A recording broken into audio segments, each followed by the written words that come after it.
Honourable Senators, the President.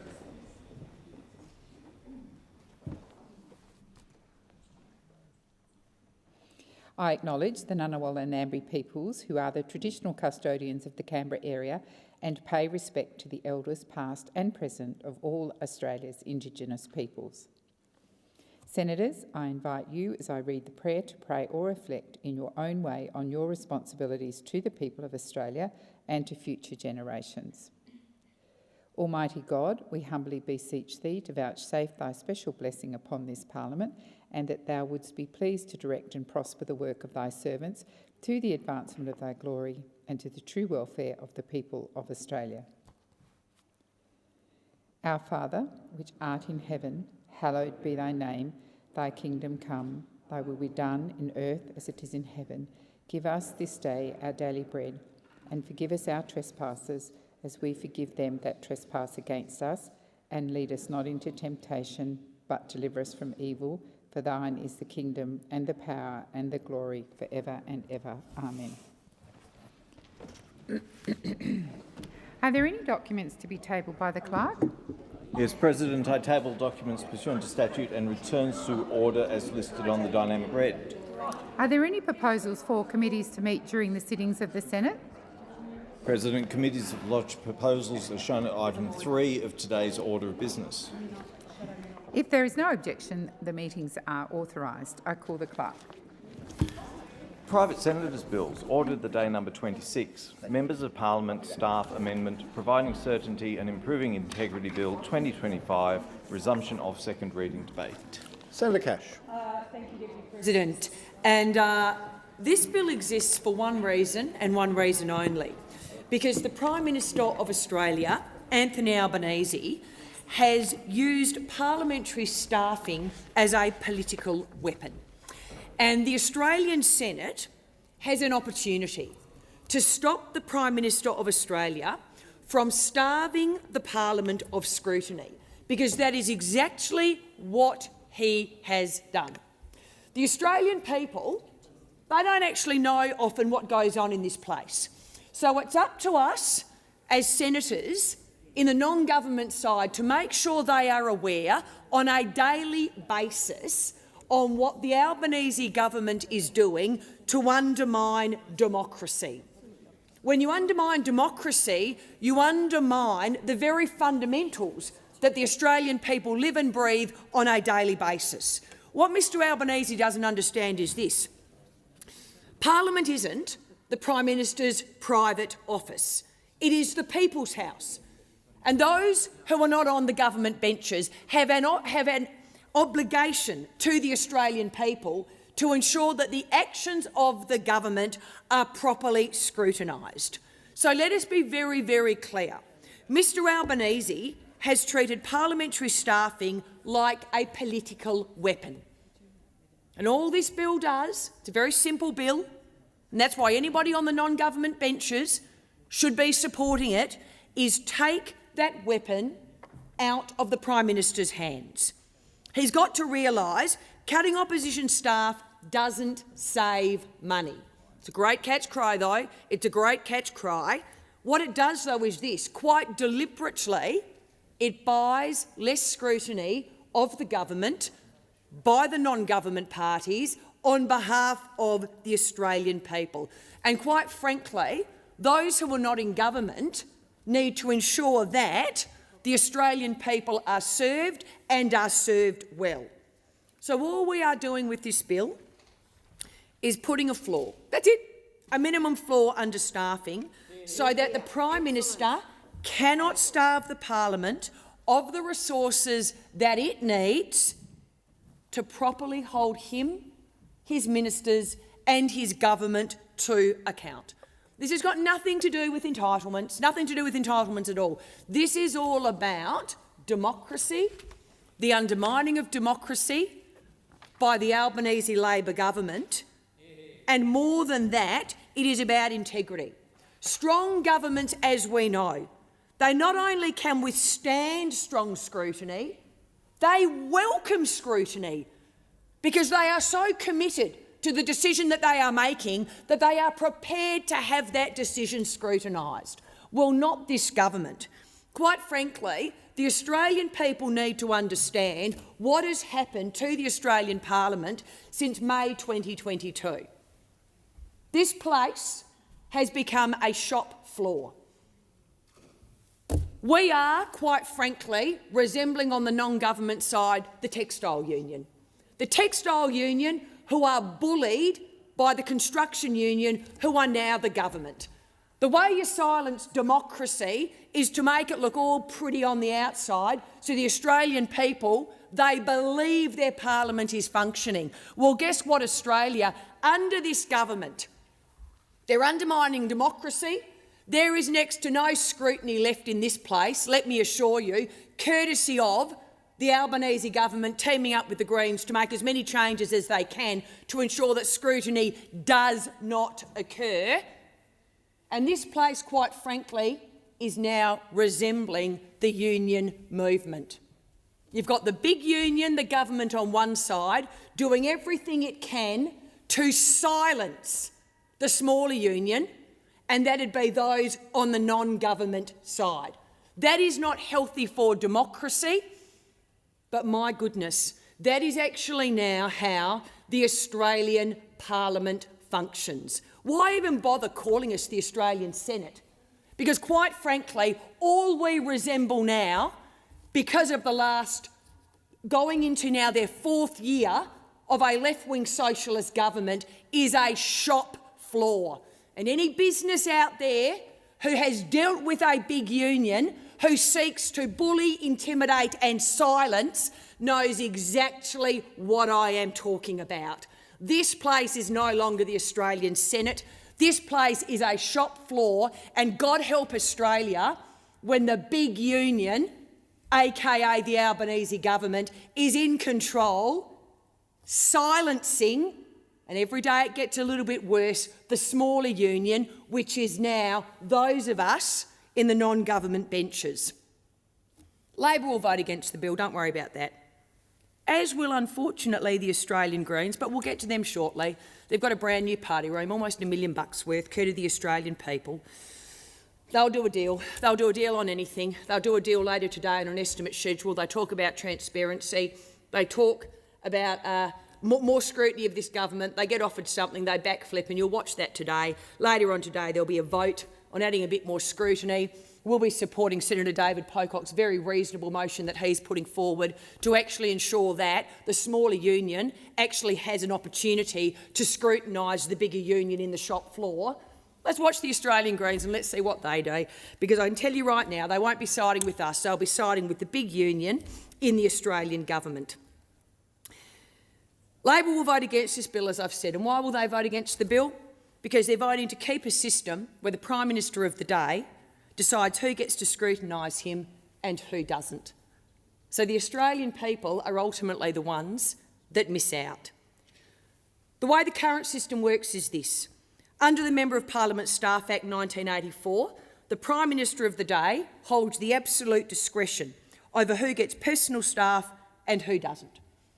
Normally the Prime Minister of the day, and even Labor Prime Ministers in time goes by, they actually honour convention to ensure that those on the non-government side, doesn't matter if I like you or not, doesn't matter if I agree with you or not, are adequately resourced so that they can properly scrutinise the decision of that government. Let us be very, very clear what has happened here. Mr Albanese, as the Prime Minister of Australia, and I'm going to call him what he is, the head unionist, has abused that discretion. He has ripped up decades of convention, cutting opposition, gets worse, and some crossbench capacity. If you're on the centre-right, guess what? You're actually targeted by the big union. If you're Senator Payman, God help you, you left the big union, you're actually worse off than the rest of us because you're now a rat and they are out to get you. So they cut the staff of those they don't like. The Australian Greens, obviously, I mean, they like them, they do deals with them. The The big union plus the Australian Greens equals the number in this place, and that will get us on shortly to an almost $1 million brand spanking new beautiful party room for the Australian Greens. Ironically, the poor journalist who took the photo has been locked out of this place for a week because, you see, they talk big on transparency. God help any journo, though, that goes in and tries to actually take a photo to show the evidence of the dirty deal that's been done between the Greens and the big union, the Albanese government, in relation to staffing, because they'll complain and then you'll be banned from this place.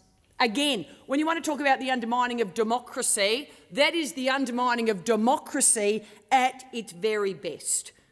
Mr Albanese has ripped up decades of convention, as I said, cutting opposition and some crossbench capacity, and as a result has deliberately weakened the parliament's ability to hold the left-wing socialist Albanese government to account. What this legislation doesn't just fix it for Mr Albanese, it fixes it for any government going forward of any persuasion.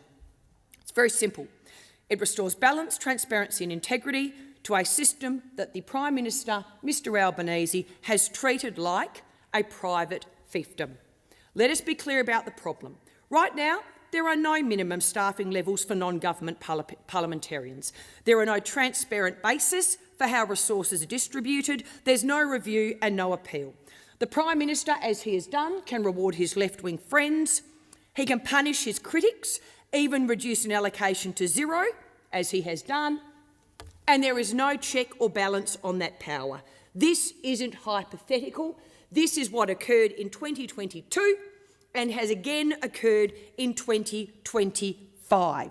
That, quite frankly, is not good enough. This is a Prime Minister who every day when he stands up he talks about a big game on openness and transparency, because that's exactly what you do when you're the big union. You present a facade to the world and you hope none of them actually come to the shop floor, the Australian Senate, to see what's actually going on, the silencing of democracy. He talks a big game on openness, but when it comes to staffing, he shuts the books. But as I said, where are the Albanese government's little friends here? Their partners in crime, the Australian Greens. Well, when this bill does come to a vote, it may not come to a vote today, let's see where they sit. When Senator Fatima Payman sought scrutiny of the Prime Minister's staffing decisions, the Australian Greens would not back her push for accountability. Worse, while others copped the cuts and delays, the Greens, as I said, have benefited from a newly constructed party room in Parliament House, reportedly costing around $886,000. Let's round it up to the nearest million. And what is worse is they got angry when a photo was published of it. I thought we liked to talk about transparency in this place, because that's what happens every time the Greens stand up and every time the big union, Mr Albanese, stands up. And yet a journalist takes a photo purely to show the Australian public there's $1 million of your money well spent, or not, on the Australian Greens' new party room. What happens to the journalist is banned from this place for a week. You want to silence democracy? That is exactly how the big union does it when this place is treated like a shop floor. That should tell the Australian public everything they need to know about the Australian Greens. Special deals for themselves, silence on scrutiny for everyone else. The Greens were happy to find a budget for their new party room, but not the courage, you can't put a price on courage, to actually back transparency. Special deals for themselves, you silence everyone else. When it came time to choose scrutiny or perks, what did the Australian Greens choose? Well, it's there for all to see. The photo was taken. They chose the furniture. Well, guess what? This bill will draw a line under that behaviour. All it does is place a floor beneath which staffing for non-government parliamentarians cannot fall, whilst at the same time, and this is important, preserving the government's overall control of staffing numbers and the Prime Minister's discretion above those minimums. What this basically says to the Australian people is this: you win. You win. Because, you see, it ensures that those who are not on the government benches and who are not part of the Australian Greens have the staffing and the resources required to properly scrutinise the government's decisions. And why does this matter? Because a healthy democracy, and that is what we are talking about now. This is a direct attack on democracy. My God, look at other countries in the world where they silence the opposition. That's where we're heading in Australia. That's where we're heading. As I said, I don't call this the Australian Senate anymore. I call this a shop floor. And this government behaves like the big union, aka the construction union, and we on this side are the textile union who are constantly crying out for a voice. Well, guess what, Australia? You're the textile union and you ain't got no voice under this Prime Minister. Seriously, this shouldn't be a partisan question. It's a democratic one.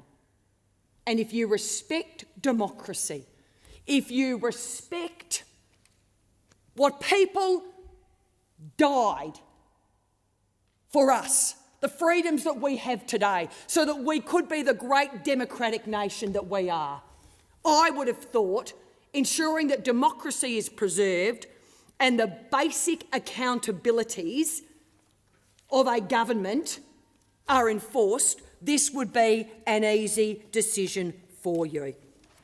As I said, this shouldn't be a partisan question. It is a democratic one. Parliament is not Anthony Albanese's private office. It belongs to the Australian people. If you're afraid of the questions, fix your policy. Don't rig as you have done the staffing outcome. Support the bill, strengthen the parliament, support democracy, restore accountability. And I would hope that all senators have a look at the bill and understand if you're back in democracy and the Australian people, Deputy President, you'll support this bill. Your time has expired. Senator Waters. Thanks very much, Deputy President. I rise to speak to the Members of Parliament's staff amendment providing certainty and improving integrity Bill 2025. I share the concerns of the crossbench and the opposition about staffing levels and the way resources are shared, and acknowledge that this has become increasingly problematic as the makeup of our parliament changes. The Greens received a national vote of 12% at the federal election, which equates to just over 35% of the government's vote. But the government has arbitrarily decided that our staffing should be pegged at 3% of theirs. Interesting maths. It's completely inappropriate that minor party and independent parliament staffing is entirely at the discretion of the Prime Minister. Under the current arrangements, the government of the day can disempower minor parties and independents and use staffing allocations punitively against members of parliament whom they disagree with. The model proposed by the coalition, however, is more of the same, which entrenches the power of the major parties. Several years ago, we made the important decision to create an independent tribunal on parliamentarians' pay. It is long overdue that we depoliticise staffing resources too. Personal staff contracting is a consistently challenging process to navigate and one that has a significant toll on staff wellbeing. We took steps to deal with the impacts of the stressful nature of the work parliamentary staff do through the Jenkins Review and the implementation of the Parliamentary Workplace Support Service. A staffing formula that gives certainty and structure to staff would be an important reform. Now, I know that when politicians start talking about themselves, people tune out. They don't want to hear about parliamentarian staffing levels when there are so many big issues before this parliament and facing ordinary people in their daily lives. It's important that we get on with those real issues. And yes, in order to do so, we need to make sure that parliamentarians have the staff to enable that work. But we have a number of concerns with this bill, which were previously conveyed to the Liberals but not addressed in the final version that they've introduced. And mainly, that it entrenches the power of the major parties. It entrenches a large amount of resources for the opposition, regardless of how many votes or members they have. It provides a significant amount of resources for independents, bringing their total staffing up to 8 each, with no regard to whether they're in balance of power or not and the significant workload that that entails.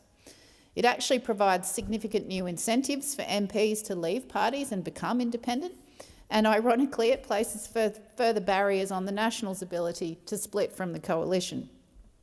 This bill does not reflect an appropriate use of parliamentary resources because it's not a staffing model that respects the will of the voters. It fails to reflect and reinforce the choices of those voters, particularly the millions of people who voted Green. I note that those tabling this bill have claimed that there are winners and losers in the Prime Minister's allocations in 2025, but as far as I can see, there have been cuts all round. In 2022, the Greens party room grew by 60%, and that's why we asked for a party room that we could fit into in 2022 that's now been delivered, so it's somewhat bizarre that the coalition think that that's a recent thing. We've been waiting for 3.5 years for that party room, but by the by. In 2022, our party room grew by 60%, but we saw zero increase in personal staff. And after this most recent federal election, the Greens party room returned to its former size, but we still had staffing cuts.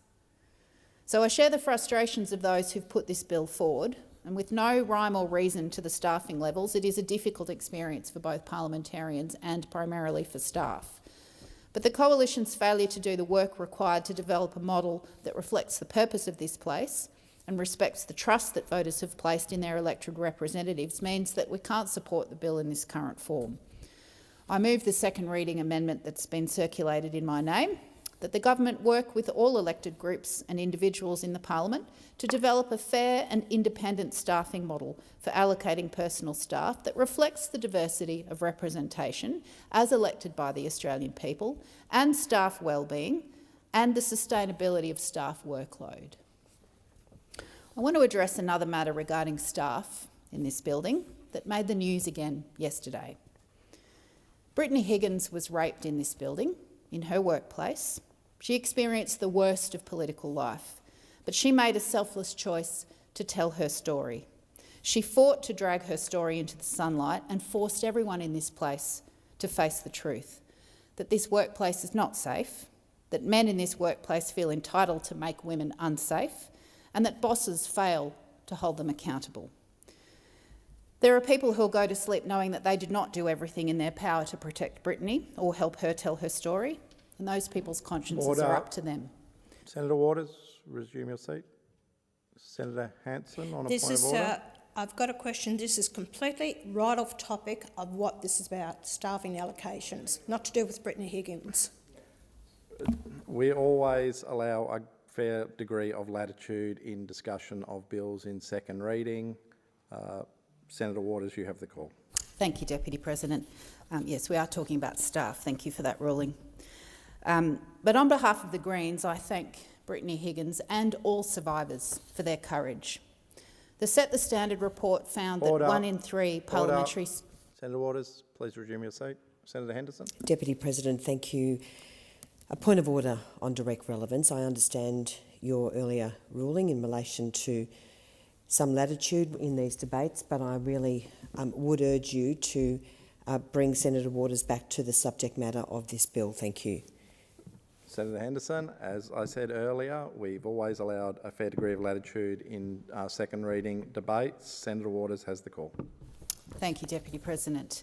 The Set the Standard report found that 1 in 3 parliamentary staffers in this building had experienced some form of sexual harassment, as had many female parliamentarians. This is unacceptable. Everyone has the right to a safe workplace, whether that's in Parliament House or anywhere else. According to the Australian Human Rights Commission, more than 40% of women and 26% of men have experienced workplace sexual harassment, and 1 in 5 women and 1 in 16 men have experienced sexual violence. Sexual assault is underreported and convictions are very rare. We know that an alarming number of people still disbelieve or victim blame survivors of sexual violence. Partially because of this, almost 9 in 10 incidents of sexual assault nationally are not reported to police. And those who do decide to take their perpetrators to court describe the process as horrific and re-traumatising. We've seen high-profile cases like Brittany's, like Saxon Mullins, like Grace Tame and countless others playing out repeatedly with intense media coverage, and we know the devastating impact that those proceedings can cause all victim survivors. Women watching the media coverage of those cases are left feeling like they can't come forward, that their experiences may be weaponised, or that the contents of their personal text messages might be splashed across the front pages. I salute the strength of anyone who seeks justice through the courts for sexual violence, as it's often re-traumatising and horrific for all survivors of gendered violence. When Brittany Higgins and Grace Tame appeared at the Press Club in 2022, they asked for 3 things from Parliament: to take abuse in all its forms seriously, to invest in prevention education, and for structural change. Those are things that women have been demanding for years, and yet progress remains painstakingly slow, and in some cases it feels like we're going backwards. It should go without saying that everyone deserves to be free from harassment, bullying and sexual assault, and it's a tragedy that it takes the sacrifices and the public re-traumatisation of brave women to wake many people up. This is still unfinished business for staff safety in this building, and the Greens will continue to champion that. Senator Hanson. Thank you very much. Well, Australians were told this Prime Minister and his government, and straight from his own lips, would be honest, open, fair and accountable. Well, for the last 3 years, we've seen anything but this in the way he's treated people and this parliament. We are a democracy, yet he treats us as a socialist, union-controlled government. The one time he gave Australians a real say about any issue, the voice of the parliament, they rejected him. They humiliated him. They showed him he was completely and utterly wrong, and he's never forgiven the Australian people for that. That's why his government is now more secretive than ever. They're doing everything they can to avoid scrutiny and accountability, hiding their true plans and motives. The Prime Minister has sole discretion to choose how many advisers One Nation and other crossbench senators are allocated. So what did the Prime Minister do? He radically cut the staffing of those senators who do not support the Labor Party, which party opposes the radical, unworkable policies of Labor more than any other. Of course, One Nation. When the Prime Minister cuts the staffing of those senators who take an opposing political view, he has an obvious conflict of interest. The incentive for the Prime Minister is to cut the resources of his political opponents in seeking to take political advantage and cut us off at the legs. Reducing the number of support staff for a senator effectively reduces the ability of a senator to function on behalf of the electorate and to provide an effective opposition, a foundation of our Westminster system of democratic government. Before continuing, here's some background. Each member of Parliament is allocated electorate officers to serve constituents. These are the same in number for all senators. Crossbench senators have until recently been allocated 2 parliamentary advisers, designated personal advisers. Their duty is to assist senators with researching proposed legislation, assist senators in writing speeches, advise on parliamentary tactics, be the first point of contact with community groups and deputise for senators in meetings when the senator is engaged in the chamber or elsewhere in the state. You may wonder why we need these extra staff. It's because we must do the same work as the major parties with far fewer resources, scrutinising legislation, liaising with effective stakeholders and getting the input of the Australian people, let alone trying to get our legislation drafted to put on the floor of Parliament, which that is another issue. On the 23rd of June 2025, Prime Minister Albanese notified me he would not allocate any additional staff to One Nation's 2 new senators, giving me the responsibility of allocating the same staff resources across twice as many senators. In doing this, he had exercised a discretion authorised under Section 4.1, 11.3 and 12 of the Members of Parliament Staff Act, MOPS. I now present his allocation of senators across the crossbench. Some crossbench senators, including Senator Roberts, were not allocated any personal staff. Senator Payman, who left the Labor Party in disgust, has had no personal staff allocated to her. Senator Lambie, though, who often supports Labor, has been granted 3 personal staff to assist her in the relatively small state of Tasmania. Oh, she's not the only senator. Remember, they've also got 12 senators, including Senator Lambie. The state I represent, Queensland, has around 10 times the number of constituents as Tasmania. One Nation secured Senate seats in New South Wales with more than 8.2 million people, and Western Australia with more than 3 million people. But no personal staff. Now remember, Tasmania, 500,000 people with 3 extra personal staff, and yet we don't get anything for Western Australia or New South Wales. Yet these officers were allocated no staff at all. Significantly, Senators Lydia Thorpe, David Pocock and Tammy Tyrrell are often supportive of Labor and the Greens and have retained their allocations of 2 each. Surprise, surprise. One Nation senators, who often hold Labor accountable, very often I should say, are cut to an average of 1 each. Senator Ralph Babette, who holds Labor accountable, was slashed to 1. The pattern is clear. Crossbench senators who support Labor were unaffected. Those who hold Labor accountable were halved, gutted. This clearly shows the Prime Minister to be incapable of fairness and clearly displays his vindictiveness, incompetence and bias. He breached important provisions of administrative law as defined in common law, resulting from decisions in courts, including the High Court. These include: he gave no reason for his decision. He had not consulted or sought input from any One Nation senator. He did not act in good faith. He did not act with a proper purpose. He had not considered relevant matters. He had not acted on reasonable grounds, given that One Nation had doubled its existing number of senators from 2 to 4, with no increase in personal staff allocated. He did not act based on supporting evidence. He had not provided affected persons with procedural fairness, including personal staff and senators. Senators and affected staff were given no opportunity to put their case to the Prime Minister before his decision to reduce staff. He or his office ordered the employment of Senator Roberts' staff to be terminated before they were made aware. It's the only senator's office in which that occurred. Senator Roberts was given 12 minutes' notice to respond to a deadline late on a Friday night when Senator Roberts worked that night until 10:30 p.m. and did not check his emails. The Prime Minister had not properly considered the merits of the decision. He has still not indicated that he had evaluated all relevant evidence. He had not acted reasonably or fairly, as senators were not allocated staff on the basis of need, nor were senators treated evenly. Some senators had savage cuts made to staffing and some had no cuts made at all. The Prime Minister did not inform senators that he had made a decision that affected them. Some senators found out via the media.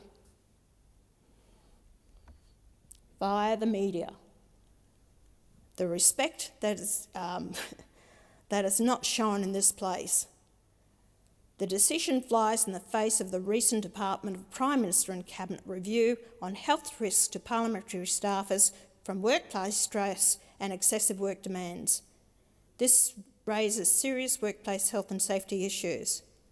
The Parliamentary Workplace Support Services review concluded that staffing levels overall are not adequate to meet all the parliamentary and electorate work demands placed on staff in some offices. And it was stressful to some of the staff because I've had to deal with it. And it's just absolutely disgusting the way it was done. Like I said, it was done through the media that they found out, and also, what's the future? Where are their jobs? And the way this has been handled, absolutely disgusting. In essence, this meant personal staff were overworked, and that translates further to workplace health and safety issue. Clearly, the way in which this Prime Minister acted and caused staff to be brutalised shows he does not care about workers, especially not One Nation workers. He rants and raves about how he cares about the Australian workers and everything like that. That's a load of garbage as far as I'm concerned. I've shown in his actions and his behaviour in this matter. The Prime Minister and his Chief of Staff refused to meet Senator Hanson and Roberts. He refused to meet me. I had a meeting with him, and this affected Senator Roberts' office. He's the one that actually got it, that his staff had to go. So Senator Roberts and I went around and I said, no, you have a right to meet with the Prime Minister, Senator Roberts. You will come with me. So we went around to the Prime Minister's office. The Chief of Staff came out and he said, no, he's not meeting with Senator Roberts. He's only for the meeting with you. And I said, well, this affects Senator Roberts. He should have a right to be there in the meeting. Well, I'll go and see what happens. So he comes out and guess what he says? Senator Roberts can come in. You can't. I'm the leader of the party. I've been given the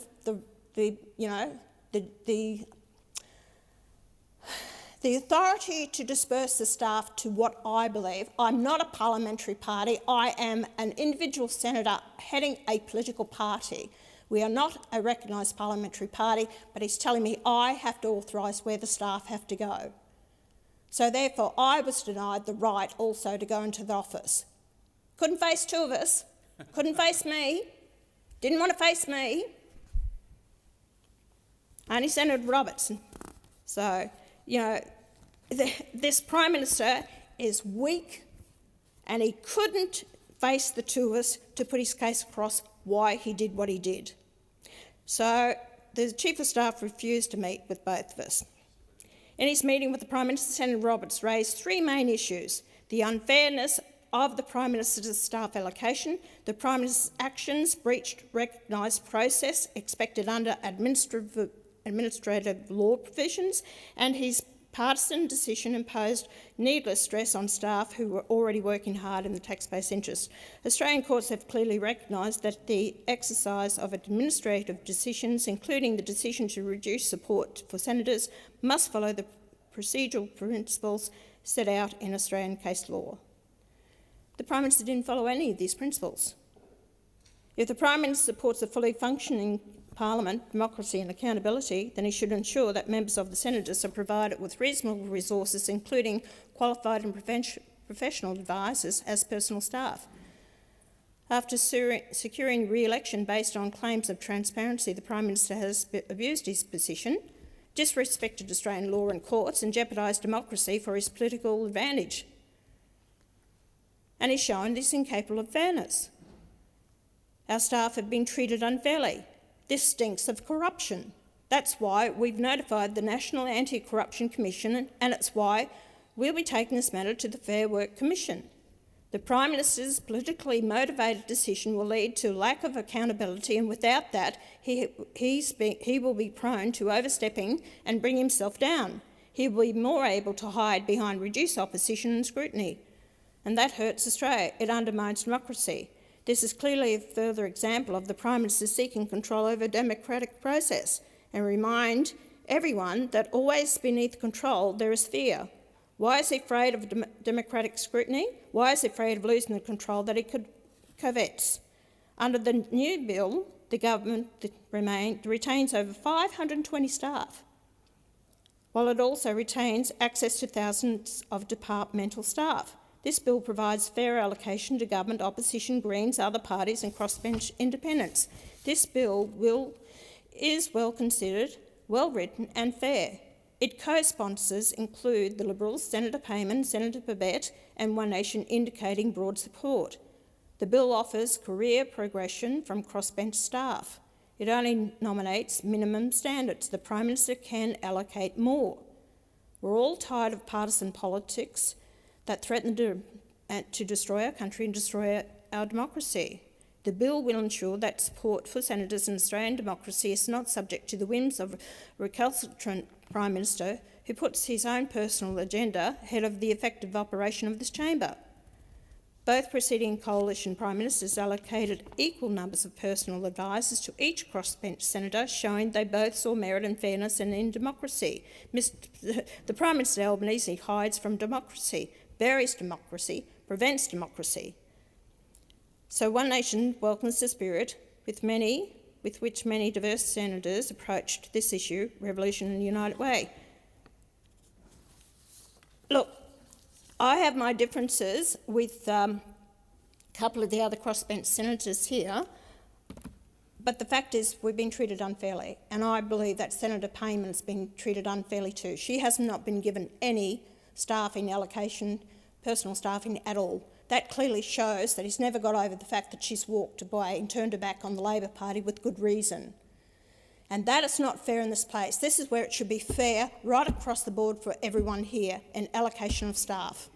We were actually allocated the staff because Crossbench doesn't have the huge machine behind us. As I said, the Labor Party has 520 staff, plus all the departments. You have all that staff available to you. Then you have consultants. Then you get others in to help you with it. We don't. We have to deal with the legislation which can change on a daily basis to be across the legislation and what we have to vote on in this chamber.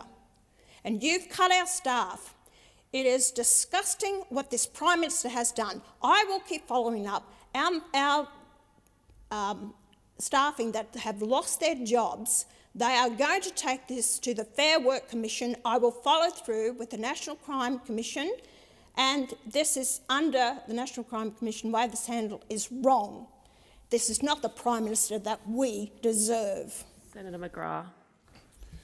Thank you, Acting Deputy President. This parliament will be known as the mean parliament because of the Prime Minister's mean and tricky actions to reduce the staffing allocation to non-government senators. Because under the Labor Party, some staffers are more equal than others. And under Prime Minister Albanese, Labor staffers are more equal than coalition staffers. Indeed, under Labor members of Parliament and senators are more equal than coalition members of Parliament and senators. Australians should expect that our Parliament operates in a democratic and transparent fashion. It is an unfortunate and shameful reality, however, that Labor's Prime Minister is anything but transparent. Remember that this is the least transparent and accountable government since that of Paul Keating's. This bill only exists because of the Prime Minister's willful and deliberate attempts to continue to avoid transparency and scrutiny, the supposed hallmarks of his government. You may recall that the Prime Minister promised to lead the most transparent and accountable government ever, another broken promise, because he leads the least transparent and accountable government that Australia has known for decades. On 2 occasions now, Prime Minister Anthony Albanese has broken decades of convention and personally abused his discretionary powers by cutting staffing allocations from the opposition and the crossbench. By making these decisions, Mr Albanese has directly and deliberately reduced the Australian Parliament's ability to hold him and his government accountable. The Prime Minister of the day should not personally hold arbitrary powers, allowing them to strip opposition staffing allocations. It flies in the face of democratic principles and serves only to shield the government from legitimate political and policy scrutiny.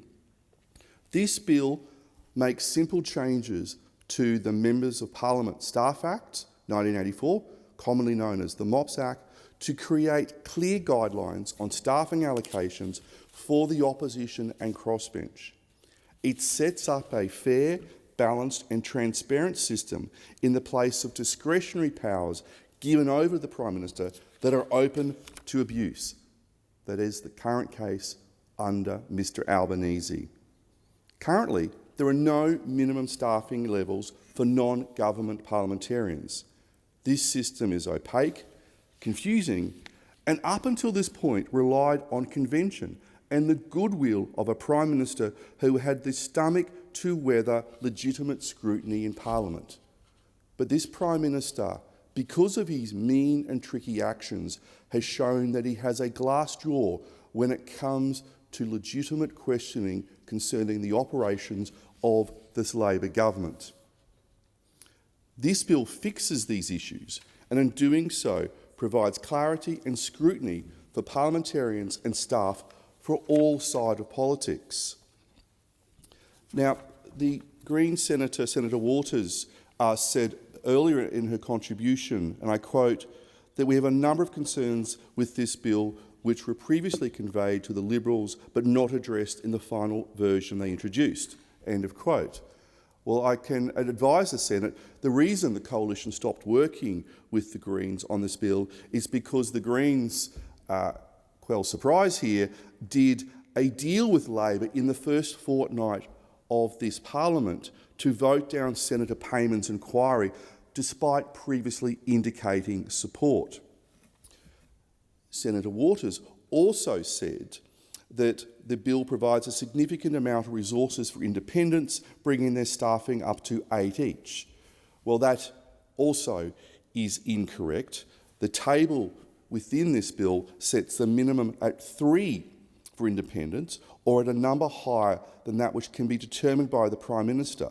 Perhaps if the Greens hadn't sold out their principles and hadn't sold out the values which they like to lecture us about, they would have probably read the bill properly and would actually like to support this bill and hold this government to account. Because we know from the government's own review into the MOPS Act that the current system is an issue. The review describes limited transparency about staffing decisions, perceptions of unfairness or political influence, and real work and health and safety concerns driven by sustained workload pressures. Prime Minister Albanese's decision to cut staffing allocations has only made things worse for staff who are already dealing with substantial workloads. And this goes to my point, that some staff are more equal than other staff, and under this Labor Prime Minister, Labor staff are more equal than non-government staff. And indeed, for a Prime Minister who proclaims to talk about standing up for the workers, it appears he'll only stand up for those workers who work for Labor parliamentarians, and that those staff who do not work for Labor parliamentarians are second-class staffers. Because on this issue, I also draw the Chamber's attention to the independent review of resourcing in parliamentarian offices that was released earlier this month. And I quote, "Offices where the parliamentarian had shadow portfolio responsibilities or other roles related to the Senate or House of Representatives and had not been allocated a personal staff member struggled to meet the demands of the portfolio or parliamentary work in addition to electorate work." It's there in black and white. Under-resourced officers struggle to meet the demands of their responsibilities. So who directly benefits from this? The government. This is why the government have made the decision. It is a clear political decision by the Labor Prime Minister and the Labor government to limit the ability of non-government parliamentarians to hold the executive to account. The report also highlights the significant workloads being placed upon staff in general and the flow on negative effects on well-being. Labor has talked a big game when it comes to improving workplace conditions in Parliament House, but they're not delivering, because it's clear that Prime Minister Albanese does not care about the additional pressures he is putting on non-government staff. It is time the Prime Minister took his own advice and acted to create a healthier work environment for all staff and all parliamentarians in this parliament, which is a workplace. This bill simply guarantees opposition and crossbench parliamentarians a set number of staff. It does not restrict the Prime Minister from allocating more staff. It merely stops him from allocating less than a fair minimum. When a Prime Minister cuts staffing from his political opponents, what is the true cost? The true cost is a fair and free democracy. The true cost is the ability of the Parliament to hold the executive to account. A healthy democracy requires a strong Parliament that is adequately resourced to review, to scrutinise and, where possible, improve government legislation, which is what we see in previous parliaments, where the opposition and the government, regardless of their colours, often will come together to ensure that the legislation that passes through this place is the best that it can be. Australians deserve better than an opaque staffing system controlled by a mean and tricky Prime Minister. If Labor vote against this bill, they will be supporting secrecy, not transparency, and they will be directly contributing to a poorer workplace conditions for staff. And the same can be said for the Greens. If the Greens vote against this bill, they are voting for a poorer workplace for staff in this building. Australians deserve better. The hard-working staff, all staff in this building deserve better. And this is not a question of partisan politics. It is a question of this government's commitment to democracy. It is a question of making sure that all staff are treated equally. It is a question of ensuring that all parliamentarians, regardless of their political colour, are treated equally. And I commend the bill to the Senate. Senator Payman. Acting Deputy President, if I had bumped into the Prime Minister today, I would only have one question for him. Prime Minister, what happened to our working relationship? You used to welcome me warmly, friendly in public, always with a smile, talking about me to young people in your speeches. But that changed the moment I stood on principle. And today I find myself co-signing a coalition bill, not because I've changed sides, but because I've stayed true to my duty. For the past year, the Prime Minister has used the levers of power to punish dissent. Some might call it coercive control. I call it political retribution. I didn't cross the floor on a whim. I crossed it on a matter of principle, in support of Labor policy, no less. The very same principle the government have now come to support 14 months later. It was never personal, but the response has been. Since that moment, I've been excluded from key processes, stripped off the resources every senator needs to do their job. I've been treated more harshly than those sitting on the opposite side of the chamber. When I was a schoolgirl, I had my hijab ripped off from my head by bullies. That didn't shake me then, and bullying won't shake me now. Yeah. Acting Deputy President, I thank the Coalition for introducing this bill to amend the Members of Parliament Staff Act 1984. I also thank Senator Hanson for acknowledging my situation. When that bill was first debated more than 40 years ago, Liberal Senator from Tasmania, Senator Michael Townley, warned that this act would one day be weaponised by an authoritarian Prime Minister to reward loyalty and punish dissent. He said, and I quote, "I do not believe that this is all a good thing. It is open to patronage and should not really be contemplated by the government." Senator Townley saw what we're now living. I have had no advisors since I joined the Crossbench in July last year. A deliberate and targeted decision by our Prime Minister. No other crossbencher has been treated that way. This is the action of a vindictive Prime Minister who has disadvantaged Western Australians by weakening my ability to represent them. I'm the only West Australian to be able to put the people over any party. I'm the only independent senator able to actually stand up for the interests of the great state I represent. But the Prime Minister is stopping me from doing my job effectively. I've faced down online trolls, Islamophobes, racists and neo-Nazis, but I will not be bullied in my workplace. Acting Deputy President, if the Prime Minister were here in this chamber, I would ask him, is this leadership or is this a page torn from the Trump playbook? Because what we're witnessing is an abuse of executive power.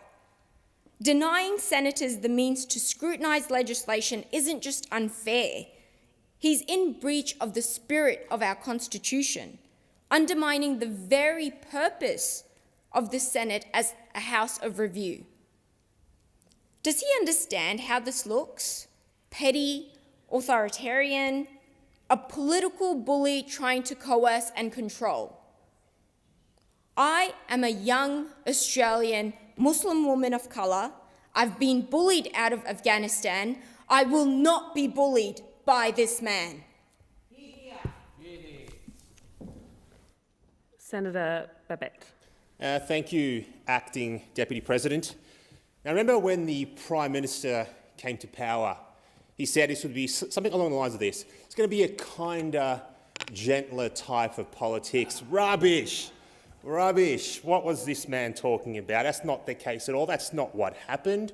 Obviously, I'm pleased to support and co-sponsor this bill, and thank you to Senator Cash for her efforts in drafting this bill. Prime Minister Albanese, you know what he's been doing? He's been treating parliamentary staffing like it's his own personal loyalty program. That's what he's done, his loyalty program. If you agree with him, which obviously many of you in this place would know that I struggle to agree with most of what he says, if you agree with him, you get a gold tier membership. That's what you get. If you don't, well, enjoy doing your job with one staff member or no staff members. No staff members. Maybe you can just do your job with a prayer instead. So it's obviously not about budgets. We know that. It's not about efficiency. So what's it about? It's about control. It's about control. It's definitely not about fairness. It's about the Prime Minister trying to control the narrative. It's about the Prime Minister trying to hamstring the people that speak against his agenda, his far-left socialist agenda. The Prime Minister has figured out that if he can't win the argument, he'll just make sure simply that no one else has the resources to argue back against him. It's clever, I'll give him that. It's clever. But is it democratic? Absolutely not, it is not. Now, since he's been returned to power, unfortunately, he's gutted opposition staff, he's slashed crossbench support, no warning, no consultation, nothing, just the stroke of his pen and boom, less scrutiny, more secrecy. And apparently that's what new politics looks like. Under this current setup, the one that we have right now, there's no baseline, there's no guidelines. What transparency, Prime Minister? Staffing levels are entirely at his whim. Now, even the government's own review in 2022 called it out. Limited transparency, unfairness, dangerous workload. This bill, it fixes that. It sets a minimum staffing level for non-government MPs, and we need it. It puts a floor under fairness and a ceiling on the Prime Minister's ego, and that's very important because his ego is a big one. It ensures that Parliament, not just the Prime Minister's office, has the people it needs to do the job that Australians sent us here to do. Now, when you cut staff to the crossbenches, what are you really doing? And I'll keep saying it, you're silencing your opposition. But worse than that, you're silencing the Australian people. And when the Prime Minister starts to buy silence, well, it's time we all start shouting. Now, Parliament does not belong to the Prime Minister. It belongs to the Australian people, and the Australian people deserve a system that is built on integrity, not on secrecy. That is why I support this bill, and that is why I urge my colleagues in this place to do the same, although I don't think some in this place will, because possibly they've been offered some sweeteners not to. Thank you. Senator Duniam.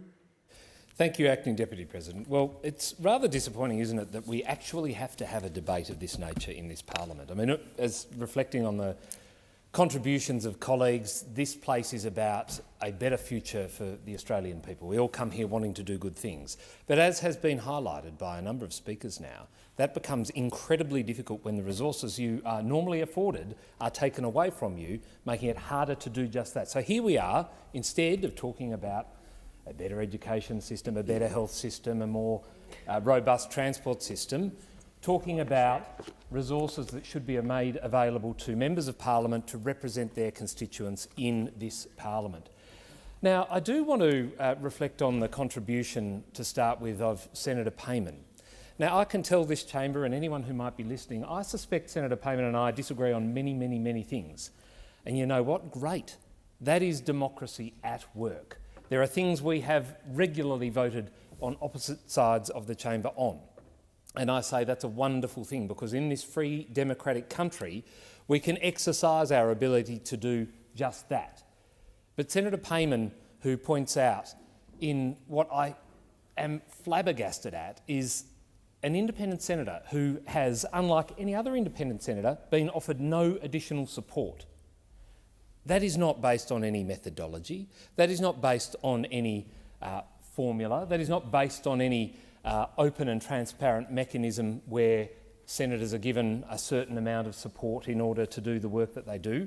I think there is a degree of vindictiveness here because of certain things that have transpired. I know Senator Cash reflected on that earlier on, about perhaps a bit of payback, given Senator Payman is no longer part of the Australian Labor Party. Now, how is that good for democracy? They may not like it, but it is reality. And so, as I say, Senator Payman, who will have very, very different views to me on a range of issues, and probably, I don't know, I've never done a count, has never voted with me, I don't know. But she should not be denied the support due to her as an independent senator from Western Australia because of political evening of the ledger, comebacks, point scoring and keeping someone down. And so I think while it wouldn't aid me to have my opponents better resourced, it is the right thing to do. And so to that end, I thank Senator Payman for her contribution.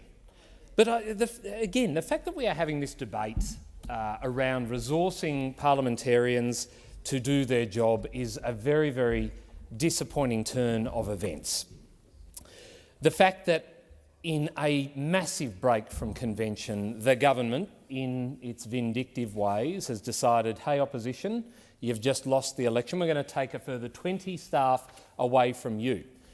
Now, if that had been evenly applied across all non-government parties, and including the government as well, who are talking about fiscal restraint and being good budget managers, I'd probably sort of think, oh, OK, fair enough, it's unfortunate.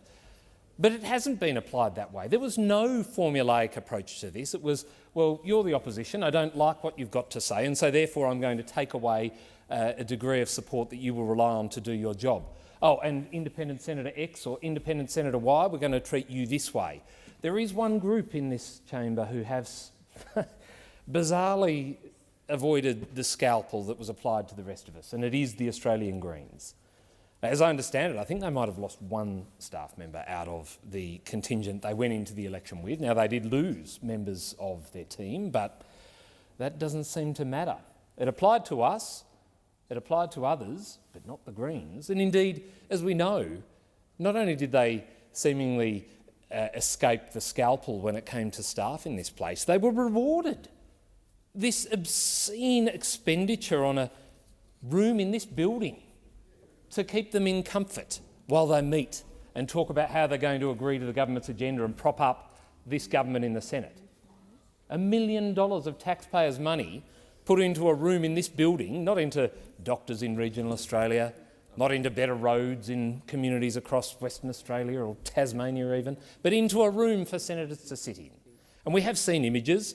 I know Senator Cash referred earlier on in introducing and moving the second reading of this bill, images that appeared in the newspaper relating to the sumptuous Greens party room with the beautiful big red leather chairs and lovely finishes and amazing special species timber cabinetry, something that if they got their way would never be felled in a forest and be used in furniture making. But anyway, they're happy to take it, and as part of their $1 million refurb, which I think there will be a long-term repayment plan on, Acting Deputy President, a buy now, pay later arrangement between the Australian Greens and the Australian Government, where they take the room, this beautiful room that was updated through the parliamentary break since the last election, and they came back here all refreshed after this election result that we all experienced, and saw this beautiful gift from the Honourable Anthony Albanese, the Prime Minister of Australia, and they've lapped it up.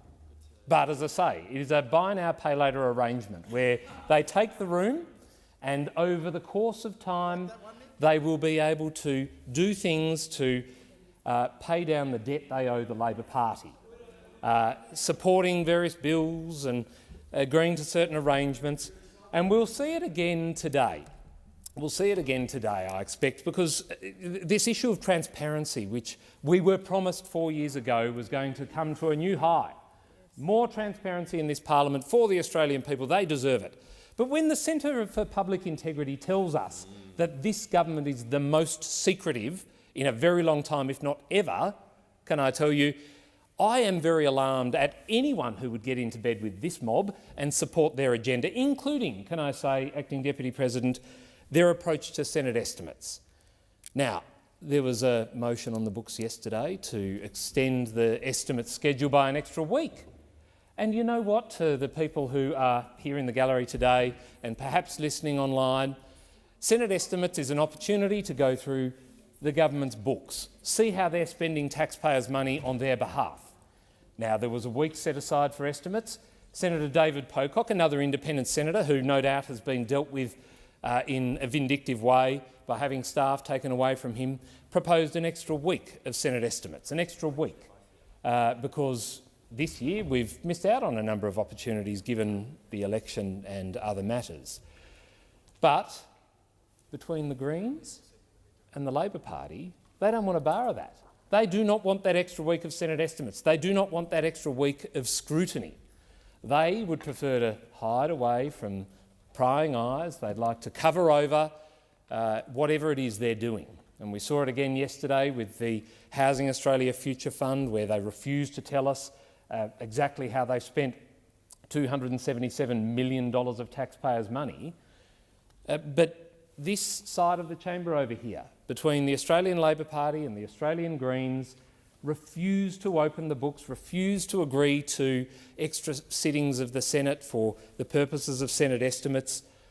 And again, it is not hard to see why they're being so cooperative with one another when you've got arrangements where nearly $1 million of taxpayers' money is being sunk into the refurbishment of a room in this place, and they're signing up to the government agenda. That is an alarming development when a crossbench party like the Greens props up the government's agenda in the way that it does. But again, the need for us to be able to do our job, the need for us to be able to hold a government to account is extremely important. A government is only as good as its opposition. And that opposition includes the crossbench parties, the minor parties and independents, who need to be able to interrogate what a government brings into this chamber. And by taking away extra eyes and minds to interrogate the work of the government, you are silencing dissent. You are preventing proper scrutiny. And that is an alarming development in our democracy. And that is something that we need to ensure is overturned. Hence this bill. As I say, it is lamentable that we are here having this debate today instead of private senators' time being used for something like improving educational standards or reforming the EPBC Act or something like that. No, instead we are trying to restore fairness to the arrangements that apply to the operations of this parliament when it comes to non-government parties. And instead of, I heard the Leader of the Greens earlier on highlight her concerns with this bill, I would invite Senator Waters to perhaps not just move her second reading amendment, but some substantive amendments to this bill to enable measures to be put in place to restore that fairness, a formulaic approach, preventing the Prime Minister from becoming vindictive in his approach to how he doles out staffing and other resources in this parliament. That is something the Greens could constructively do, Acting Deputy President. They could actually play a constructive role here. And while I am on Senator Waters, I do actually think it is important to reflect on a couple of points that were made there. There were a couple of comments that alarm me, and we've seen some terrible events occur in this building in recent years, and I don't intend to reflect on those or go over those issues. But I think some of the gendered remarks that were made by Senator Waters can have a very damaging effect for members of not only this parliament but members of staff as well. There are male victims of some of the horrendous things that have happened here and elsewhere, and we cannot forget them. When we talk about things in the terms that Senator Waters did, it does not do any justice for those who have been victims and are somehow maligned in the attacks on those who perpetrated wrong to people in our community. And I think Senator Waters needs to think about her language as she pursues these matters, because, as I say, as someone who can identify with victim survivors, our language in this place is incredibly important. And to make a point, I understand that sometimes we need to be straight to the point and remove nuance from what we say, but when we reflect in the way as I heard Senator Waters earlier, it can be an incredibly damaging experience for many in this place and beyond. So I just urge Senator Waters to exercise some caution in her language when she pursues these matters. But back to the bill at hand. This is about democracy, this is about scrutiny, this is about ensuring that this parliament, which has a government with a massive majority in the other place, is held to account. No one was given a blank cheque. No one was given a free pass at the last election. The mandate the government has to progress its agenda does not mean it should not be progressed without scrutiny or without the need to negotiate with the crossbench, or indeed even the opposition, which has expressed on a number of occasions a high degree of willingness to contribute to the public debate and progress some of the legislation and make some very reasonable amendments.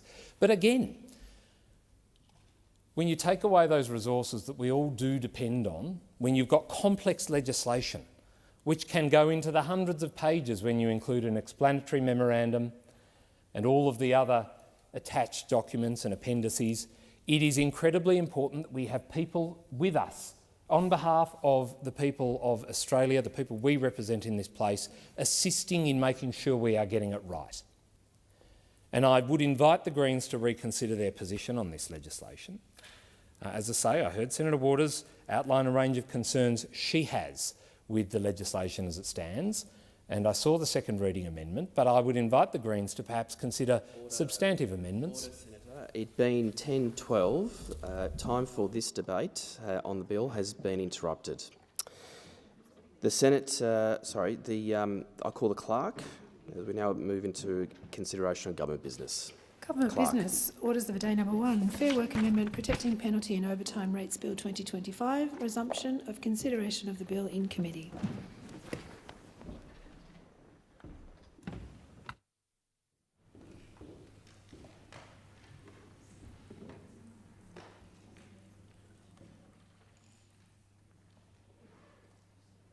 This is it. Senators, the committee is considering the Fair Work Amendment Protecting Penalty and Overtime Rates Bill 2025 and Amendment number 1 on sheet 3408, moved by Senator Kovacic.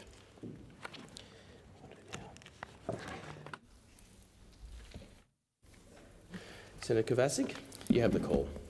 Thank you. I'm just up to the beginning of volume 2, Minister Watt, so it won't be too much longer. Just kidding, just kidding. I'm just going to sum up and we will be done. The Coalition supports penalty and overtime rates and the mechanism that they provide for additional remuneration for employees who work overtime, for employees who work weekends, for employees who work what we call unsocial or irregular or unpredictable hours. The Coalition also supports the agency and freedom of employees to negotiate with employers in good faith terms and conditions that suit their respective needs, their priorities, their interests, and these are not one size fits all. At a time when Australia's productivity continues to decline and when the burden of excessive regulation has been recognised by the government as contributing to Australia's problematic economic performance, our problematic productivity, these new regulations and imposts on small businesses in particular should give us cause to pause and to be carefully assessed and carefully weighed.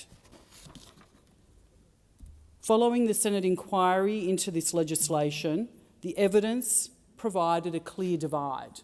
A divide between the submissions that support the bill as a symbolic protection of penalty rates from the union movement and business and legal experts who warn that there may well be some unintended consequences here, including compromising the independence of the Fair Work Commission, impacts to flexibility, impacts to choice, duplication, and perhaps compromising the independence of that Fair Work Commission. Coalition senators remain concerned, as noted in our dissenting report, that in its current form the bill does not achieve the government's stated intent of safeguarding penalty rates in a practical sense. And that is important that we point that out, because that is the very purpose of the Senate committee process, of the scrutiny of that process, to consider and assess proposed legislation and to point any potential issues out to government to ensure that the laws that leave this place are fit for purpose and they do the job that they are meant to do. Rather, we believe that this legislation risks creating additional challenges for business whilst limiting employees' ability to make arrangements that best suit their own circumstances. Coalition senators once again affirm our support for penalty rates and overtime for those that work unsociable hours. Thank you, Senator Kubasik. Minister. Thank you, Acting Deputy President. And thank you, Senator, for your contribution in this debate. I just thought it was worth me putting on the record a couple of points to address matters that were raised in the debate yesterday. It is very clear from this debate that we've seen over the last few hours that the Liberal Party just doesn't support penalty rates. They say they do, but actions speak louder than words. And the main reason I wanted to make this contribution today is just to clarify some matters that have been reported in the media today. We have seen some members of the opposition, no one in this chamber, but some members of the opposition seek to misrepresent what this bill is about and also to misrepresent comments that I made in the chamber yesterday. So I think it's worth just putting on the record what will actually occur as a result of this bill. Existing award arrangements will not be overridden by this bill. This bill is not retrospective in its operation, despite the claims from some that it is. The bill applies a simple new principle to award variation applications made by unions or employers from the time the bill commences. So it's not going to be making changes that apply retrospectively. Like most pieces of legislation, it will take effect from the time the bill commences, and the matters contained in the bill will take effect from the time the bill commences. That is a future date, most likely, I'm guessing, the date of royal assent. It is not going to be retrospective in applying these provisions retrospectively. This includes, when I say that it will apply a new principle to applications made by unions or employers, that includes applications that are not yet determined by the Fair Work Commission at the time the bill commences, such as those in the retail, banking and clerks award cases, as well as future applications made by parties.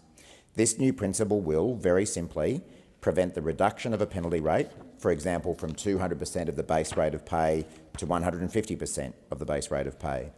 And secondly, it will prevent the Fair Work Commission making exemption rates or rolled-up rates that do not properly compensate employees for the penalty and overtime rates they have foregone.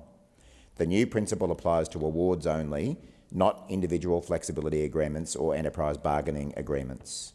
Employers and unions have a long-standing right to be able to apply to vary awards in line with the law of the day. The bill does not change this. The opposition and employer groups seem to be claiming that the fact that we have not taken away this fundamental feature of the awards system makes the bill retrospective in its operation. This is simply incorrect. Employees who have existing rolled-up rates under awards or agreements will continue to be paid those rates after this bill commences. Despite claims to the contrary, we have not removed flexibility from awards. Employers will still be able to apply to the Fair Work Commission to vary awards to include flexible exemption rates and rolled-up rates. All that changes is that the Fair Work Commission must ensure the amount the employee is paid under that exemption rate or rolled-up rate properly covers the penalty rates and overtime rates that they would otherwise have received. We have also not amended the provisions in the Fair Work Act that relate to annualised wage arrangements. Annualised wage arrangements will still be permitted under awards. This bill does not impose any new obligations on employers and therefore no impact assessment is necessary. Of course, we will monitor the operation and implementation of this new principle in the same way we monitor the operation and implementation of all new workplace relations provisions. As I said yesterday, and as I said during the election when we made this commitment, this is a commitment from the Albanese Labor government to ensure that penalty rates cannot be cut and workers can't go backwards under awards compared to where they stand at the moment. And I commend the bill to the chamber. Any other contributions? There being none, I'll put the question. The question before the chair is that amendment number 1 on sheet 3408 be agreed to. Those of that opinion say aye. Those of that opinion say aye. I've only heard one aye. 2 ayes, thank you. Those against the question say no. I've heard 2 noes. Fantastic. Now, I'll move that I'll put that the noes have it. No, the ayes have it. Division required. Ring the bells for 4 minutes.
Lock the doors. The question is that Amendment 1 on sheet 3408, moved by Senator Kovacic, be agreed to.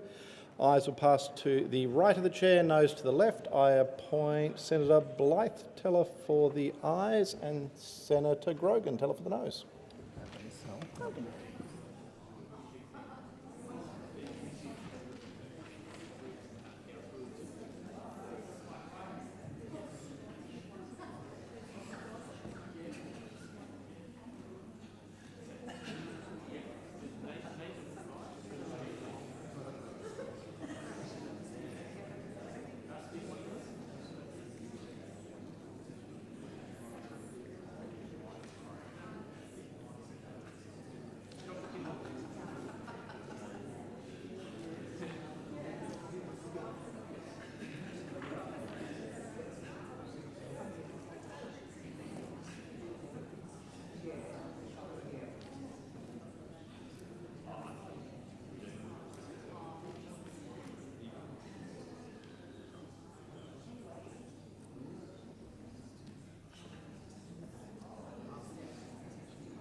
The result of the division is ayes 25, noes 34. The question is resolved in the negative. Just give senators a moment to resume their seats.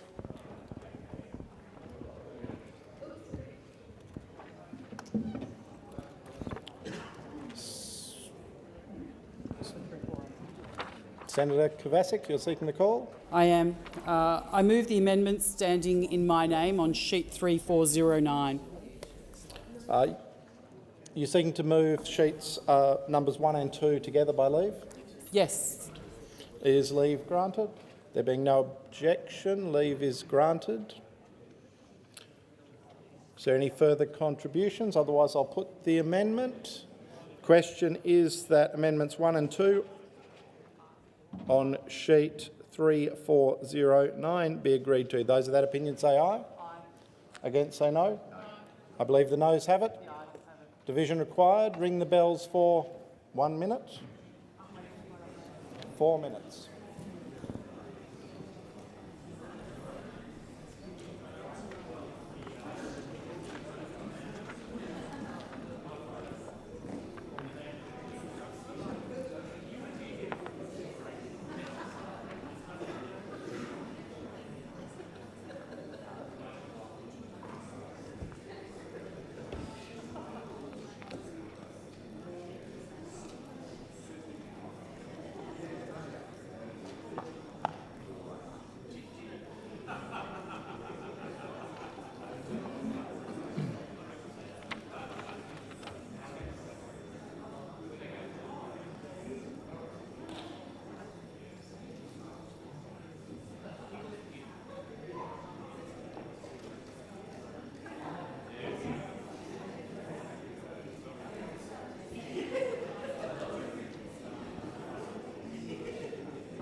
I'll get my glasses.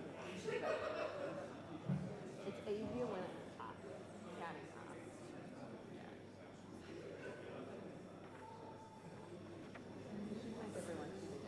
Lock the doors.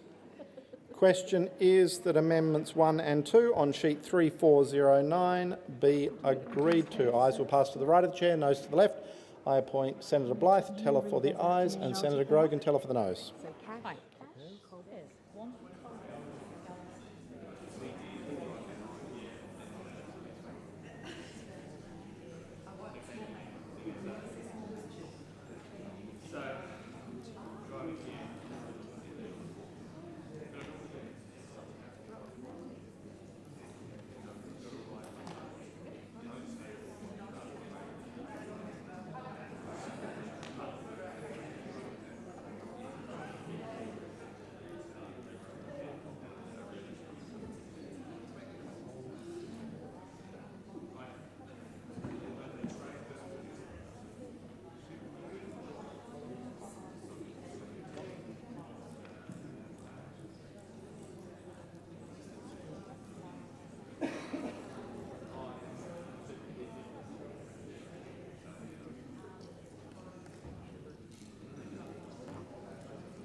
The result of the division is ayes 26, noes 33. The question is resolved in the negative.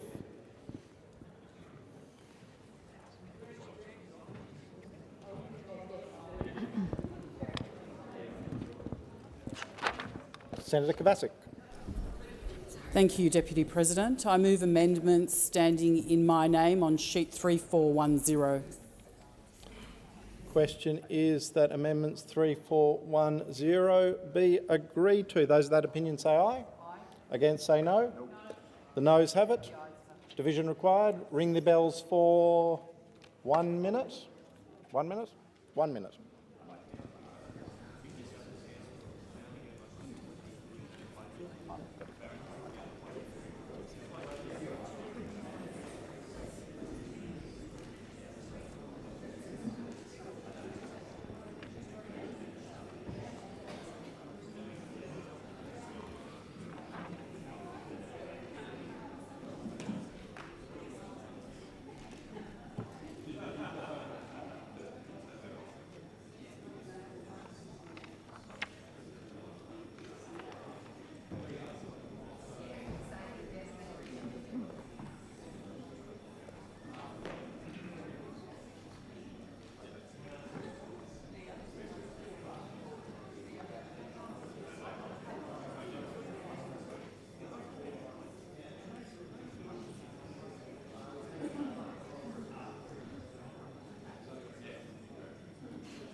Lock the doors.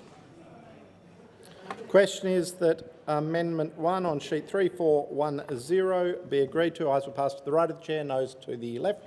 I appoint Senator Blyth, teller for the ayes, and Senator Grogan, teller for the noes.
The result of the division is ayes 27, noes 32. The question is resolved in the negative.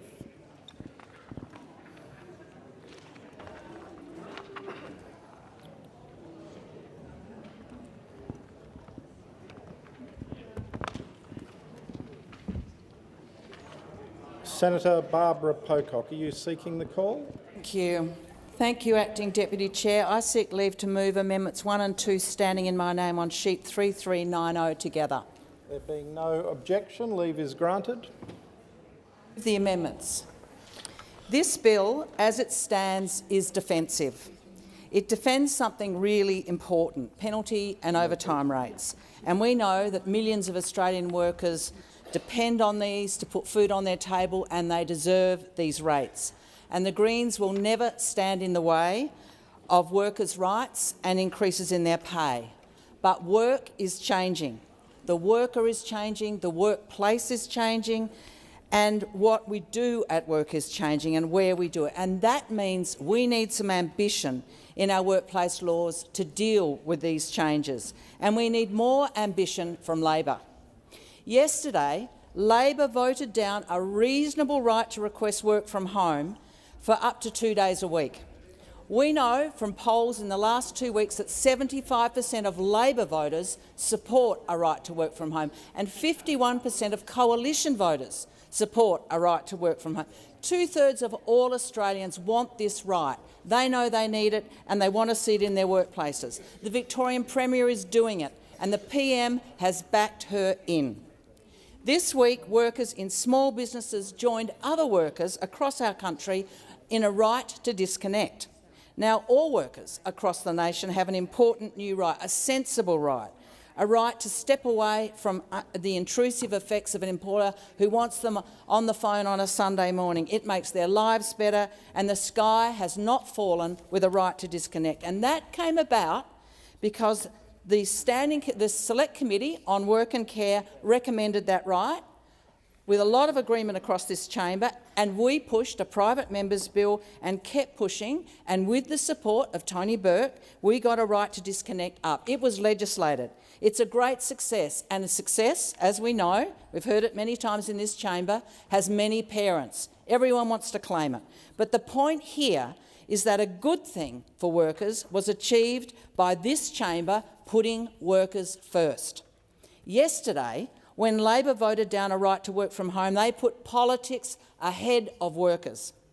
They said as much. They said they wouldn't act at the behest of the Greens. You can read it in the Financial Review this morning. That's putting your politics ahead of the interests of those you represent, of workers. Labor knocked back a simple, reasonable right to work from home, not because it isn't needed, not because it isn't wanted, not because it can't be done. It can be done and it is needed and wanted, but because of politics, because it's our idea. That's putting politics ahead of what's good for workers. And that's hubris. That's political pride. That's letting your political hatred get in front of what's good for workers. Labor have the biggest majority in this parliament in my lifetime. And in this House, Labor have the biggest majority in the other House in my lifetime. And we Greens are here in the Senate to support progressive change. Instead, they've knocked back a right to work from home, and they've knocked back something that would make a difference right now to so many women and men. And now with this amendment that I move today, Labor gets a chance to show whether they are here today to put workers ahead of politics. The amendment I now move gives Labor the chance to show whether it is in here for workers or is it in here for political advantage. Anyone who knows Labor history knows how important the Labor Party has been for workers' rights across past centuries. But where are you now? Where are you now? Here is your chance to help all women and men workers across our country who are looking for increased flexibility to put their lives together. This amendment makes it a right for all Australian workers, not just those with a school-aged child, not just carers, but anyone who is looking for flexibility to ask for it. They can ask, they have a right to get a timely written response from their boss. They've got limited ways in which they can be refused, and they've got access to a right to contest an unreasonable refusal. Our amendment opens up the eligibility to ask for flexibility to every worker, to have that right to ask and the chance to be treated decently, have backup when they make that request. We know that flexible work delivers enormous benefits. It helps people balance their jobs and study. It helps them look after their health, mental and physical. It helps them have a community life. It boosts workplace participation for women and also for men, helps men be more involved in their households, and the evidence shows it increases productivity, it reduces commuting time, less carbon in our environment, and it improves well-being. It's good for women and it's good for men. It's very good for families and for kids. This is about fairness. Flexibility should not be a privilege reserved to a particular group of people, just to carers, just to people with school-aged kids, because the truth is workers' lives across the board do not fit neatly into narrow boxes as set out in our current law. Of course, requests still need to be reasonable. Employers retain the ability to refuse requests on legitimate business grounds, but what this change does is ensure every worker can ask, and employers must properly consider their requests. The world of work has changed. Technology has made remote and flexible work not only possible, but in many workplaces it's utterly normal. The law should catch up with that reality and make sure every worker has the right to request arrangements that suit their lives. And yes, this is a Greens proposal, it's a Greens amendment, but this is a chance for Labor to do the right thing by workers rather than play politics just because you don't like the Greens. That's just because you haven't been the first one to bring it up in this chamber. It's no reason to knock back such an important right that so many Australian men and women want more backup on, and to deny all workers that right to ask for, to get the flexibility they need, including the right to ask to work from home. A real right with real backup. I will. Minister. Thanks, Deputy President. Just a short contribution to put the government's position on the record, and I'll ignore the irony of a Green Senator spending most of her speech criticising Labor and then saying that we're trying to take political advantage, but be that as it may.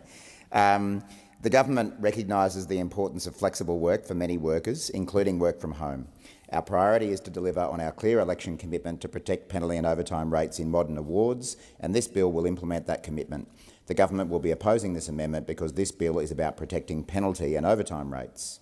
This government supports flexible working arrangements. I think anyone watching the last election campaign can be in no doubt that the Albanese Labor government is very strongly supportive of work-from-home arrangements.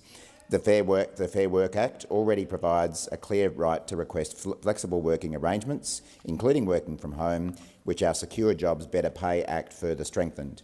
The Fair Work Act now permits access to flexible work arrangements in circumstances where the employee is pregnant, the employee is the parent or has responsibility for the care of a child who is of school age or younger, the employee is a carer, the employee has a disability, the employee is 55 or older, the employee is experiencing family and domestic violence, and the employee provides care or support to a member of the employee's immediate family or a member of the employee's household who requires care or support because the member is experiencing family and domestic violence.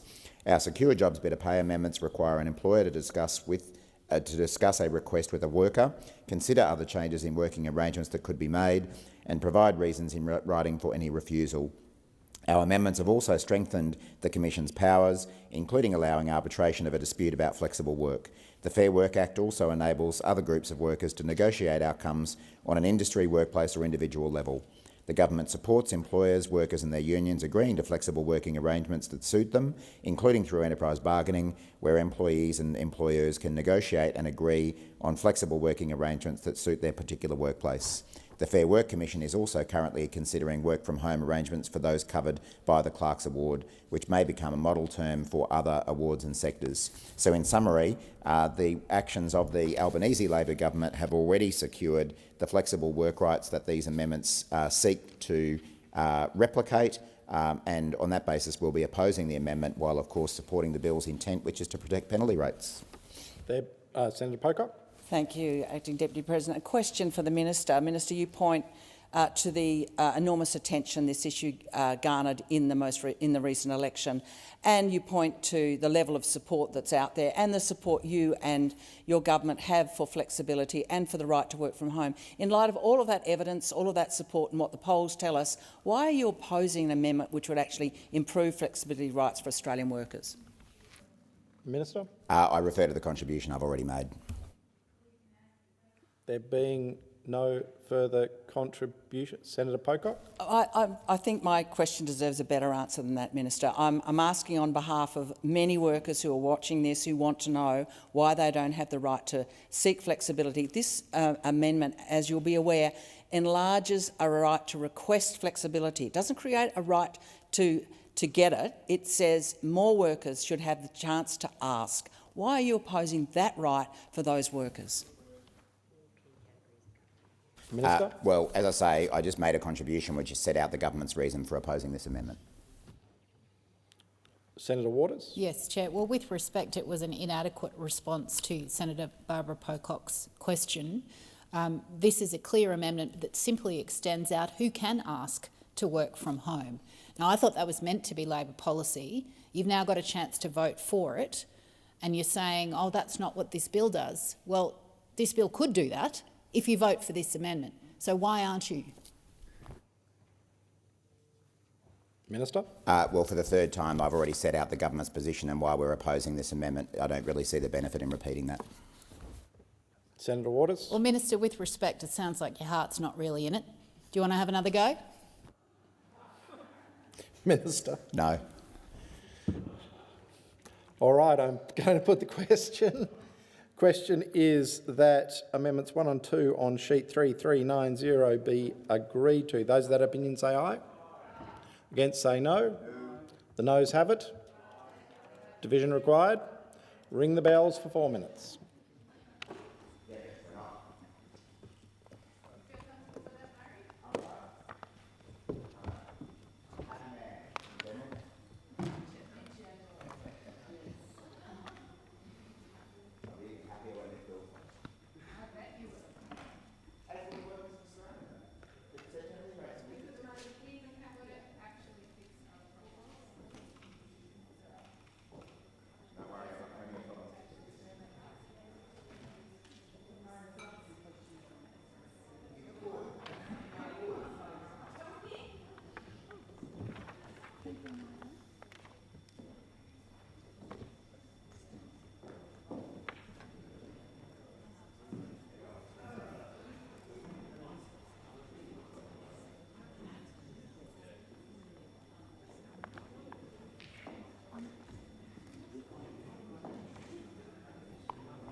the next?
Lock the doors.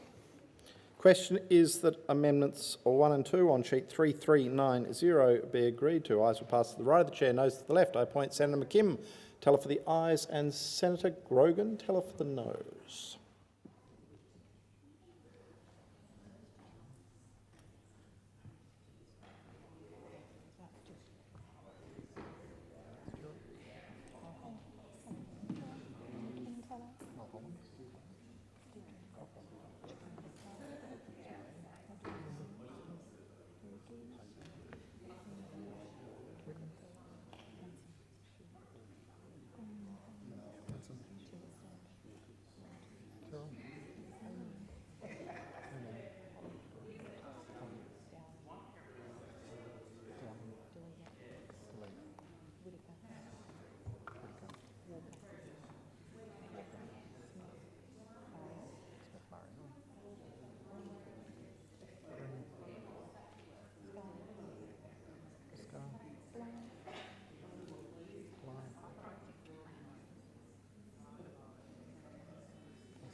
Counted with.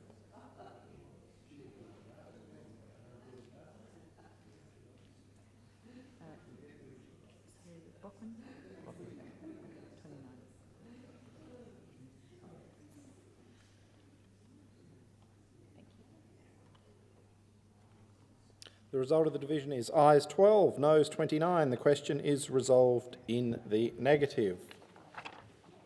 Senator Pocock, Barbara Pocock. Thank you. I seek leave to move amendment number 1 and 2 on sheet 3382 together. There being no objection, leave is granted. Thank you. I move those amendments. The Greens know that there are employers who will always look for every loophole in a law to cut wages or to take away conditions. And the law needs to make sure that workers don't go backwards. That's why the Greens are pleased to work with the government last year to secure changes that stopped the new protracted bargaining workplace determination provisions being used to take away long-held enterprise agreement conditions. That was a loophole in the law, and we managed to clarify the intention of the bill, the long-standing rule that your old agreement stays in place until you've negotiated a new one, that rule would continue. That protracted bargaining determination and strategies like it were not a backdoor to take away long-held conditions. We worked hard to make sure that was the case. Unfortunately, despite that very clear change to the law last year, some employers are still saying there's a loophole. This isn't some obscure theoretical point, it's having real-world impacts right now. In Victoria, for example, an employer is using the law to try to take away firefighters' rights to agree on what uniforms they wear into a fire. This is not a trivial question. This is a life and death matter, a serious health and well-being issue for those firefighters. This issue has also big implications for many state public sector workers who may get pushed into federal arbitration, and others, like staff in universities, for whom hard-won clauses around consultation are critically important. To deal with these issues, points like this, the Greens amendment clarifies that where there is an agreement in place and parties are negotiating for a new one, and one party has applied for an intractable bargaining workplace determination, the determination can't take workers backwards. Each term of the determination must be no less favourable than the corresponding term of the agreement. It restores the position that your current agreement stays in place until you negotiate a new one. The government should be able to support this for the same reasons they fixed the law last year. This is not about giving workers and their unions new terms and conditions. It's about ensuring they can't go backwards, and it's urgently needed, and it's in line with the intention of this bill. I urge Labor to protect the conditions of thousands of Australian workers, those public servants, those firefighters, and support this amendment. Minister. Thanks, Deputy President. The government will be opposing this amendment. The government has been clear that the scope of this bill is in relation to penalty and overtime rates in modern awards. It does not seek to make amendments to the enterprise bargaining framework. It remains the government's position that the process for resolving intractable bargaining should not be used to find ways of making workers' terms and conditions go backwards. Section 270, A of the Fair Work Act provides a specific requirement to ensure that a term in an intractable bargaining determination must be no less favourable than existing terms in enterprise agreements, and this provision should inform the Commission in its approach to this legislation. Senator Pocock. Minister, can you assure those public servants and firefighters and their union officials who are representing them and are very concerned about this loophole that there is no risk to their current rights in relation to consultation and related items in their bargaining? Are you confident, and can you give them confidence, that there is no way they can go backwards? Minister. Well, I'm not going to provide legal advice to anyone outside this chamber on an interpretation of a matter, but from the government's point of view, the Act is clear, in particular Section 270 A. I will put the amendment. If there's no further contributions, the question is that amendments 1 and 2 on sheet 3382 be agreed to. Those of that opinion say aye. Against say no. The noes have it. The ayes have it. Division required. Ring the bells for 4 minutes. 1 minute? 4 minutes.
Lock the doors. The question is that amendments 1 and 2 on sheet 3382 be agreed to. Ayes will pass to the right of the chair, noes to the left. I appoint Senator McKim teller for the ayes and Senator Grogan teller for the noes.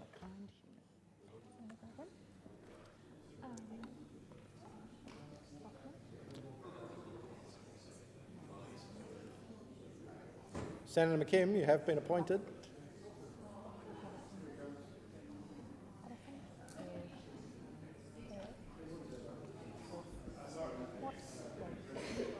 It's all good, all good.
The result of the division is ayes 13, noes 30. The question is resolved in the negative. I'll just give senators a moment to resume their seats.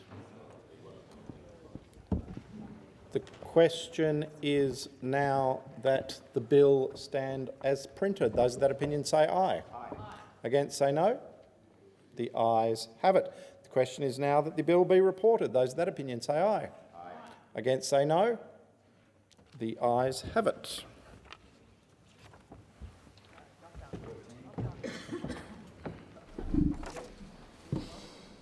The committee has considered the Fair Work Amendment Protecting Penalty and Overtime Rates Bill 2025 and agreed to it without amendment. Minister. I move that the report be adopted. Question is that the report be adopted. Those of that opinion say aye. Against say no. The ayes have it. Minister. I move that the bill be read a third time. Question is that the bill be read a third time. Those of that opinion say aye. Aye. Against say no.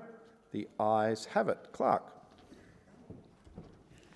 A bill for an act to amend the law relating to penalty and overtime rates and for related purposes. Government business. Orders of the day number 2. Pacific Banking Guarantee Bill 2025, second reading debate. Senator Patterson. Thank you, President. In the limited time we have remaining before the hard marker, I'll see how I go in getting the Coalition's position on the record in relation to this bill.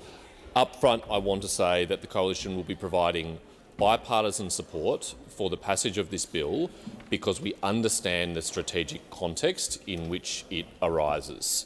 As the Foreign Minister has said, we are in a permanent contest in the Pacific for influence with nations such as the People's Republic of China.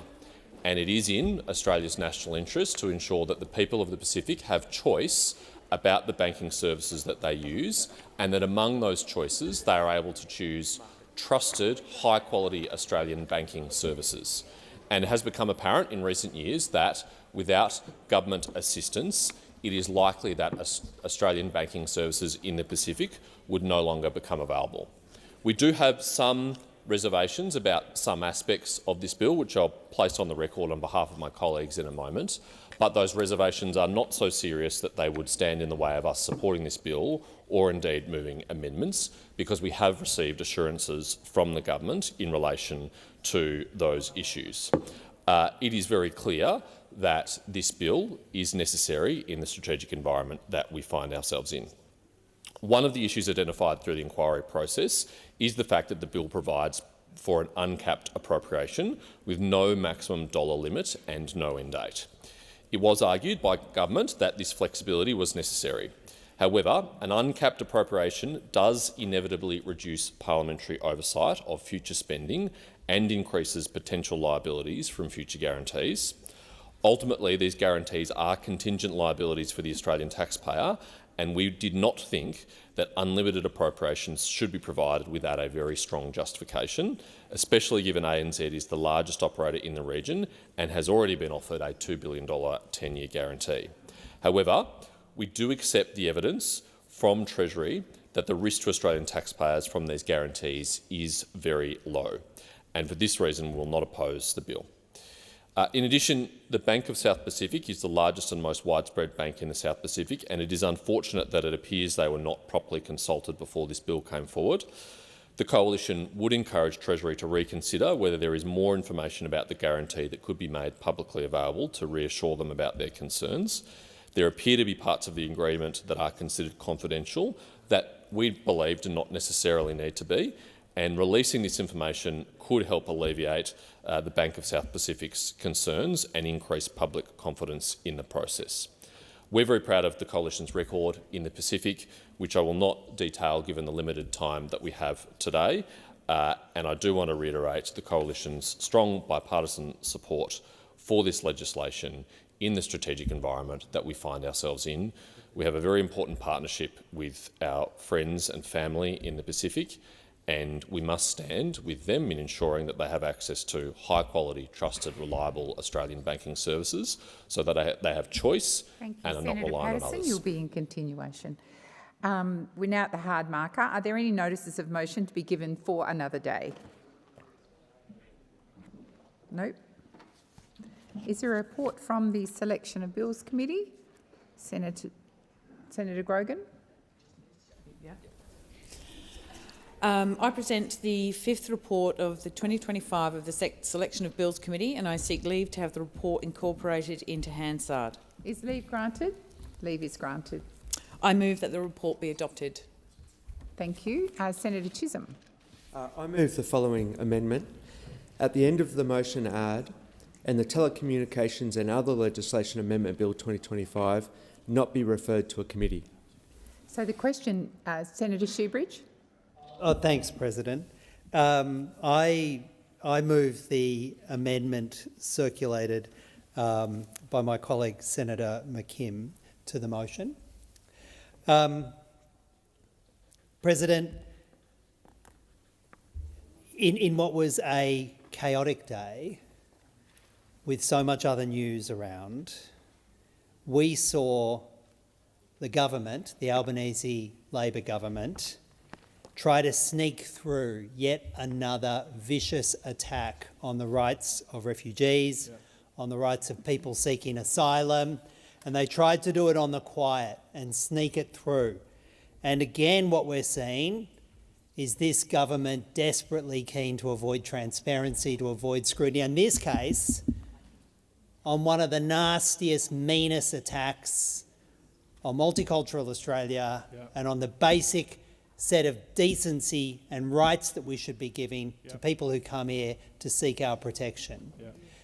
We have seen the Albanese Labor government being led like a little tame poodle by the Coalition down this nasty pathway, this nasty pathway of a competition to see who can be the most mean, the cruelest to refugees and people seeking asylum. And it is a race that only the least principled, the ugliest, the meanest, the nastiest can win. Now, my guess is at the end of the day, the Coalition will win that fight. That's their history. But I can tell you what, the Albanese Labor government is doing everything they can to put it in contest. And this bill, to remove the rights of natural justice, the right to basically be heard before some of the most far-reaching decisions are made in relation to people's lives. In this case, the Albanese government wants to be able to make a decision to deport somebody from Australia, often who've already had an asylum claim made in their favour. So we know that they have a need for protection. We know that they have a need for asylum. But now the Albanese government wants to be able to deport them to Nauru without ever asking, without ever testing what impact that might have on their health, on their family, without even asking. And worse, they want to be able to approach the Nauruan government to apply for a visa in their name, to force them to go to Nauru, again, without ever giving these people even the right to know the application is happening, let alone the right to correct obvious errors, to tell the Nauru government and the Australian government about their health concerns, to explain why leaving their child behind might not be fair. Not even asking. And the right of natural justice is a right that is embedded in our common law traditions, not for decades, but for centuries. And why do we have a right for natural justice? Because it reflects our values as a country that believes in rule of law, in basic decency. But it obviously doesn't reflect the Albanese Labor government's values, because they want to rip it away from some of the most vulnerable people in the country. And do you know what? If that's not bad enough, once people get to Nauru under Labor's plan to not ask them, not tell them, deport them, break up families, the Nauru government has made clear that they then want, in breach of the Refugee Convention, to send those people back to the country from which they fled, to send them to Iran, to send them to Afghanistan, all without even having that basic human decency of asking. Not even giving the people the right to know that the application has been made, or they may, as a human being, have a right to be heard before the Albanese government deports them to Nauru on their way to Afghanistan or on their way to Iran. Shame on the Albanese government for doing this, and shame on you not even having the guts to put it to a committee so that the Australian public gets a chance to see what you're doing and the latest stitch-up job you're doing with the coalition. So, of course, we're moving this amendment to send this ugly bill, this mean bill, this nasty Labor bill to the Legal and Constitutional Affairs Legislation Committee so that we can shine some sunlight on your meanness, and maybe that sunlight will be a kind of disinfectant to some of the ugly nastiness that's happening in Labor government. And maybe you can realise that you have a whacking great majority down in that other house, and with us you have a progressive majority in the Senate, and you don't need to follow the coalition's dog whistle on this stuff. You can recover a pathway to decency. That's why we moved this amendment. Thank you, Senator Shoebridge. Senator McKim. Yeah, thanks, President. I want to follow up to that excellent contribution from Senator Shoebridge by reminding this Senate that we are dealing with human beings here. And as Senator Shoebridge said, the decisions that are encapsulated in this legislation are some of the most consequential decisions imaginable for people who are in an incredibly vulnerable position, who have already been displaced from their homes, in many cases, who have fled seeking safety, as is their right under the Refugee Convention, to Australia and had their claims for asylum either accepted or under consideration by the government. And I want to remind people in this country, if you look at the history of persecution of people seeking asylum in this country, almost inevitably the most draconian measures have been introduced by the Labor Party, not the Liberal Party, by the Labor Party. And why have they done that? Because they are running scared. They have made a decision based on political calculus, and the collateral damage to that decision is the lives of some of the most vulnerable people who are currently in this country, refugees and people who are seeking asylum. And they are being persecuted by the Labor Party because Labor's political calculus says they can't stand up against the attack dogs in the coalition. Well, I've got news for the Labor Party. This is now so deeply embedded in your political DNA. You are a bigger problem for the human rights and the natural justice rights of people seeking asylum in this country than the Liberal Party is, and you have been for decades. Hang your heads in shame. You should hang your heads in collective shame, because you have persecuted people. You have destroyed countless lives. I well recall visiting Manus Asylum when the decision was made. The decision was made to cut off the food, the electricity, the medical supports, and even the drinking water from people in the Lombram Detention Centre.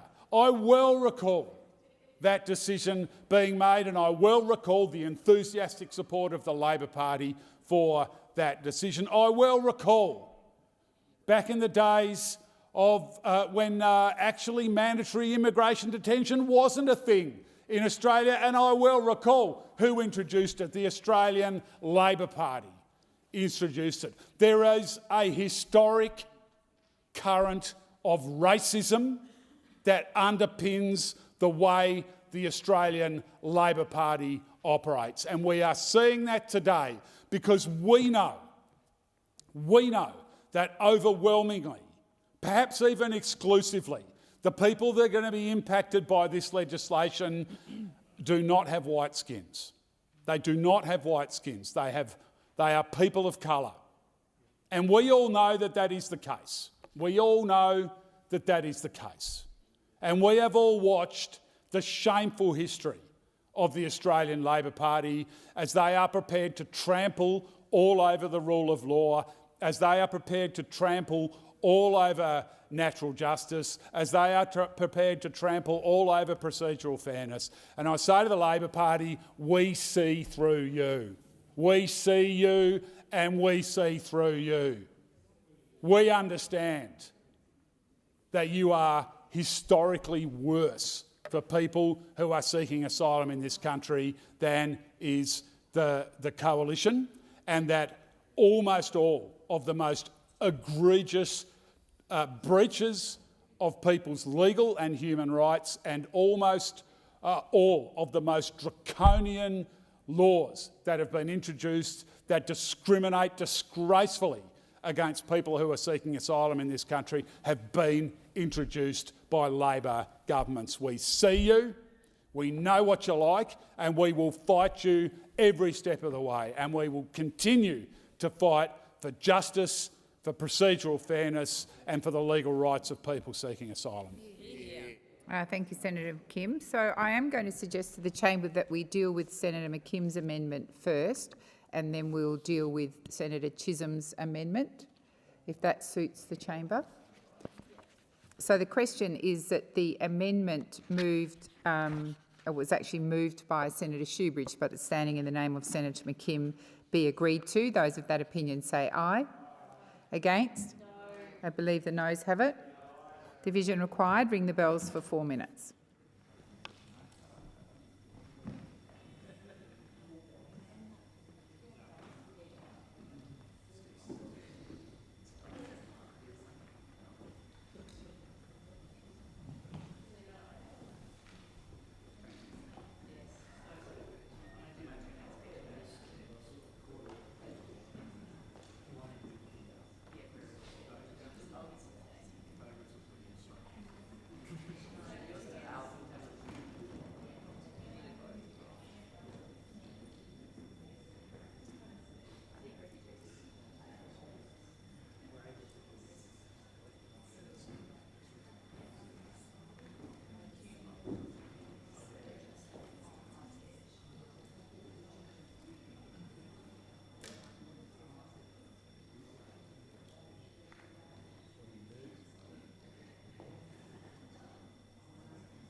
lock the doors. So the question is that the amendment standing in the name of Senator McKim and moved by Senator Shoebridge be agreed to. The ayes shall move to the right of the chair, the noes to the left. I appoint Senator McKim as teller for the ayes and Senator Askew as teller for the noes.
Okay. Order. The result of the ballot is 11 ayes and 27 noes. The ballot is decided in the negative. I'll now move to the motion as moved by the amendment as moved by Senator Chisholm. So the question is order. So the question is that the amendment as moved by Senator Chisholm be agreed to. Those of that opinion say aye. Against? I believe the ayes have it. Senator McKim. Instead of a division, could I simply ask that the Greens' opposition to this motion be noted? Thank you, Senator McKim. That's much appreciated. So the ayes have it, and we'll note the Greens' opposition to that. I'll now move the selection of Bills Committee as amended. Those of that opinion say aye. Against? I believe the ayes have it. I shall now proceed to the placing of business. Is it desired to postpone or rearrange the business? Minister Gallagher. It is. I move that general business notice of motion number 126 be considered during general business today. So the question is, the motion is moved by the minister be agreed to. Those of that opinion say aye. Against? I believe the ayes have it. Leave of absence for senators? None. I call the clerk. President, a postponement notification has been lodged in respect of general business notice motion number 34 in the name of Senator Shoebridge, postponed to the 1st of September 2025. Thank you. I shall now proceed to formal business. We'll begin with business of the Senate number 1, standing in the name of Senator Payman. Thank you, President. I ask that business of the Senate notice of motion number 1 be taken as a formal motion. Is there any objection to this motion being taken as formal? There being none, I call Senator Payman. I move the motion. So, Senator Scarr. Minister? Thank you. Thank you, Senator Scarr. I seek leave to make a short statement. Is leave granted? Leave is granted for 1 minute, Minister. The government will be opposing this motion. The independent review of resourcing in parliamentarian offices was... Is this the one on the right one? Yes. Yeah. Offices was an independent review handled independently from government. The final report of this review was released on the 1st of August. The government has agreed in principle to all 10 recommendations and will work with parliamentarians on our response and reform. And I know that the Special Minister of State is, as always, available to engage with anyone who would like to engage on this matter. Thank you, Minister. Senator Scarr. Seek leave to make a short statement. Leave is granted. Senator Scarr for 1 minute. Thank you, President. The Coalition believes that there should be a fair, balanced and transparent system in relation to staffing allocations. A healthy democracy requires a strong parliament that is adequately resourced to review and scrutinise government legislation. The Prime Minister should not hold discretionary powers to arbitrarily cut staffing allocations from the crossbench and the opposition to avoid accountability and legitimate political scrutiny. It is appropriate that changes be made to the Members of Parliament Staff Act 1984, known as the MOPS Act, to create clear guidelines on staffing allocations and uphold the democratic principles of the Australian Parliament. Thank you. So the question is that business of the Senate number 1, standing in the name of Senator Payman, be agreed to. Those of that opinion say aye. Against? No. I believe the noes have it. Division required. Ring the bells for 4 minutes.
Lock the doors. So the question is that business of the Senate number 1, standing in the name of Senator Payman, be agreed to. The ayes shall move to the right of the chair, the noes to the left. I appoint Senator Askew as teller for the ayes and Senator Darmanin as teller for the noes.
Order. There being 27 ayes and 33 noes, the matter is resolved in the negative. We'll now move to government business.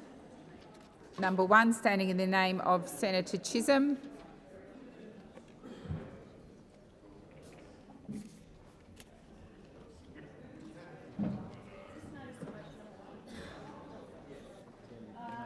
Minister. Thank you, President. I seek leave to amend Government Business Notice of Motion number 1 before seeking to have the motion taken as a formal motion. Is leave granted? Leave is granted, Minister. Thank you. I amend the motion as circulated in the chamber and ask that the amended motion be taken as formal. Is there any objection to the amended motion being taken as formal? There being none, I call Minister Gallagher. Thank you. I move the motion as amended. So the question is that Government Business number 1, standing in the name of Senator Chisholm and moved by Minister Gallagher as amended, be agreed to. Those of that opinion say aye. Aye. Against? I believe the ayes have it. We'll now move to General Business Notice of Motion number 122, standing in the name of Senator Payman.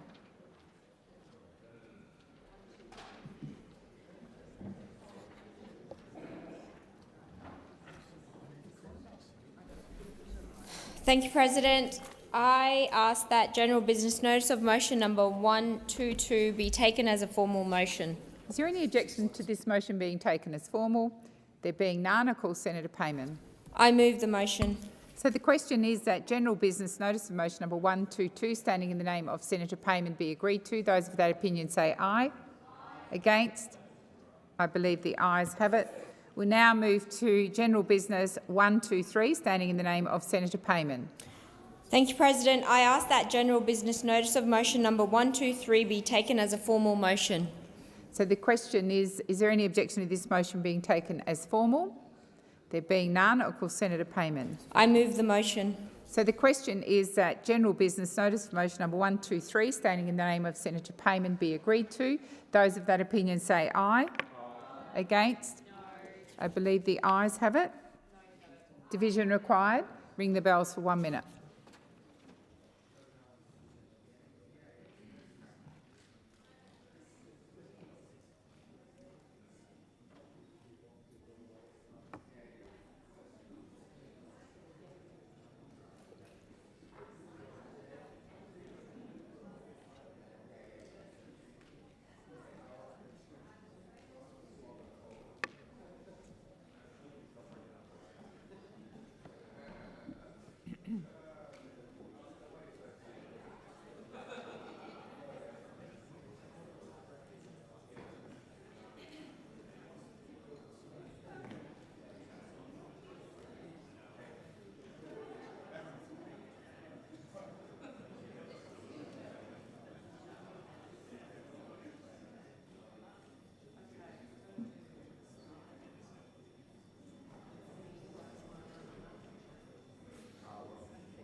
Lock the doors.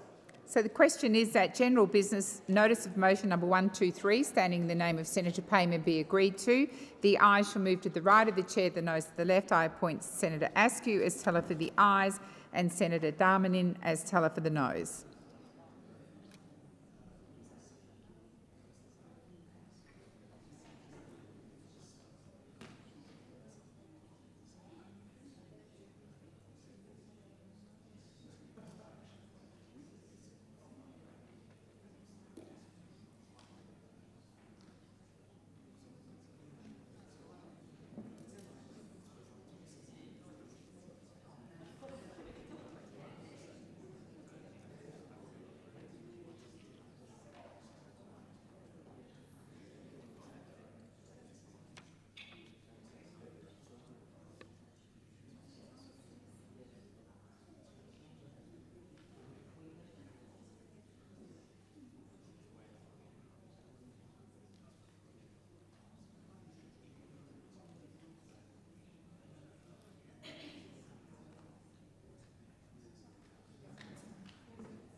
Order. There being 37 ayes and 23 noes, the matter is resolved in the affirmative. We'll now go to Government Business 124, standing in the name of Senator Ormond Payne. Thank you, President. I ask that general business notice of motion number 124 be taken as a formal motion. Is there any objection to this motion being taken as formal? There being none, I call Senator Ormond Payne. I move the motion. So the question is that general business notice of motion number 124, standing in the name of Senator Ormond Payne, be agreed to. Those of that opinion say aye. Against? I believe the ayes have it.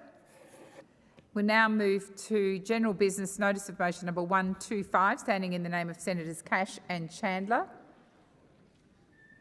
Senator Chandler. Thank you, President.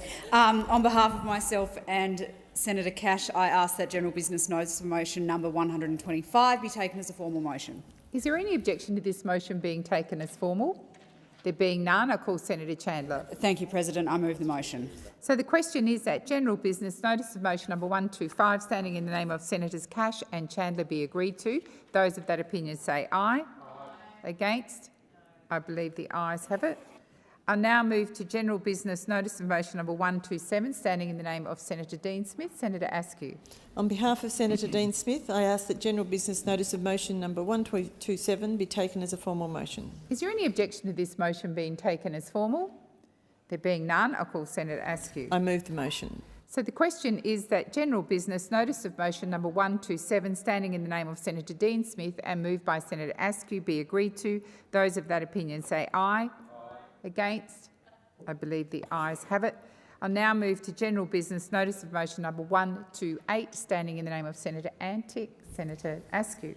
On behalf of Senator Antic, I ask that general business notice of motion number 128 be taken as a formal motion. Is there any objection to this motion being taken as formal? There being none, I call Senator Askew. I move the motion. Minister. I seek leave to make a short statement. Is leave granted? Leave is granted for 1 minute, Minister.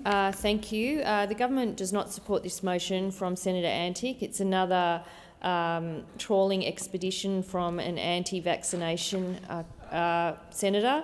In this case, it seeks documents stretching back to February 2021. Order. It's an unacceptable diversion of departmental resources. The period, of course, stretches back to the Morrison government and the national COVID-19 vaccination program started by that government, which, of course, has continued under the Albanese government. Vaccination is the single most important step each of us can take to minimise the risk of severe disease and death associated with COVID-19 infection. Long-term data and real-world experience continues to confirm both the safety and efficacy of vaccines for the prevention of severe disease, hospitalisations and death from COVID-19, and the TGA closely monitors the safety of COVID-19 and has well-established and robust systems in place to capture reports of suspected adverse events. Thank you, Minister. So the question is that general business notice of motion number 128, standing in the name of Senator Antic and moved by Senator Askew, be agreed to. Those of that opinion say aye. Against? No. I believe the noes have it. Division required. Ring the bells for 1 minute.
Lock the doors. So the question is that general business notice of motion 128, standing in the name of Senator Antic and moved by Senator Askew, be agreed to. The ayes shall move to the right of the chair, the noes to the left. I appoint Senator Askew as teller for the ayes and Senator Darmanin as teller for the noes.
Order. There being 26 ayes and 33 noes, the matter is resolved in the negative. That concludes formal motions. We'll move to committee memberships. There are none. Messages from the House. The President has received a message from the House of Representatives forwarding the National Health Amendment Cheaper Medicines Bill 2025 for concurrence. I call the Minister. Thank you, President. I move that this bill may proceed without formalities and be now read a first time. I call the Clerk. We'll put the question. I beg your pardon, I might put the question first. So the question is, the motion is moved by the Minister be agreed to. Those of that opinion say aye. Against? I believe the ayes have it. I call the Clerk. A bill for an Act to amend the National Health Act 1953 and for related purposes. Minister. Thank you. I move that this bill be now read a second time, and I seek leave to have the second reading speech incorporated in Hansard. Is leave granted? Leave is granted, Minister. Thank you. I move that the debate be now adjourned. So the question is, the motion is moved by the Minister be agreed to. Those of that opinion say aye. Against? I believe the ayes have it.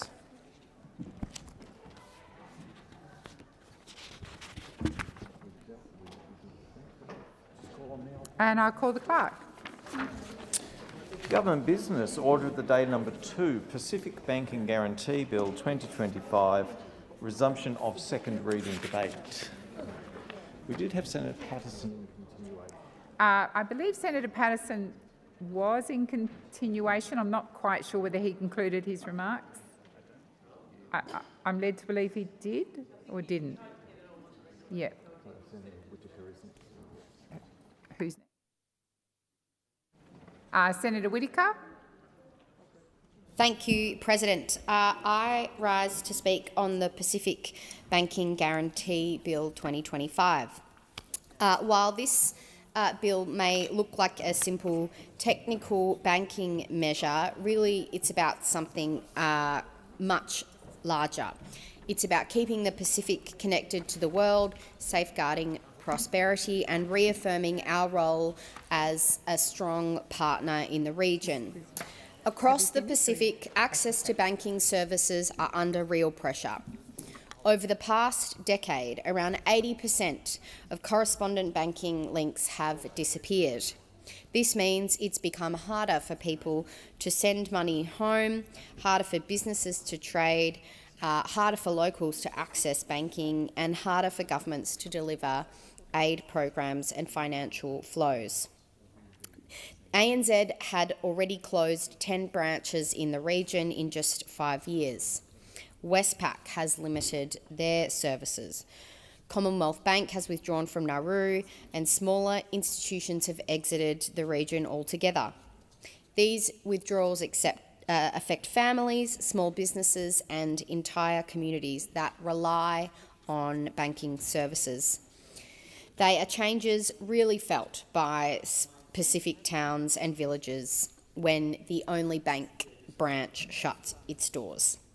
Pacific leaders have told us time and time again that banking access is one of their top priorities. They know that without it, cross-border payments dry up, trade dries up, and economic security weakens. And in the Pacific, remittances are a vital source of national income in countries like Tonga, Samoa and Fiji. This bill establishes a Pacific banking guarantee, giving eligible Australian banks the certainty they need to remain active in the region. It creates a special appropriation from the Consolidated Revenue Fund, ensuring that in the unlikely event of a claim, the Commonwealth can step in immediately and in full. Guarantees are confined to low-risk exposures. Banks will pay a fee for the protection. Independent assessments show the likelihood of a payout is very low. This is a balanced and carefully designed mechanism to keep financial services in place. The urgency on this is clear.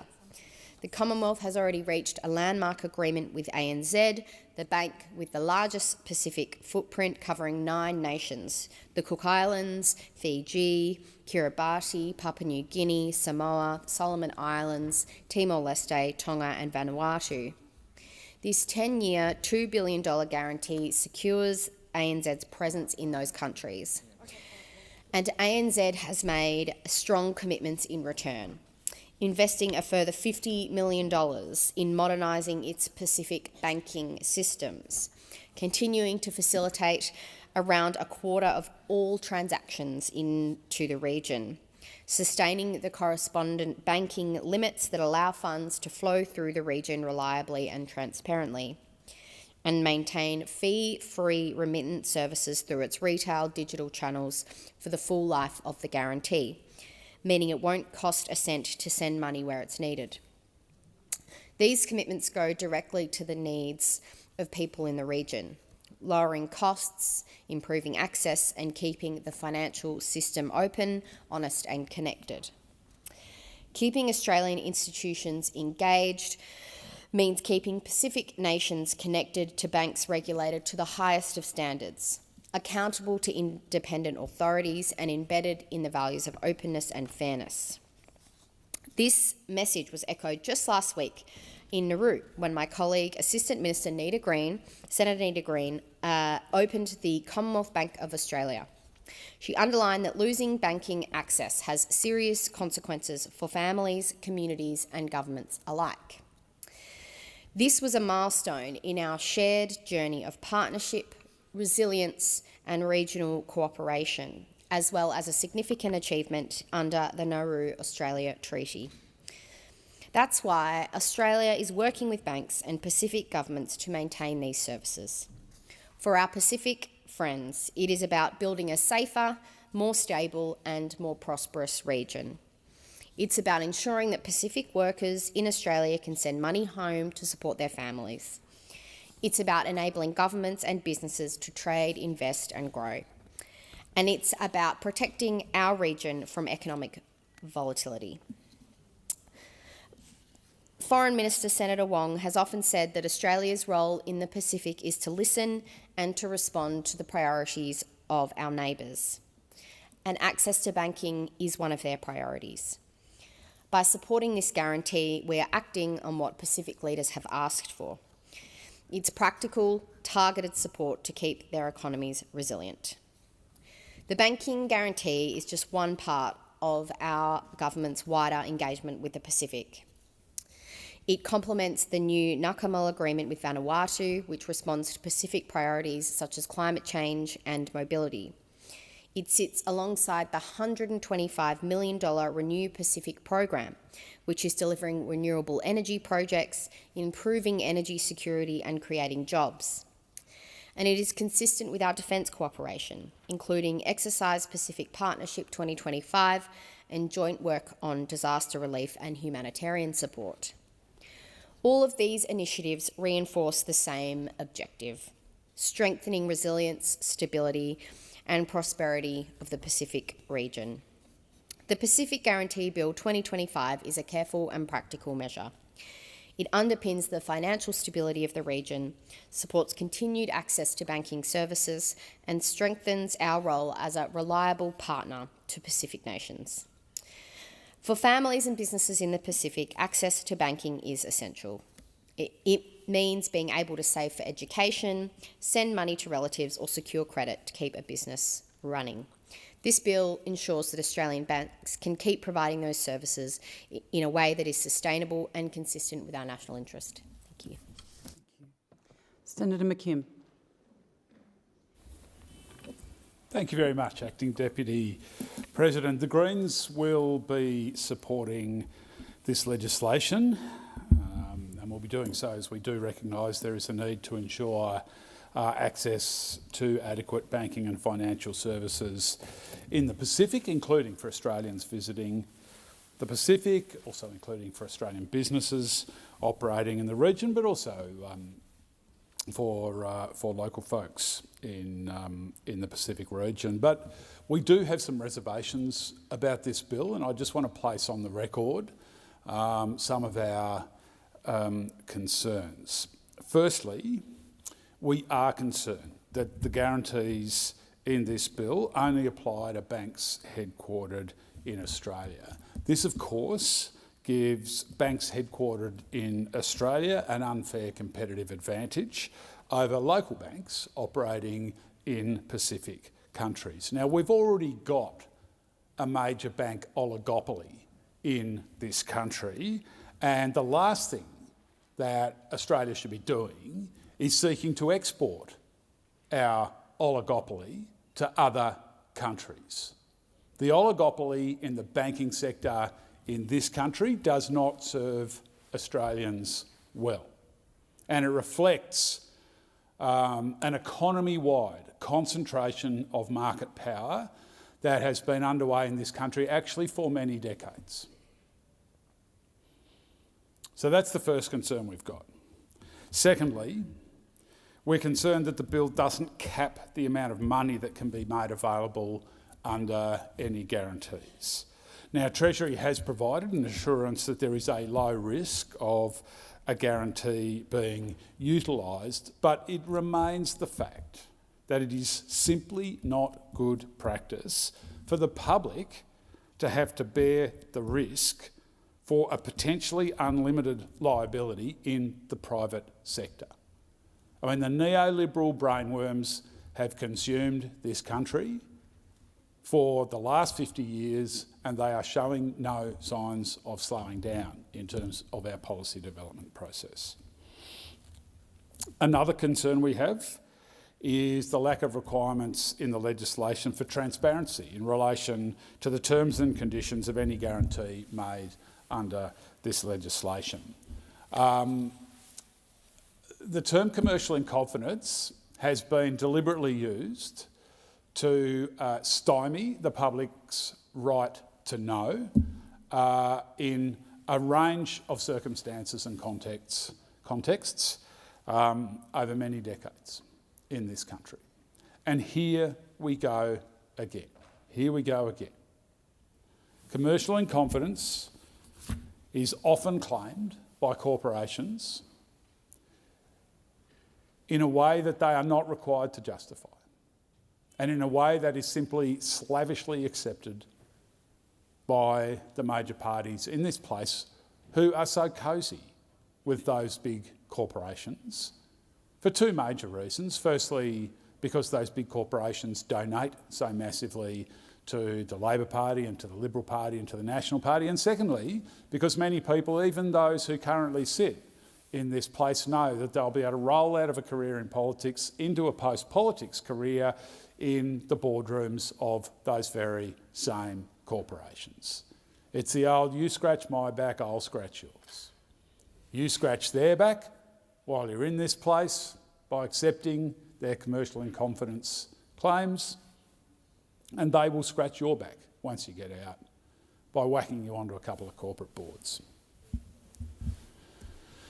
A diverse variety of stakeholders have called for more information in relation to the guarantees to be released publicly, including Bank South Pacific, the Pacific Islands Forum Secretariat, and the Director of the ANU Development Policy Centre, Professor Stephen Howes. And I asked the Minister in her summing up if she could specifically address why the government has decided not to provide for a framework to allow for the provision of more information in relation to guarantees to be released publicly, particularly in light of the calls of people like the Pacific Islands Forum Secretariat. I mean, we're supposed to be good Pacific neighbours. You know, I'll talk a little bit more about some of the things that we're doing to our Pacific Island neighbours a little bit later in my speech, but given that we are basically sinking a lot of their countries by approving new coal and gas mines hand over fist, I would have thought the very least we could do was heed their calls for more transparency in relation to this legislation. So, to be clear, the Greens are calling on Labor to legislate to ensure that the terms and conditions of each guarantee are made public, including the value of the guarantee, what the guarantee specifically covers, fees, if any, paid by the recipient, and whether the recipient meets or has met their obligations under the guarantee. That is a basic minimum transparency standard, and there is precisely no reason why legislation to frame those measures should not have been included in this bill. Now, you can't blame the Greens, and for that matter the wider Australian public, for having reservations about the Albanese Labor government's relationship with big Australian banks. Labor has shown time and time again they will do whatever it takes to support their corporate donors, including the big four banks, even when the interests of the big four banks run counter to the interests of the Australian people. Let's take one example, just one, from the last parliamentary term. The Greens came to an agreement with the then Assistant Treasurer, Mr Jones, to impose $1 million fines on dodgy bankers who failed to uphold their obligations to around probity within the banking sector. Now, what happened? As soon as the bank executives got wind of what was going on, the calls started coming in, right up to and including the Prime Minister's office, from no less than the head of the Australian Banking Association, Anna Bligh, who, by the way, former Queensland Labor Premier, by the way, a living, breathing example of the rolling door that I was just talking about, the revolving door, where senior major party officials and MPs, and in the case of Ms Bligh, Premier in this country, roll more or less straight out of the Parliament and straight out of the Premier's suite in Queensland into the job heading up the Australian Banking Association. And what happened? Labor backflipped and reneged on their agreement with the Greens. That was a naked display of power. The Australian Banking Association didn't care who saw them pulling the Labor Party's strings, and the Labor Party, the shameless Labor Party, didn't care who saw them acquiescing to those tugs on their strings from the Australian Banking Association. It was a naked display of power, and it revealed who actually runs this joint, and that is vested corporate interests. Late last term, we also saw the former Assistant Treasurer introduce legislation to supposedly combat scams. But of course, after heavy lobbying from, guess who? The major banks in this country, the final result was a bill that let those very same big banking corporations off the hook and did next to nothing to stop people from being scammed. Now, to make the scams framework even slightly more useful, the new Assistant Treasurer, Mr Molino, needs to designate different sectors of the economy, including banks, telcos and social media platforms, and develop codes and rules for each sector. Now, to date, we've heard radio silence from the Assistant Treasurer, and I politely suggest to him that he get active in this space. The major banks in this country operate in a sweet oligopoly. Their massive market power and their huge sway over the old political parties in this place gives them free rein to squeeze their customers for every last dollar. And as a result, they are some of the most profitable banks in the world. They rake in billions of profits every year. They award their executives multi-million-dollar salary and bonus packages, and the long-suffering Australian consumer loses out. It's a story we've heard time after time after time. And we're in the midst of the profit reporting season at the moment, and CommBank is the first of the big four banks to report their profit for the last financial year. $10 billion plus. $10 billion of profit. That's CommBank's highest profit in over a decade. And their executives are going to get handsomely rewarded for that profit. And that profit is in significant part recorded off the back of an escalating housing crisis in this country. And remember, when COVID first hit, the Reserve Bank panicked, printed about $400 billion,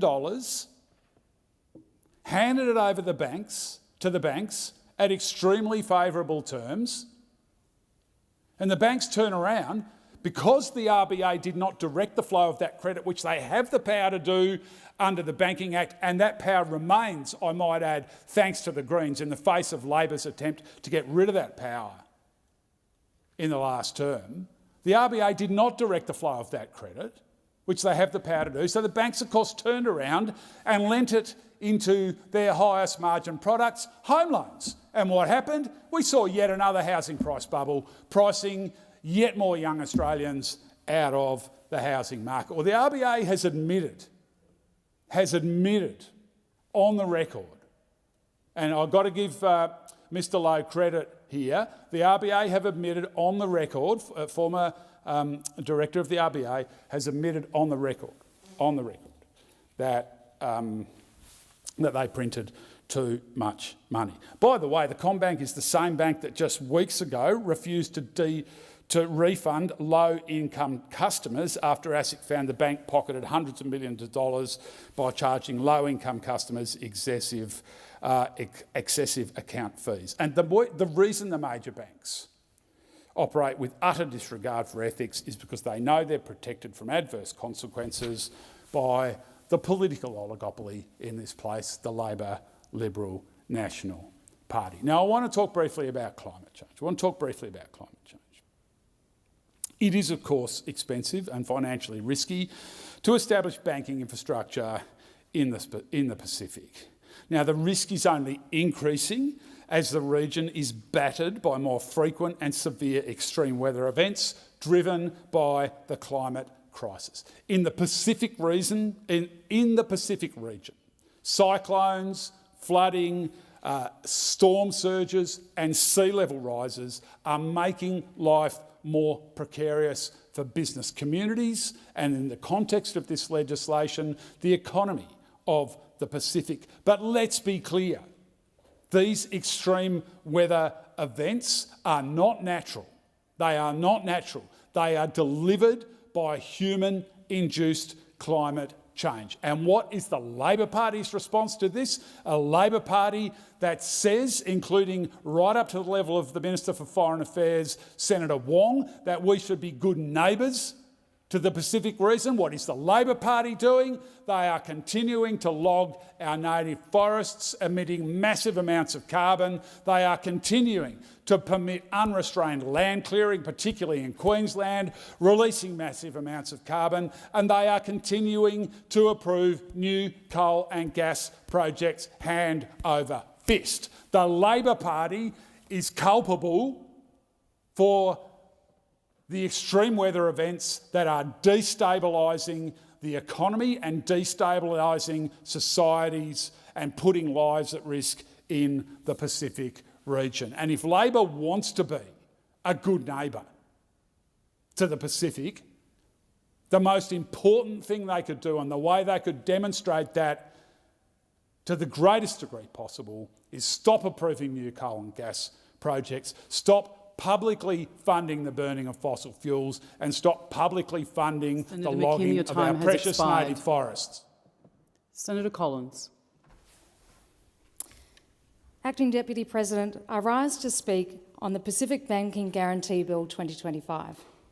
I do so in support of its broad objectives, but also with some concerns about its transparency and adequacy of guarantees. The purpose of this bill is to ensure that Australian banks or authorised deposit-taking institutions continue to have operations in the Pacific region. I note the Treasurer's statement that the aim of the bill is to help ensure Pacific nations have access to correspondent banking relationships, which provide important connections to the global financial system. These CBRs are vital to both Australia and Pacific nations. They facilitate international trade and allow Pacific Island countries to receive aid money and remittances, attract investment and grow their economies. I liken CBRs to the plumbing of banks. They let money flow from one country to another. Without CBRs, Pacific Island countries are completely cut off financially from the rest of the world. They'd have no stores of foreign currency or be able to trade, for example. Remittances, especially, are a lifeline for household incomes of Pacific countries. Remittances are defined as cross-border transfers of funds. Put simply, people remit earnings to their family and friends back home. Small business remit frequently across borders too. As well as providing essential income, remittances put more food on the table.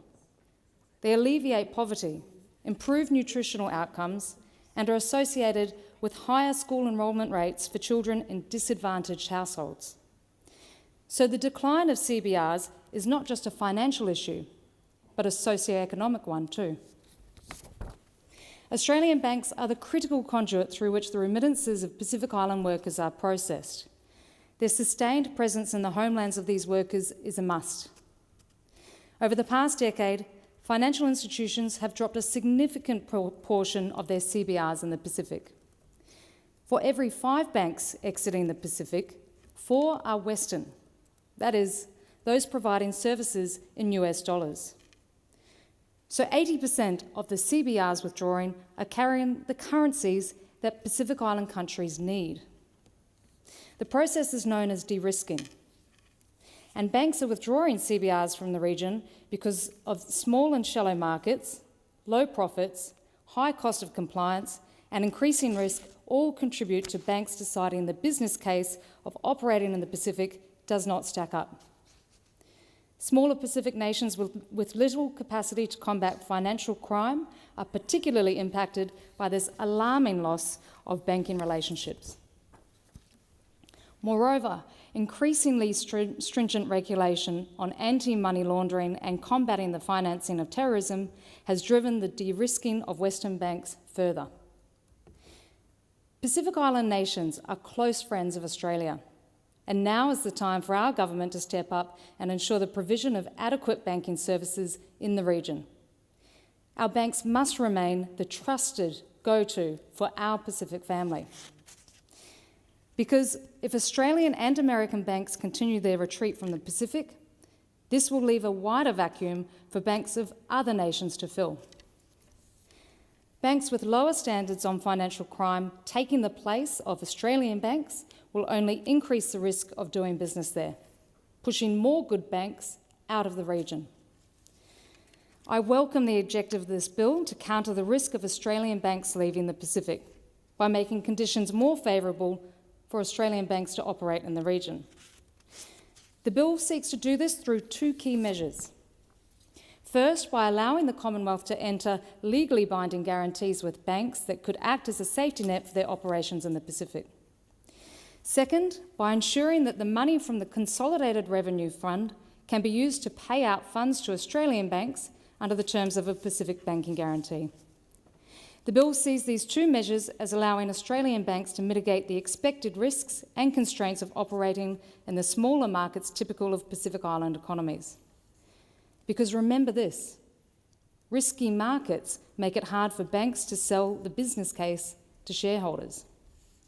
The ANZ Banking Group announced it would be the first recipient of the Pacific Banking Guarantee, a maximum $2 billion 10-year bank guarantee to support its regional operations. This is the first such guarantee, and it is contingent on the passage of this legislation.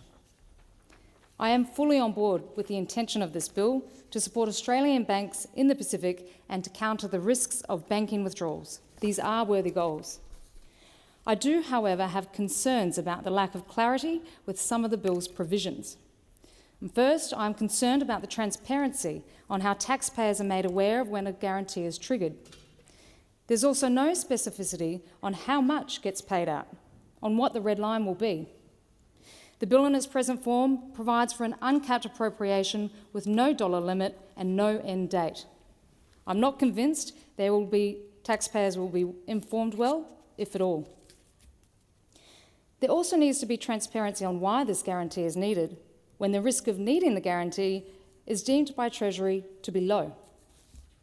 I'm also concerned about the locking in of fee-free remittances for 10 years without assurances from ANZ that the markup on the foreign transfer for Pacific Islanders won't be exorbitant.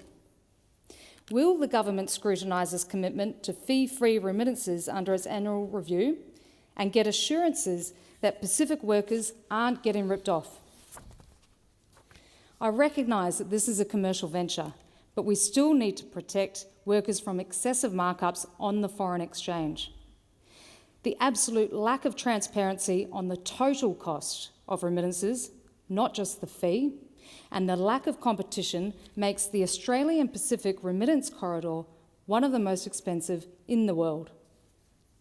As I wrote in a 2023 policy brief for the Lowy Institute, the Australian government should better support Pacific workers who remit significant earnings home by reducing transaction costs.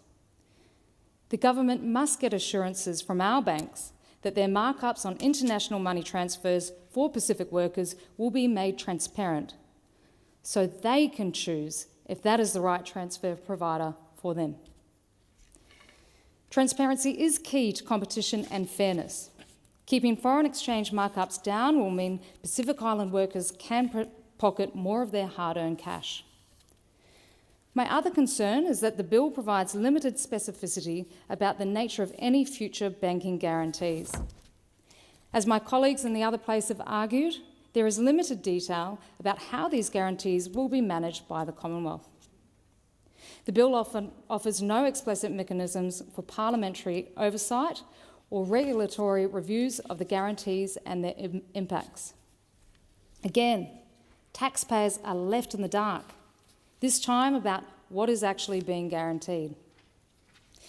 To provide the public with clarity they need, I agree with the recommendation of the great ANU economist in the Development Policy Centre, Professor Stephen House.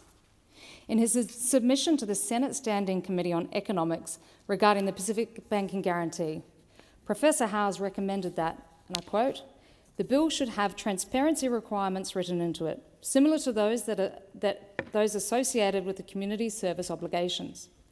These would stipulate, at a minimum, that the terms and conditions of any guarantee made under this bill would be made public, and that the recipient of the guarantee would be required to report on its compliance with the obligations it has entered into."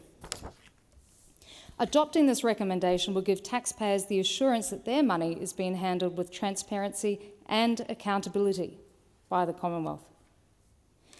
As Professor Howes rightly pointed out, any corporation receiving a benefit from the taxpayer should be required to disclose the terms and conditions on which such benefits are provided and should be obliged to report on what it is doing in return. I welcome the thoughtful submission of Professor Howes to the public consideration of this bill.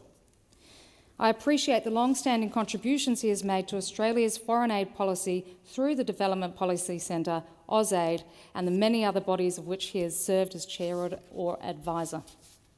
Like Professor Howes, I believe that this bill not only lacks transparency, but awards too much discretion to government and business officials. It requires more rigorous accountability on the part of these players to ensure that the interests of taxpayers are properly served.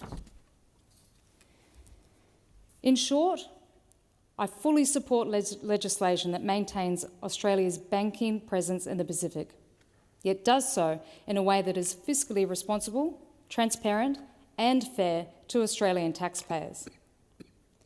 Beyond this bill, there are other ways by which the government could support and sustain the presence of Australian banks in the Pacific.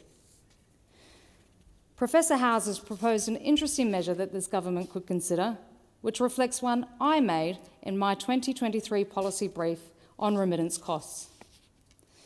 That the government explore a more direct role for the Reserve Bank of Australia to facilitate international transactions involving Pacific Island workers employed in Australia under the Pacific Australia Labour Mobility Scheme. There are many ways to support cheaper remittances into the region, and we need all options on the table. We need to think outside the square as to how we can best serve the banking needs of our family, Pacific family. We also need to help the Pacific Islands region build a self-sustaining banking system. In this vein, we need to create an environment that enables its own banking system to flourish and prosper in the long term. In so doing, we can build on the previous coalition government's proud record of empowering our Pacific family. As I said in my maiden speech on the 30th of July, we must help our Pacific family develop a harmonised banking regulation framework that will integrate with Australia's. This will reduce the cost of compliance, lower the risk profile, and encourage more Australian and American banks to do business there. Looking forward, we will continue to work with the government to help sustain healthy correspondent banking relationships in the Pacific. Yet we will ensure that all Pacific banking policy is transparent and fiscally responsible, with accountability to the Australian taxpayer. Importantly, the Coalition will ensure that all such future legislation is directed towards the financial autonomy, security and well-being of Pacific Island workers in Australia. When they prosper, their home countries will also prosper. A thriving Pacific region connected to the global financial system through our banks is absolutely something we should strive for.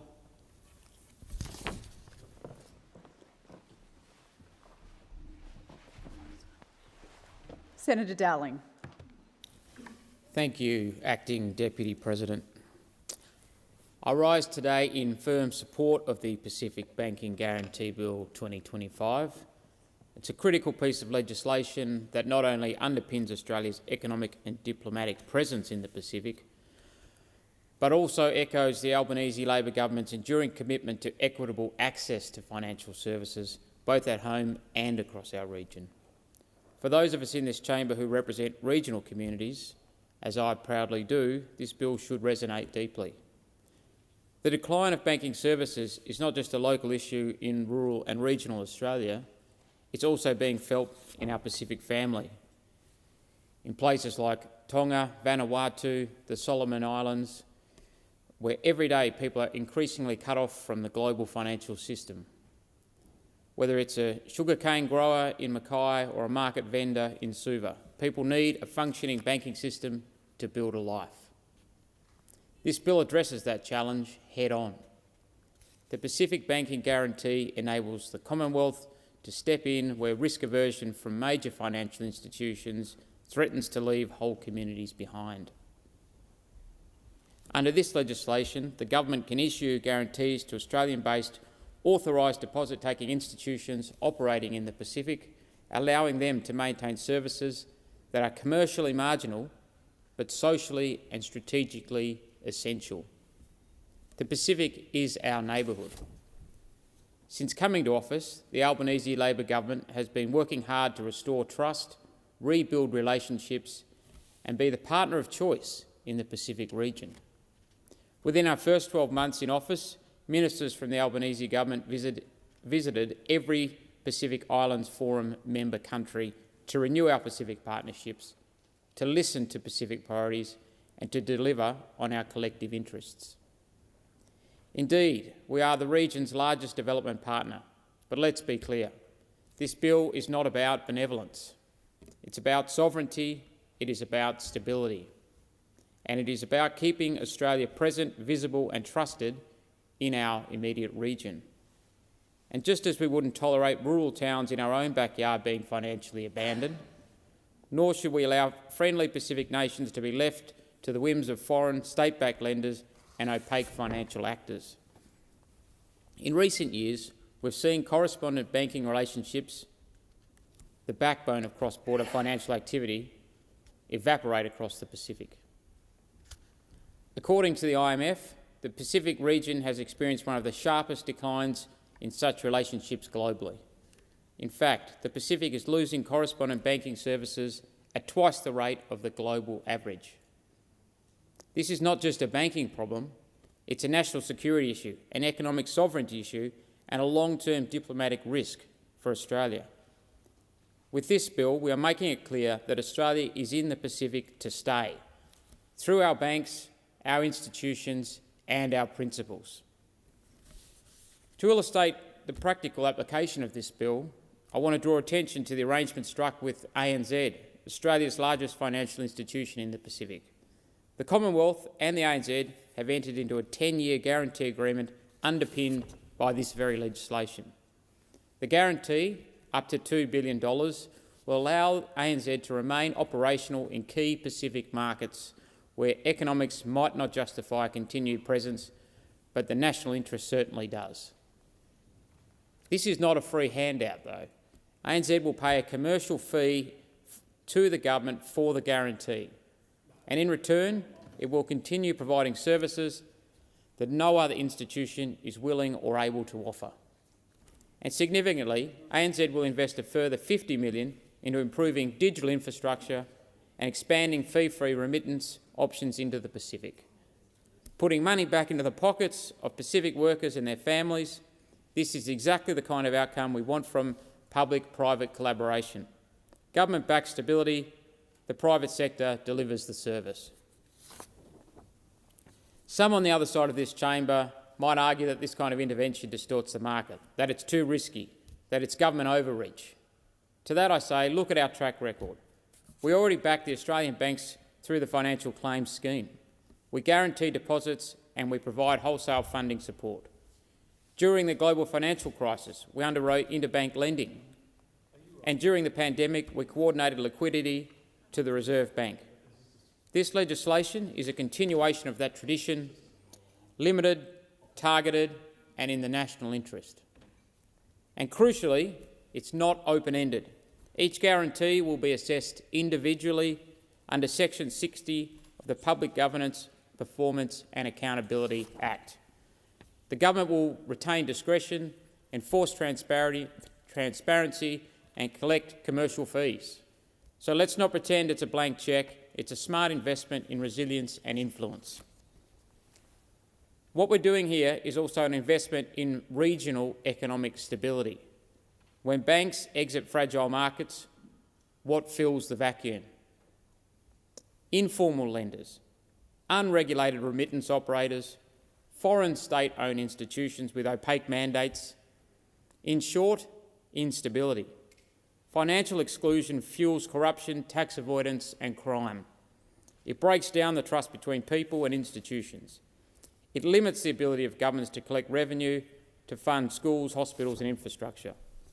We cannot allow that dynamic to fester on our doorstep. That's why this legislation matters.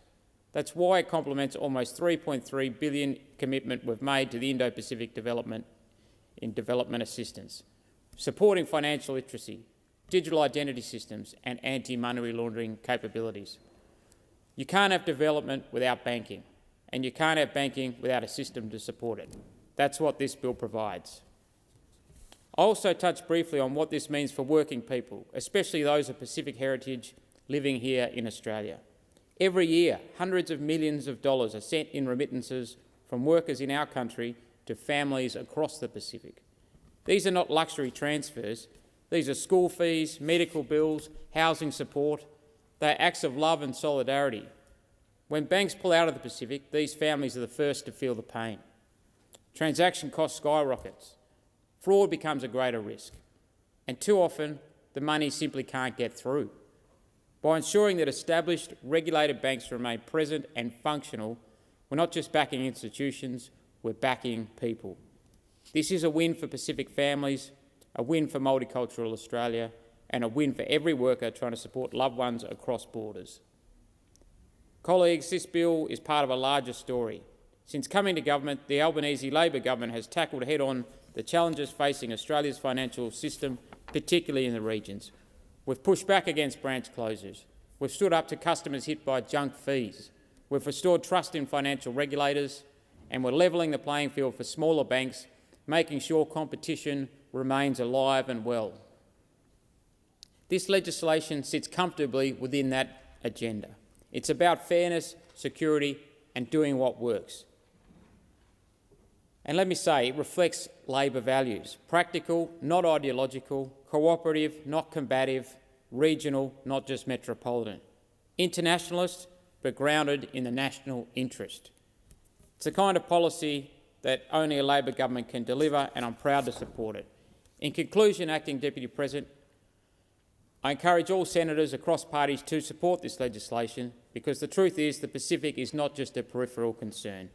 It is central to who we are and how we live. And in banking, it's not just a commercial service, it's a social utility, essential, foundational and transformative. Within this bill, we affirm Australia is a reliable partner, that we take our obligations seriously, and that no one, whether in Fiji, Tonga or Samoa, should be left behind by the forces of financial retreat. Let us pass this bill with conviction and clarity. Let us build a banking system that works for people, not the other way around. And let us do so with certainty that this is what good government looks like. I commend this bill to the Senate. Thank you, Senator Darling. Senator O'Sullivan? Is a quorum required? Ring the bells.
Quorum is reached, established, and Senator Sharma, you have the call.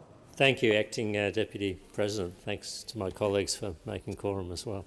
Appreciate that.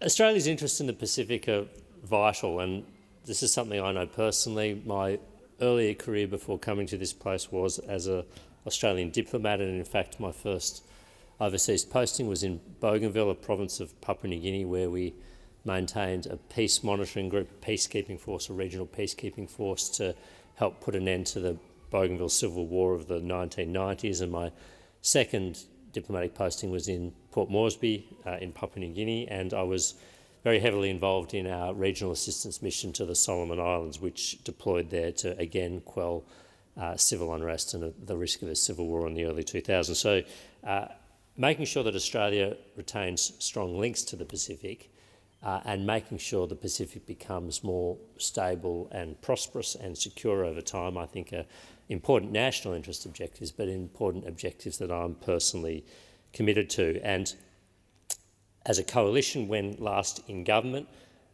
we were the authors of what we called the Pacific Step Up, and I'm proud of the record that our government was able to achieve. We became the first, and I think still the only country, to establish diplomatic posts in every member of the Pacific Islands Forum, every PIF nation, which had not been the case previously.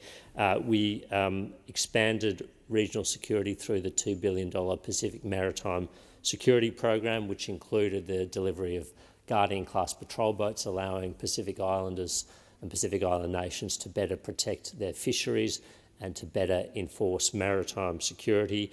We significantly expanded the Pacific Labour Mobility Scheme and the Seasonal Worker Program, which importantly addressed labour market shortfalls in Australia, but also gave important skills to Pacific Islanders, allowing them to upgrade their level of skill, and provided a valuable flow of remittances to those countries. And that link between our nations, the Seasonal Worker Program and the Labour Mobility Scheme, remain important elements of our bilateral ties. And we also established the Australia Infrastructure Financing Facility for the Pacific, the AIFFP, which has provided and unlocked billions of dollars in loan and grant financing for key infrastructure projects in the Pacific, whether it be telecommunications, ports, airports, roads, all things that will help improve the economic prospects of this region.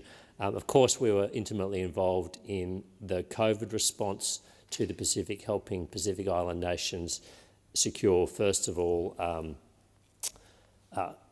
masks and protective gear at the initial stages of the outbreak of COVID, but then also vaccines down the track. So I think, both sides of the House, to their credit, have taken a close interest in the affairs of the Pacific, and it's important we continue to do so. And I appreciate that this bill, the Pacific Banking Guarantee Bill, is formulated very much with that in mind. The intent is to help maintain an Australian banking presence in the Pacific and to make sure that Pacific Islanders continue to have access to sophisticated financial services, and especially from financial sources that have high transparency and high regulatory standards like the Australian banking system does. But we, the Liberal Party or the Coalition, do have some concerns about this elements of this bill, which were well canvassed in additional comments to the Senate committee report into this, as authored by my colleague, Senator Hume. First of all, I think we have some concerns that the bill provides for an uncapped appropriation with no maximum dollar limit and with no end date. It was argued by the proponents of the bill, by the government, that flexibility is needed, but an uncapped appropriation inevitably reduces parliamentary oversight of future spending, and it increases the potential liability, the exposure of the taxpayer for future guarantees. Earlier this year, the ANZ Bank announced that it would be the first recipient of the Pacific Banking Guarantee, which would be a maximum $2 billion 10-year bank guarantee to support its operation in the region. Obviously, that guarantee is contingent on the passage of this legislation, and no other guarantees have been announced to date, but there is the potential, because, as I said, the appropriation is uncapped, for that dollar limit to grow considerably, and with there being no end date, and that is of a concern to us.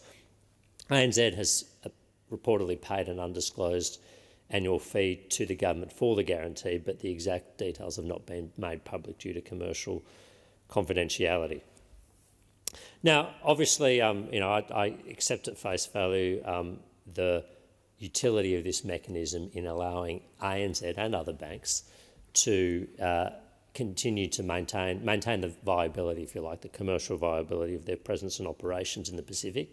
And the presence of Australian banks in the Pacific is an important national asset for Australia, and one we should seek to protect and preserve. But one concern in particular I have about this bill, and I know it's shared by my colleagues, is some of the unintended consequences that might flow from it on Pacific banking institutions themselves, and notably the Bank of the South Pacific, BSP. BSP executives and leadership did come to meet with me a few weeks ago.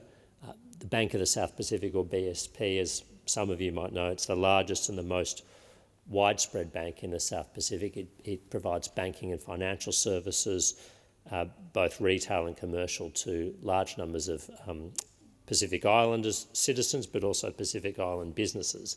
And BSP had a number of concerns about the lack of consultation that they had experienced with respect to this bill, the lack of publicly available information about what is being provided to ANZ, and naturally enough, what it will mean for their own competitiveness in the region. Because if the result of this Pacific banking guarantee is that we render or make BSP or other Pacific banking institutions commercially unviable, then the net result of this intervention will be worse for the Pacific and worse for our interests in the Pacific.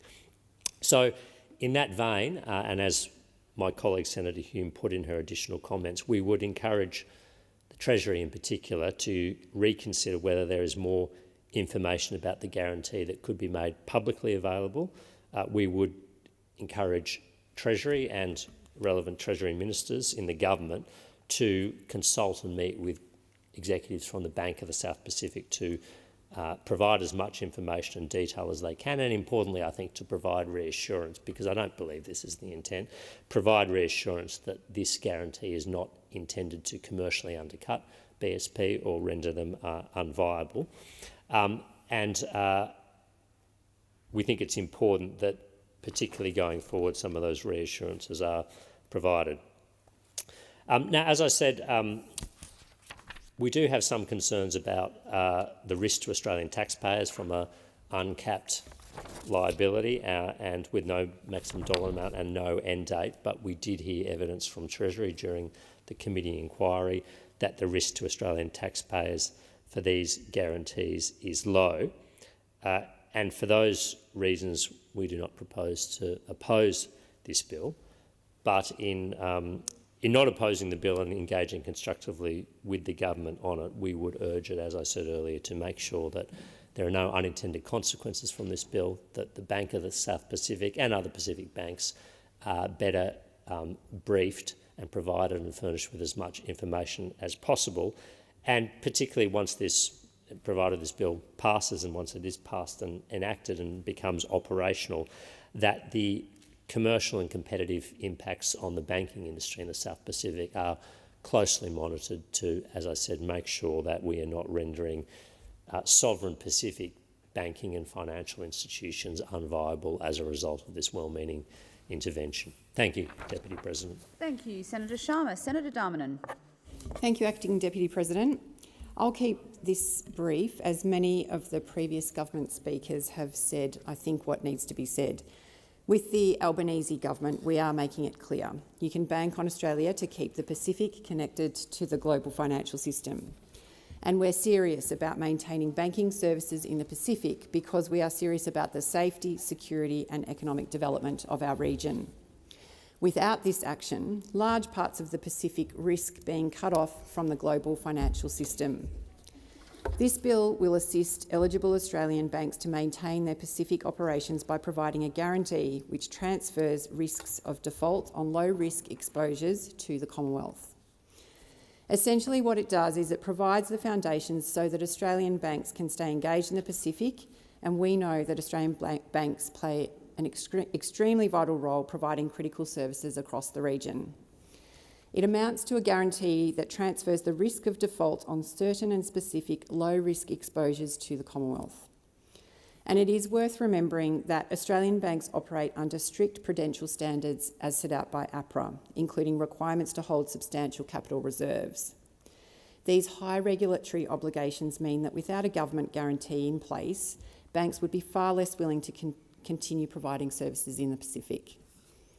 The bill provides for a special appropriation on the Consolidated Revenue Fund, allowing the Commonwealth to pay any valid claims for the full amount of any guarantee in a timely manner and in the very unlikely event of any default. To be clear, this guarantee is not a subsidy, and banks will pay a fee for the guarantee. This bill is also not about any one country. It's about strengthening cooperation with our Pacific neighbours.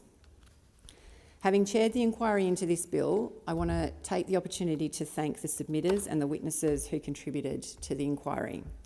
In examining the risks during the committee inquiry into this bill, Treasury officials made clear that a broad range of options was considered, including direct subsidies and even the Australian government itself providing banking services. The evidence was clear. This guarantee is the lowest cost, lowest risk way to achieve the objective. The inquiry also heard that the risks were assessed using commercial advice and consultation with the Department of Finance, arriving at a very low overall assessment with regards to risk. Importantly, the Commonwealth does not bear the full risk of the guarantee. The scheme has been carefully designed to be non-distortionary. And as we heard from Senator Sharma just a moment ago, the banking landscape in the Pacific will not be impacted in the way that we heard in the inquiry that some correspondents raised concerns about. This legislation is just one part of the substantial progress that we have made to secure the future of banking services in the Pacific. The government has worked with the Commonwealth Bank to establish operations in Nauru this year and with the ANZ and Westpac to secure their continued presence in the region.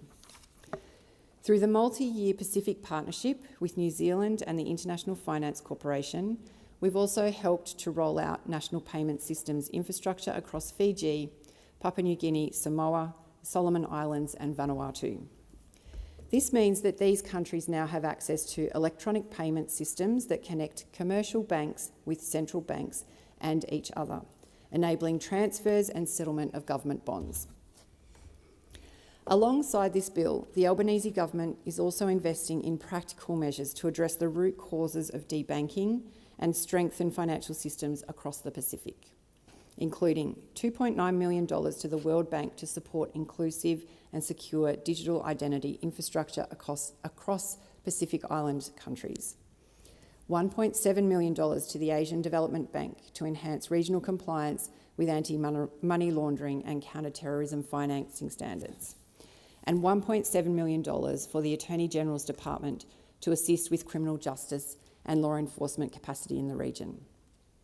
We are also investing in developing the digital economies of our neighbours, supporting cheaper remittances and building safe and secure digital payment systems that lower costs for governments, businesses and bank customers alike. At the Pacific Banking Forum in Brisbane just last month, Treasurer Jim Chalmers announced a further $6.3 million to build better banking infrastructure across the region. Taken together, this is a clear demonstration that Australia is committed to helping our Pacific neighbours build stronger, more resilient financial systems. The Pacific Banking Guarantee Bill is a practical, low-risk step that gives banks the certainty that they need to stay in the region. And most importantly, it ensures families and communities can continue to access their money and banking services with confidence.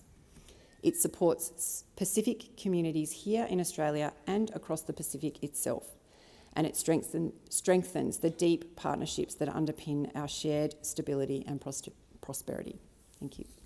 Thank you, Senator Darman. Senator Green. Thanks very much, Acting Deputy President. And I did want to rise and contribute to this debate, particularly given my new portfolio as Assistant Minister for Pacific Island Affairs, but of course, particularly given my most recent engagement in the Pacific around this issue.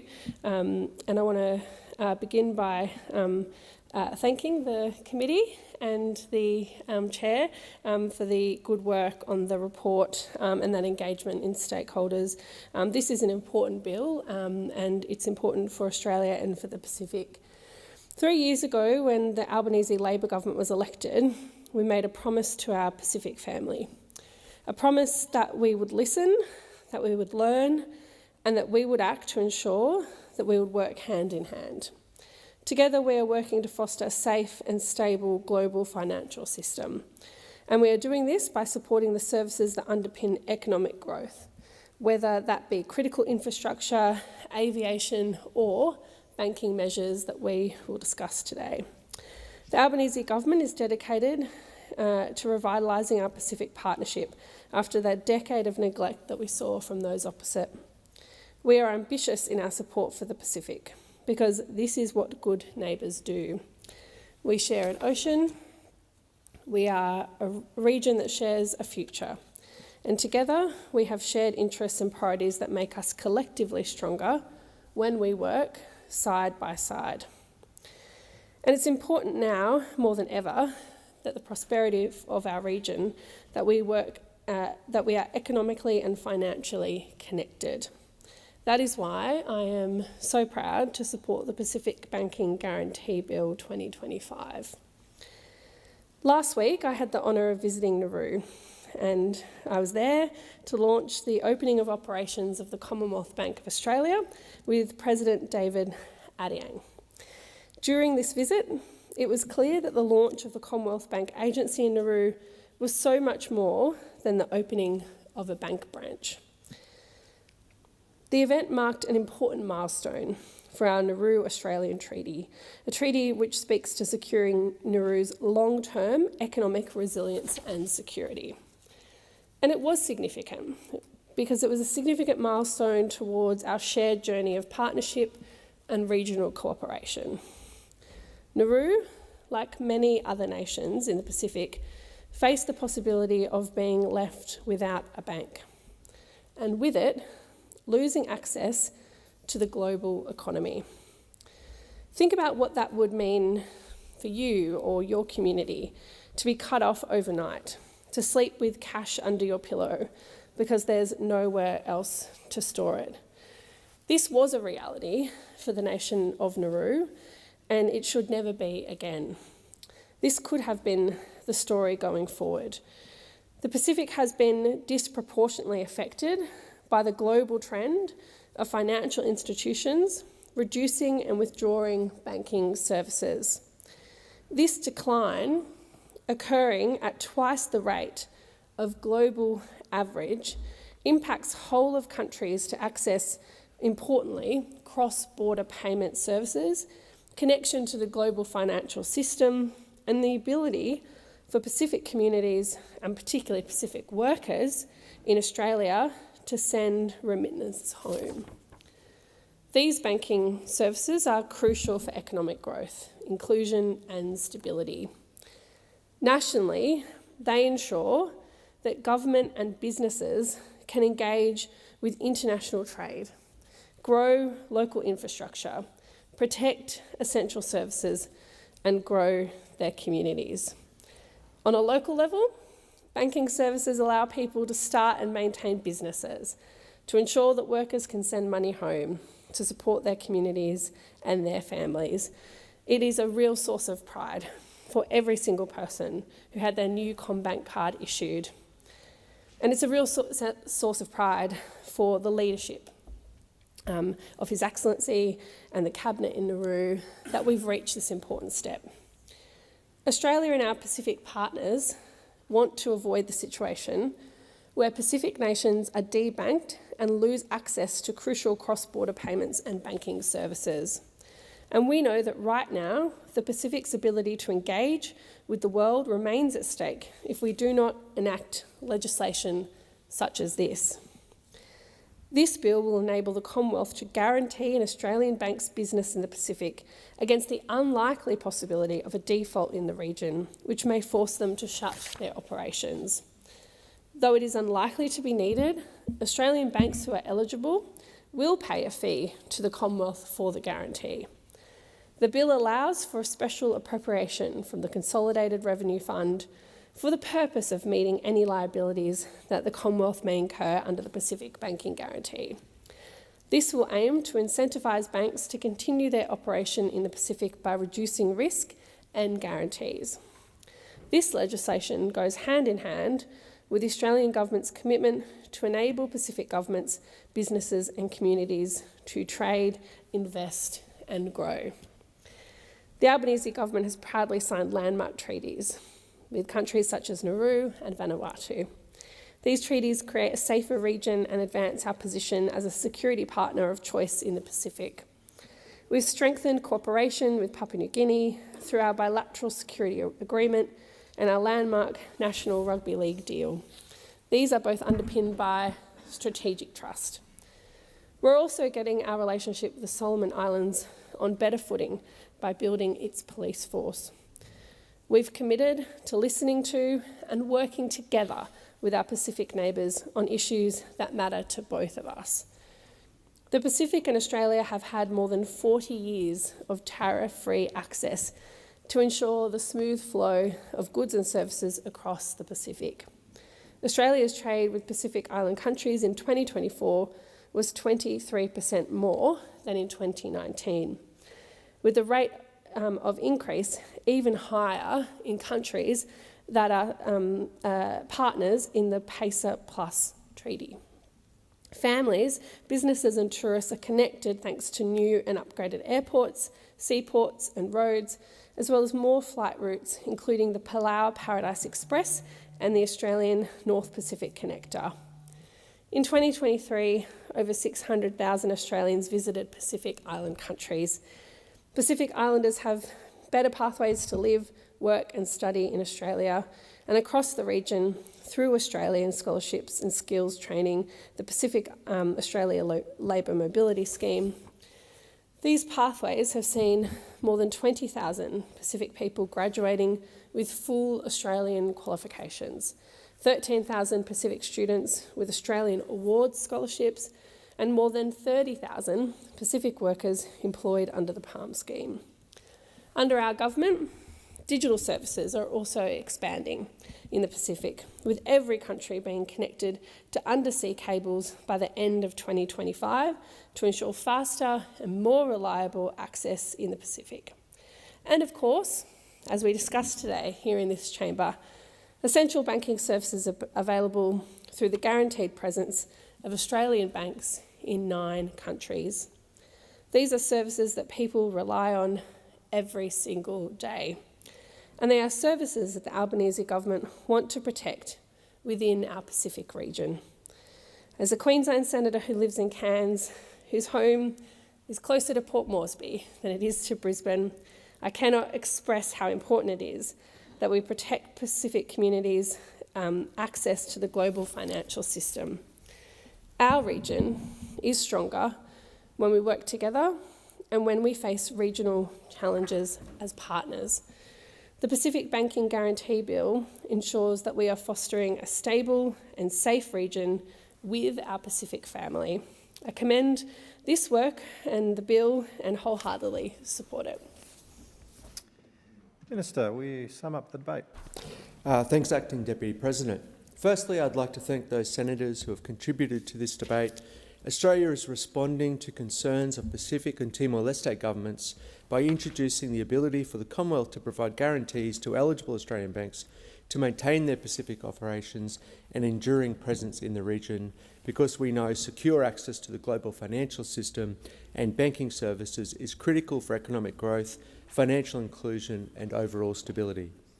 This bill allows the Commonwealth to offer support to eligible Australian banks to guarantee which transfers risk of default on low-risk exposures to the Commonwealth. It provides for a special appropriation on the Consolidated Revenue Fund, allowing the Commonwealth to pay any valid claims for the full amount of any guarantee in a timely manner in the unlikely event of any default. Provision of this guarantee is not about any individual country. It is about our commitment to working to maintain access to enduring banking services and connection to the global financial system in the Pacific. I commend this bill to the Senate.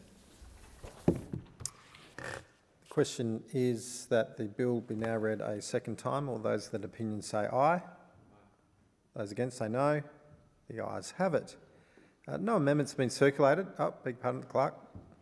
An act to appropriate money for guarantees relating to banking in the Pacific region and for related purposes. No amendments have been circulated. Does any senator require a committee stage? Senator Roberts? Yes, I do, Acting Deputy President. Okay.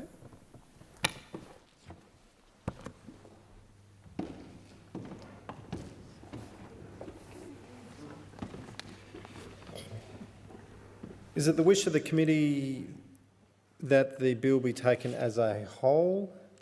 There being no objection, is so ordered. Senator Roberts. Thank you, Chair.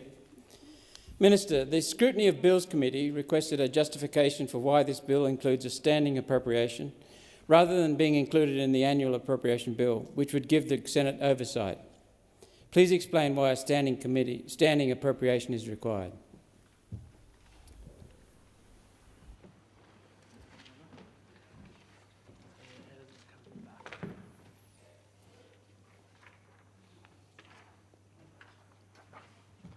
Minister. Thanks very much, Chair, and thanks, Senator Roberts, for the question. A special appropriation is more suitable for meeting possible liabilities than annual appropriations.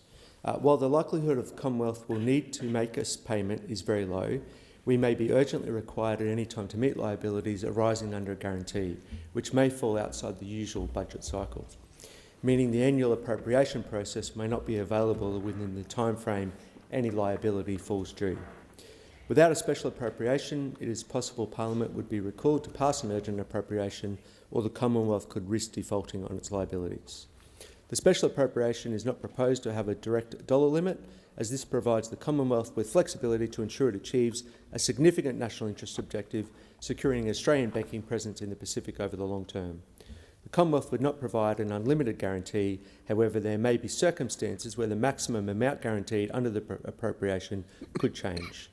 This includes if the Commonwealth entered into a new agreement with another Australian bank, and the legislation limits on the types of guarantees the government can provide to guarantees only from an ADI banking business in the Pacific region. Specifically, the legislation limits the guarantee to only the ADI's Pacific operations. Senator Roberts. Oh, sorry, Chair. So it's an open-ended budget allocation. Minister, the guarantees being provided by this government are commercial in confidence. This means the Senate will not have oversight on what the government is agreeing to. Is that correct?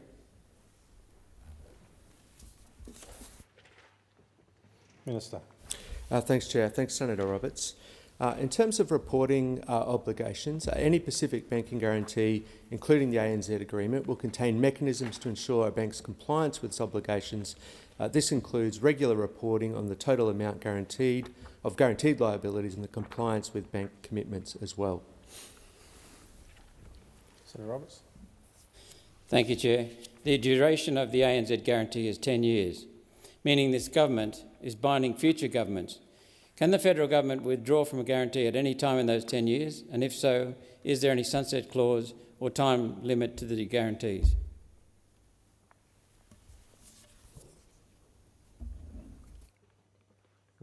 Minister. Thanks, Chair. Thanks, Senator Roberts. It's a commercial agreement that's been entered into with the Commonwealth, but there is no sunsetting clause. Senator Roberts. The World Bank, I'm told, is also working on a plan to assist correspondent banking intermediaries in the Pacific. Why didn't you join that international effort, and will you use what they come up with as a way of sunsetting this arrangement? Minister. Thanks, Chair. Thanks, Senator Roberts. Any Pacific banking guarantee is expected to complement the World Bank's Strengthening Pacific Correspondent Banking Relationship, the CBR project. The government strongly supports the World Bank's work on this in terms of the work they are doing in the Pacific. Senator Roberts. Thank you, Minister. Thank you, Chair. If you have strong confidence in the World Bank, why not let the World Bank do it?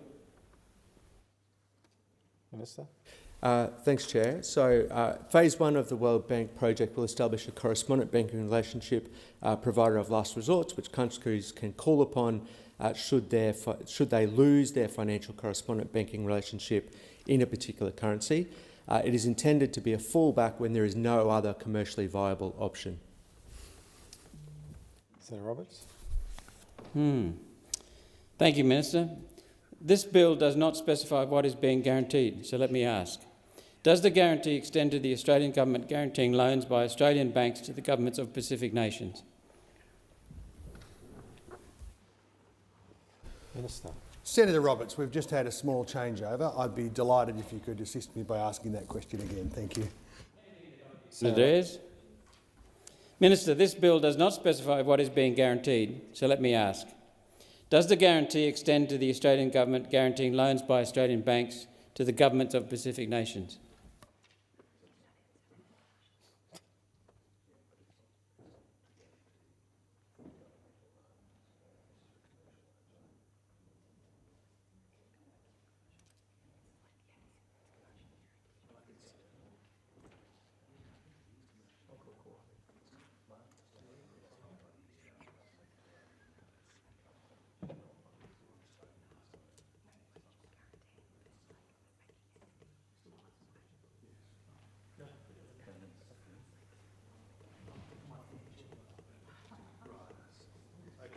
Minister. I'm just trying to ensure that I can give you some accurate information.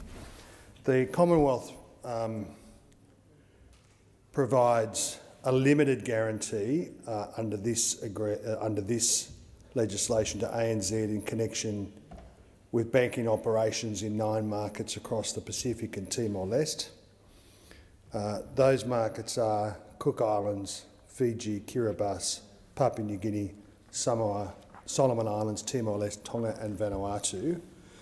The guarantee only covers certain eligible liabilities and it is only triggered if certain trigger events occur and result in a loss to ANZ.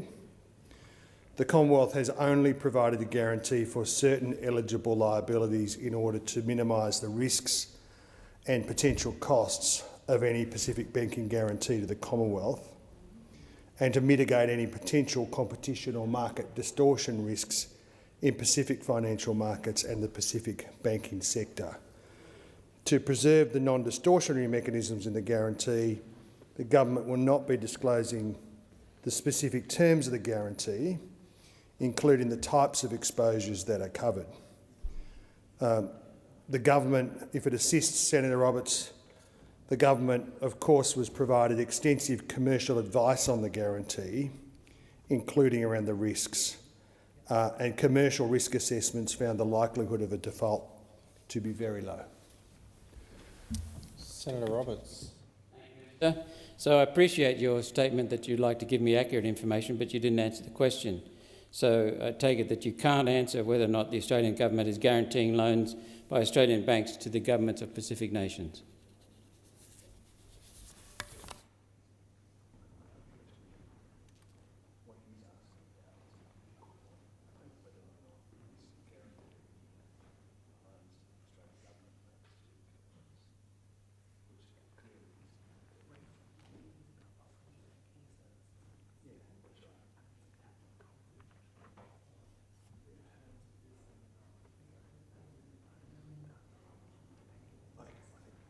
I think I'll try and answer it a little bit more directly if it assists. And the reason that I answer it in the way that I do, Senator Roberts, is because the advice that is provided and the terms of the guarantee are, of course, commercial in confidence for policy reasons in particular, so that it doesn't distort banking and financial services markets in the Pacific.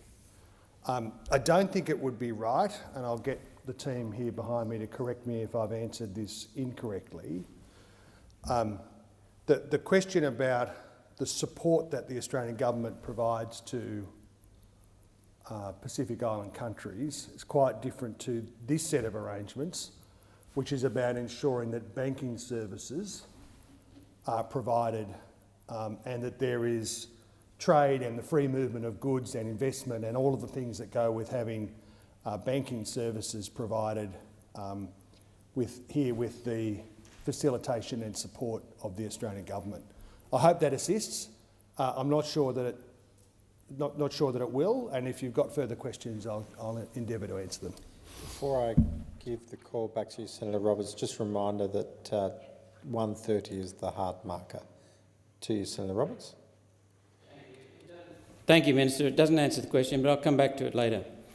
Minister, Australian banks like the ANZ raise money to lend in the market, issuing bonds and debt securities. If the intended use of that capital is to issue government-guaranteed loans to Pacific nations, which this bill would allow, does that not give banks like the ANZ a competitive advantage in the capital market? And is there any intended oversight of the capital raising by Australian banks to make sure they are honest in their representations to the capital market?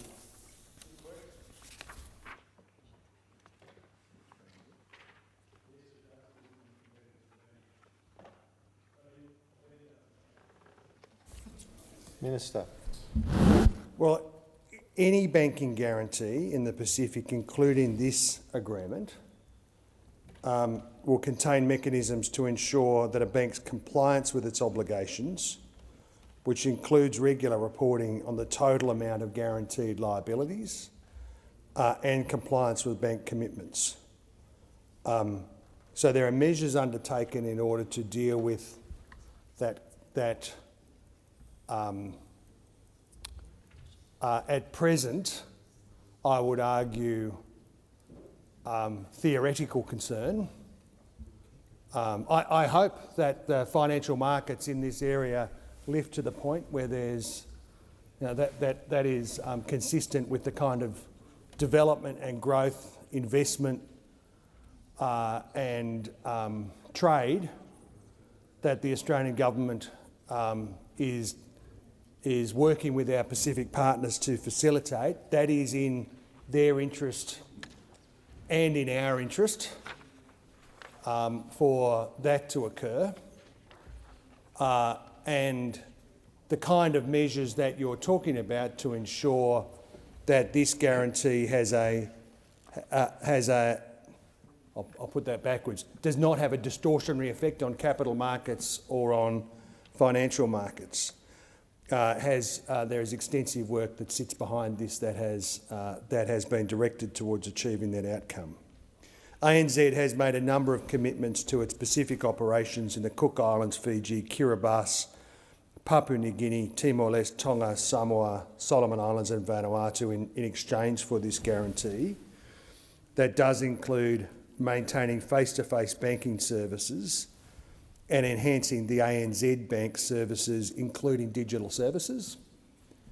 So that is important for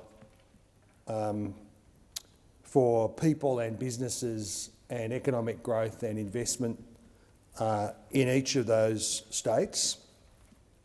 Supports ongoing access to correspondent banking services in the Pacific and international money transfers, including the Australian dollar, but also New Zealand dollar and US dollars.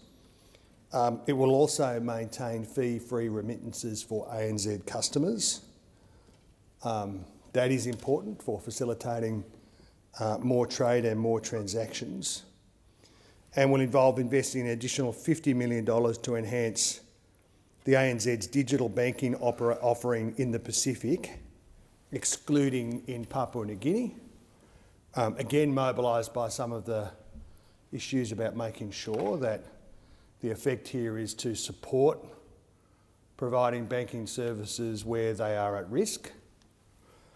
The uplift that is engaged there will impact ANZ's retail banking operations, as I indicated, everywhere except for Papua New Guinea, where ANZ today only currently offers institutional banking services. They play an important role for the mining sector and other parts of the Papua New Guinea economy. There is, alongside this, efforts to continue to support and promote financial inclusion and literacy, and ANZ will continue to support Pacific countries in terms of their infrastructure financing, in line, of course, with the bank's credit risk policies. That is the nature of the impact of the guarantee in terms of capital markets. It should not be conflated, of course, with the efforts that the Australian government engages in through our EFA, the various efforts to support infrastructure development and economic development more broadly in the Pacific. This is about supporting the banking infrastructure, maybe I shouldn't say infrastructure because it's confusing, the banking retail network and digital services that sit alongside that throughout the Pacific states. Senator Roberts. Thank you, Chair. Thank you, Minister. I noticed you used the words in starting that answer. I hope financial markets lift. I hope to the trade. Yet in Australia, we had severe breaches of the law by senior banking officials and financial institution officials, and no one went to jail. No one. You also said you'd like to maintain face-to-face banking services in the Pacific Islands, yet we can't get that here in Australia. Minister, is this bill just putting more money in the pockets of the big four banks by lowering their borrowing costs relative to other banks? Minister. The short answer to that question, Senator Roberts, is no. It does not achieve that in that objective in any practical way. It's not one of the principles that's engaged here.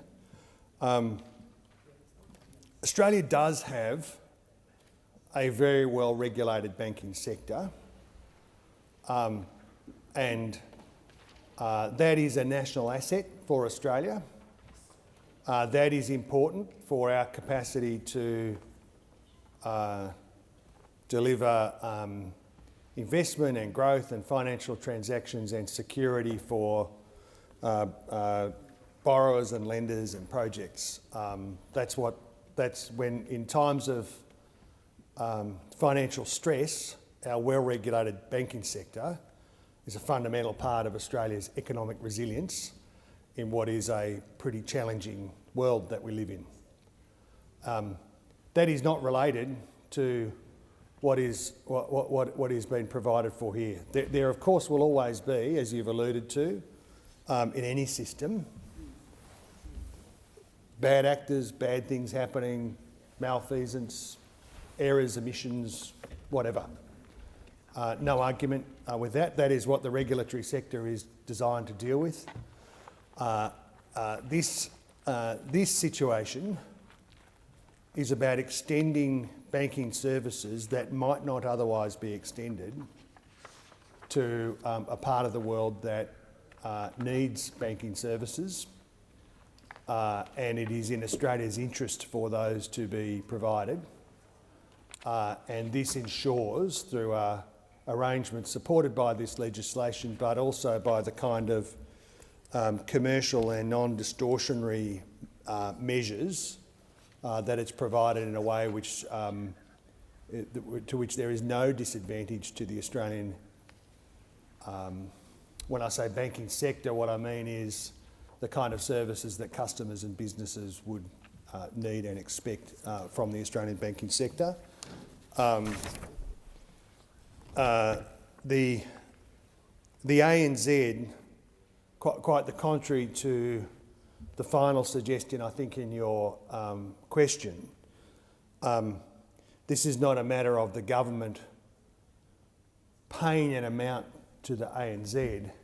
In fact, it's quite the reverse. The ANZ pays an annual fee in respect of the guarantee, and the Department of Finance and the Commonwealth's commercial advisor have provided advice on the annual fee.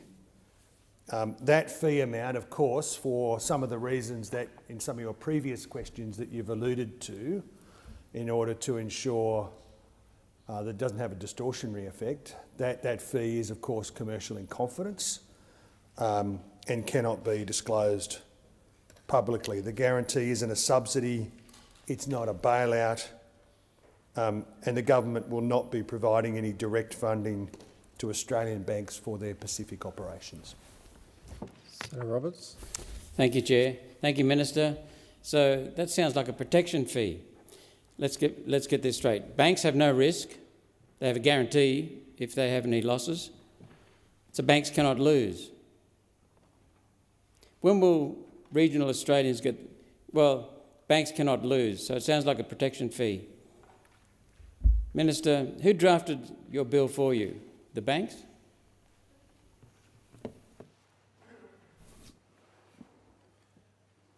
Certainly not. Minister. Sorry. That's all right. There's about a minute to go. Well, that is certainly not the case. This bill is drafted, this arrangement is struck in order to support regional communities in Australia and Pacific nations accessing banking services. That is in Australia's national interest. That is fundamentally what is engaged here. For Pacific nations, remaining connected to global finance is one of their highest priorities because it supports their own economic development and their economic resilience. Investment in capability, investment in new businesses, microfinance for small businesses, making sure that project finance can be accessed for the kind of mining, development, manufacturing, other projects that deliver good jobs, stable investment, national economic growth, regional interdependence and economic resilience in the region. That is in Australia's national interest. Those are the questions that are being engaged here. And in terms of regional Australia, this government has secured commitments from the banks that previous governments have failed to secure. A moratorium on regional bank closures from the 4 major banks, as well as an agreement to increase their commitment to and their investment in Bank at Post. I grew up in a little country town. I know how important those services are. And I know you would not be so mischievous as to suggest that there is a relationship between the services provided to regional Australians through their banks and the government's determination to protect that. I hate to have to interrupt you, but it's 1:30 and the committee will report to the Senate. The committee reports progress, and as it's 1:30 p.m, we will move to 2-minute statements. And I call Senator Kovacic. Thank you, Acting Deputy President. I'm a proud Australian, and I stand here as a proud Australian senator. And I would not be in this chamber without the promise of Australia, a promise extended to my family and to me as a first-generation Australian. That same promise belongs to every Australian, from first, second, third and fourth-generation families, right through to the 750,000 Aboriginal and Torres Strait Islander Australians who are the first custodians of our national story. We should never be ashamed to call ourselves Australians. We should be proud of it. Proud of a country that has welcomed people from every walk of life. Proud of a nation built not on exclusion, but on opportunity. We should not remain silent when some seek to distort the immigration debate and use it to divide our country. True patriotism unites, it does not divide. We should never entertain a debate on immigration when it strays into racism and it becomes an excuse for hate, or when it turns neighbour against neighbour. That line should never be crossed. Migrants have helped build this country. Migrants have worked our farms, staffed our hospitals, opened small business and served in uniform, raising families, paying taxes and shaping the social, cultural and economic fabric of our country. This kind of division has no place here in Australia. This kind of division weakens us. It distracts us. It pulls us apart. And more importantly, it undermines the values that make Australia strong. Division is not patriotism, and we should not accept that kind of division in our country. Thank you, Senator Kovacic. Senator Chisholm. Thanks, Acting Deputy President. As the new Assistant Minister for Resources, it was fantastic to visit Moranbah earlier this month alongside Mayor Kelly Vivi and the Queensland Shadow Minister for Resources, Linus Power. Moranbah is a proud mining community in the heart of Queensland's Bowen Basin, renowned worldwide for its rich deposits of premium metallurgical coal. As a Queenslander, I'm proud to say that roughly 40% of global steelmaking coal exports comes from the great state of Queensland. And it's not hard to see why. When I toured the region, I visited coal mines at BMA Broadmeadow, Pembroke Olive Downs and Vitronite's Vulcan facility. The enthusiasm and passion from the workers, the industry and the community were evident to see across the different sites that I was able to visit. Intergenerational coal mining families are proud of the work they do and their contributions to the local economy and the Australian economy as well. At the BMA Broadmeadow mine, I had the privilege of going underground and touring their longwall mine.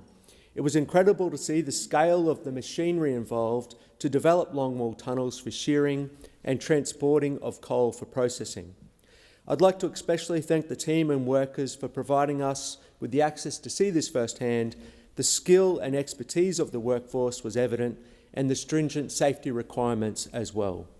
At Pembroke Olive Downs mine, it was great to see one of the newest metallurgical coal mines in the region, and the work that they have put in environmental leadership speaks volumes for what the industry can achieve, as well as the biodiversity land offset co-located at the mine site campus. Vitronite is also using some new techniques to ensure that they are able to mine coal seams that were previously untouchable. Steel is the backbone of the renewable infrastructure, and metallurgical coal has a strong future in Queensland for its export potential. Thank you, Senator Chisholm. Senator Shoebridge. Acting Deputy. August 30 is the International Day of Enforced Disappearances, and today I'm honoured to host a roundtable with people from around the world who have experienced this horror, many here in the gallery as I speak. And there could not be a more important time to do this protective work.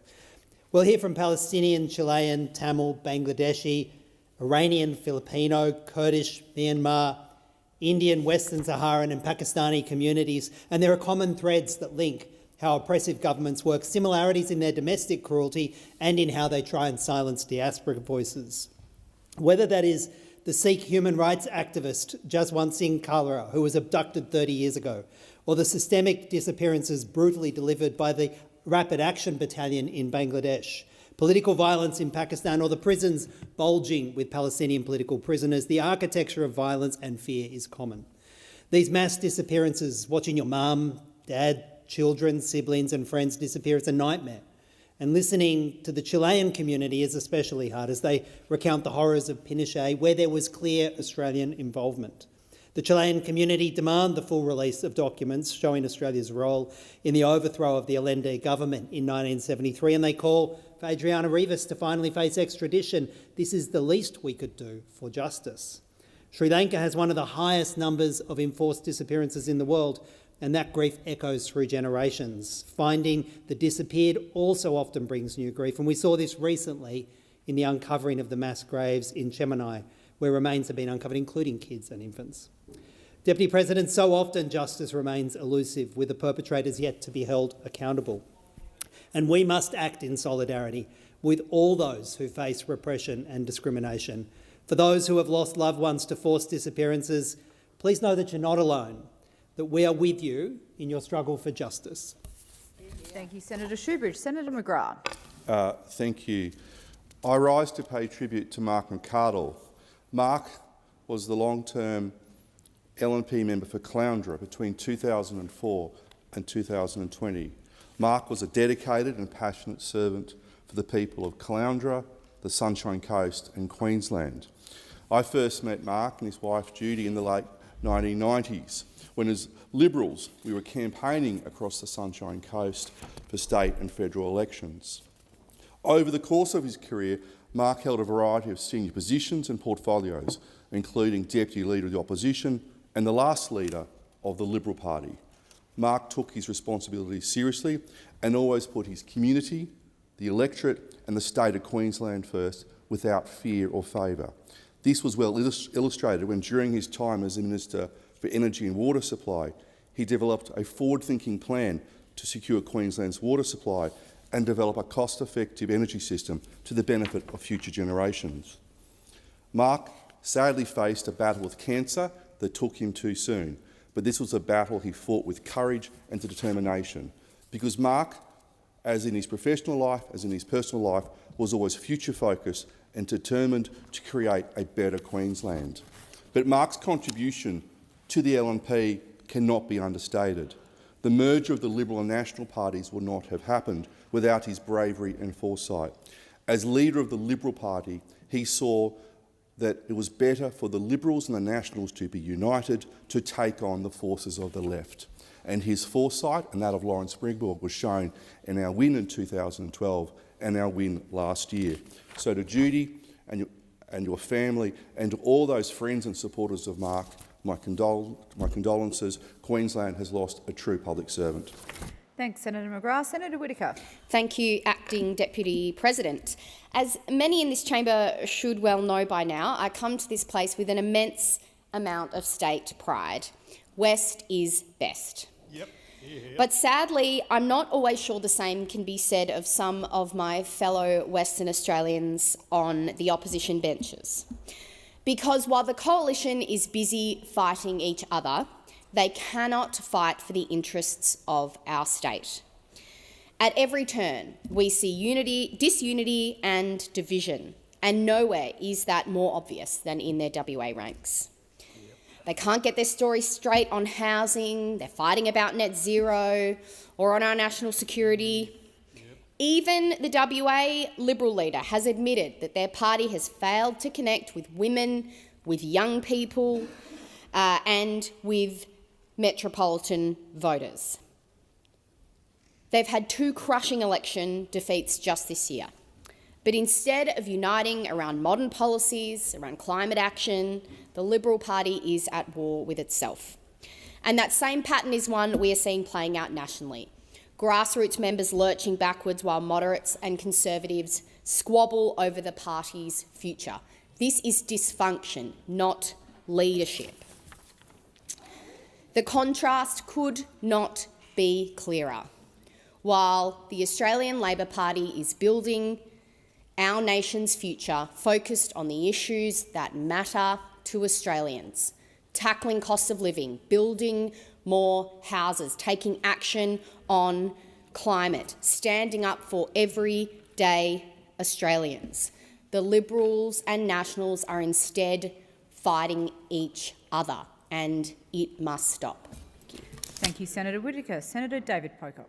Thank you, Acting Deputy President. Today, Usman Khawaja has come to Parliament House to talk to elected representatives about the need to act on gambling advertising. I was just at a roundtable hosted by the member for Curtin, Kate Cheney, where Usman spoke, Professor Samantha Thomas from Deakin University spoke, Dr Kerry Oss from the AMA ACT spoke, to colleagues from across the political spectrum about just what is happening due to our inaction as a parliament to act on the evidence when it comes to gambling advertising.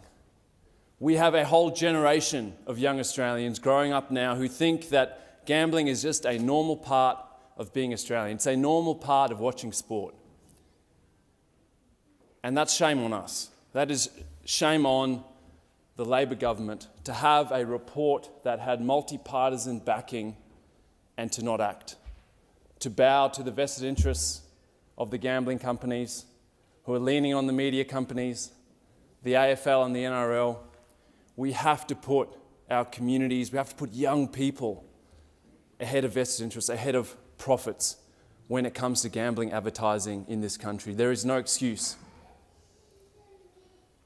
We heard from those with lived experience of either facing gambling addiction and finding a way to deal with it, and just the joy of now being able to enjoy community sport once again without having to think about the odds and what that might mean. Then we heard from someone who's lost a brother, tragically lost a brother to gambling addiction, who took his own life, and was talking about how hard it is to actually get a meeting with the Prime Minister or the Minister, who say that they're acting but will not meet with the people who this is affecting. Senator Mackenzie. Over the past 3 years, net overseas migration has added approximately 1.5 million people to Australia's population.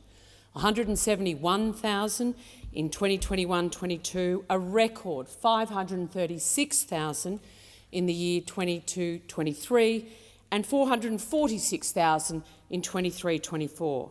Based on the average household size of 2.5, that represents a demand of around 450,000 additional homes on top of normal requirements. But housing supply isn't keeping pace. And as Ross Gittins put it, the housing industry's been too slow to respond to the increased demand in housing.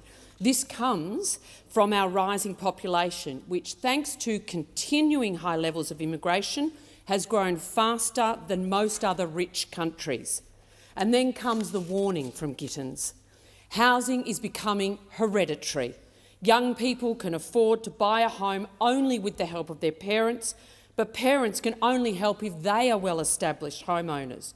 Without so much help from parents, home prices would have to fall to make homes affordable. And the impact on affordability has been devastating. Alan Colan notes, if the house price to income ratio had stayed where it was in 2000, 4 instead of the current 8 families would be paying about half of what they are now. 20 years ago, the typical household devoted 36% of their income to a mortgage, and today it is over 50%. That is simply not sustainable. This is not an argument against immigration itself. It's a simple matter of mathematics and capacity. When population growth exceeds housing construction, young Australians pay the price, locked out of home ownership, facing record rents and losing faith in the system, putting off having a family and putting down roots. Your time has expired. Senator Dowling. Thank you, Acting Deputy President. When fellow Tasmanian and former World Health Organisation scientist Harley Stanton was diagnosed with Parkinson's in 2019, his life changed overnight. He joined more than 200,000 Australians already living with the disease, a figure expected to double by 2040. In fact, Parkinson's disease is now the fastest-growing neurological disorder in the world. There is no cure and no treatment to slow it down. But for Harley, the hardest part after diagnosis wasn't just the shock, it was the silence. Information was patchy, support was scattered, national coordination completely lacking. And in rural Tasmania, it was even harder to find your way through the system. But Harley is not someone who sits still. He quickly founded Wings for Parkinson's, an advocacy group dedicated to awareness, research and early diagnosis. From there, his work grew. He built connections across the country, working to bring Parkinson's organisations together under one roof. That effort culminated in March 2024 when the National Parkinson's Alliance was launched at the Summit to End Parkinson's Disease right here in Parliament House. And I thank Senators Wendy Askew and Katrina Billick, co-chairs of the Parliamentary Friendship Group for Parkinson's, for help making that possible. When I met Harley recently, one thing he told me was how immensely grateful he is for the support and passion of Senator Katrina Billick in driving change for Parkinson's patients. And it wasn't just Harley. Many other advocates, carers, clinicians alike have told me the same. Katrina Billick's advocacy has been practical as well as personal, pressing for improved access to services, for investment in research and for greater recognition of the burden of Parkinson's that it places on families. So I thank Katrina and I thank Harley and every advocate, clinician and researcher working to improve lives today and to one day consign Parkinson's to the pages of history. Thank you, Senator Dowling. Senator Barbara Pocock. I rise in outrage at this government's decision to let PwC, the same firm at the centre of one of the most shocking breaches of public trust in recent memory, to rebid for government contracts. Let's be clear. PwC monetised confidential Treasury information. They betrayed the people of this country for profit. It wasn't a mistake. It was a deliberate, systemic breach of trust. And what's the punishment? A slap on the wrist, a PR clean-up, and now another shot at government contracts. Back to the trough. This decision is not only tone-deaf, it is morally bankrupt, and senators across this chamber who did the hard forensic work to chase down the miscreants in PwC share my outrage. The internal changes with PwC are not reform. They are reputational management. PwC have proved themselves to be untrustworthy. They've continuously refused to cooperate with government inquiries and they have not supplied key documents. The Greens have called for a ban on PwC from government work for 5 years and certainly until all investigations into their behaviour are complete. Not a pause, not a mutual agreement to step aside for a short time, but a ban. And the reason is simple. The public deserves better than a government that rewards bad behaviour. I will not stand by while this government greenlights PwC. This decision tells Australians that power and cosy relationships matter more than ethics, that you can rip off the system and face no real consequence under a Labor government. Well, we reject that. We demand integrity. We will not stop fighting until PwC is held to account, until this government puts public interest before private profit. And this decision should trouble every member of this chamber. It's an insult to the senators and MPs who worked on 2 parliamentary inquiries examining what went wrong in PwC. It's an insult to our work and to this Senator chamber, Pocock, and we should do better. Has expired. Senator Little. Labor government's closed eyes and deaf ears that have added to the algal bloom catastrophe, but our great state of South Australia, well, it remains open for business. State and federal Labor governments could have acted earlier and on so many things. They did not.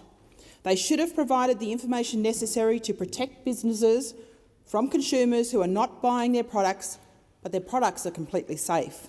They should have gotten the emergency funding criteria, which finally came, right the first time.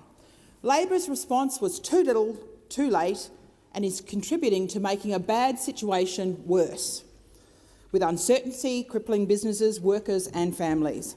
The SA Tourism Industry Council reports 99% of businesses have lost income. The average downturn is 40% and the average financial loss is $52,000.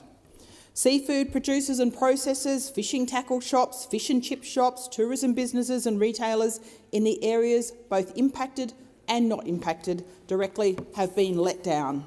This morning I met with a delegation of mayors from South Australia in Canberra for urgent coordinated action to protect livelihoods, restore ecosystems and strengthen long-term resilience.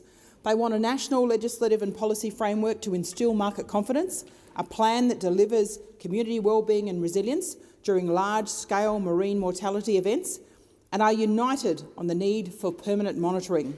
Consider this timeline. Scientists alerted Labor back in October last year. Ocean-goers have known of it since March. In May this year, the Minister's office refused to meet with those affected and rejected calls for emergency funding. When opposition leader Susan Lee suggested it be declared a natural disaster, Minister Watt labelled it semantics. South Australians know that if it was Broadbeach or Bondi, your time has there would be a more expired. Senator Roberts. Thank you, Madam Acting Deputy Chair. Australian values. They pronounce a spirit. They're not tangible, but they're there. They're very strong. They run through every Australian's heart. Let's have a look at some of these. Mateship. What's mateship? It's giving people a fair go, having a fair go yourself, supporting mates and loyalty. Then being fair dinkum, and I hope the Greens take notice of this, that's telling the truth and being open to science. Science is about objectivity and integrity, not opinion. Being fair dinkum means telling the truth on the science. Family, very important to Australians. Very, very important. Fundamental building block of the organisation and structure of human existence. The flag, our wonderful flag, that is the spirit of Australia. It's not just a cloth. It conveys the spirit of the country. Fairness is another value that Australians hold dear. And then there's freedom. Freedom in many forms. Freedom of life. Freedom to live. That's fundamental, because without that, there is nothing else that's worth living for. There's no other freedom. Freedom of belief, freedom of thought, freedom of faith, freedom of speech, which has been sadly trampled by both Labor and Liberal parties in the last 5 years. Freedom of association, who I can be friends with, who I can mix with. Freedom of exchange, freedom of movement and travel. Freedom to live free from government interference. Democracy is another value. Care for each other, dependability, respect for people, not misinformed people, respect for community, respect for the law, respect for environment. And Australians value this as well. Governments stick to their 3 core responsibilities: protecting life, protecting property, protecting freedom, and getting the hell out of everything else. Our Constitution is another value that Australians hold dear. Competitive federalism. And the last one, human progress and Western civilisation are to be cherished and admired and appreciated. Senator Roberts. Senator Hodgins-May. In the dying hours of the last Parliament, the Albanese government joined forces with Peter Dutton to ram through some of the most extreme anti-migrant, anti-refugee laws this country has ever seen. Laws that paved the way for Trump-style travel bans. Laws that gave the government power to deport refugees who had already survived years in offshore detention and who are now living lawfully in our communities. Laws that stripped people in migration detention of their most basic right, the right to a phone and communication. Cruel, unnecessary, inhumane. And this week, the Albanese government has doubled down. It has sneakily tabled new legislation that allows people to be forcibly removed to Nauru without ever seeing the application the government is making. People will lose the right to explain why their removal would be unsafe or to argue their case against being deported. This is a breathtaking assault on the rule of law. Once again, Labor is scrambling to legislate its way out of accountability to the courts, and shame on them. At its core, this bill is about stripping people of natural justice. For centuries, natural justice has been the bedrock of our legal system. The principle that every person has the right to be heard before life-changing decisions are made about them. This isn't fairness. This isn't justice. This is cruelty dressed up as policy. That the Prime Minister and his government are seeking to dismantle such basic rights shows just how toxic, how far-right Labor's immigration policy has become. Shame on you, Prime Minister, and shame on every member who just voted against sending this bill to inquiry, denying Parliament the chance to scrutinise such barbaric legislation. So while Labor and the Coalition conspire to drag this country towards ever more extreme immigration policies, the Greens will not be silent. We will keep fighting for fairness, for justice and for the rights of refugees and people seeking asylum. May. Senator Tyrrell. Thank you, Acting Deputy. You know, imagine a bakery owner in Tasmania, Scottsdale Cottage Bakery, or even the internationally renowned Ross Village Bakery. They've worked hard their whole life to get where they are, to be able to buy a shop or start their own. But then along comes another shop owner who says, you can only bake this many scallop pies, you can only serve this many customers, and you can only employ so many bakers. Coming from a government that constantly tells Australians it is about creating jobs and growing the economy, that would be absurd and a little bit rich. If the Prime Minister walked into a bakery in Camperdown or even Darlinghurst in his own electorate and told them how to run their shop, there would be an outrage. They'd tell him to get stuffed, and yet that is precisely what happens here in this parliament. Right now, the total number of staff senators can employ is not determined independently or through fair and open processes, but at the direct discretion of the Prime Minister himself. The Prime Minister is not just the biggest baker in town, he is the one telling his competition how to run their business, how many scallop pies to bake and how many staff they're allowed to employ. Senators, like bakery owners, work hard to represent their communities. They should not have their staffing levels decided by one person's own decision. The Prime Minister must finally relinquish his pastry-crushing grasp on the scallop pie of staffing allocations and instead hand this decision to the independent umpire, the Remuneration Tribunal, where it belongs. Because Aussies deserve representatives who are properly supported, and senators deserve a workplace where the number of hands in the kitchen is not decided by one man at the top of the table. Thank you, Senator Tyrrell. Senator Sterle.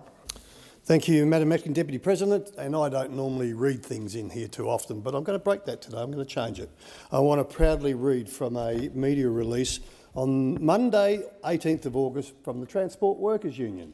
And I will quote, "We welcome today's federal court ruling that Qantas will be penalised $90 million, the largest employer penalty in Australian corporate history, for illegally sacking and outsourcing over 1,800 workers, signalling the decision as a moment of justice for loyal workers who loved their jobs at the airline.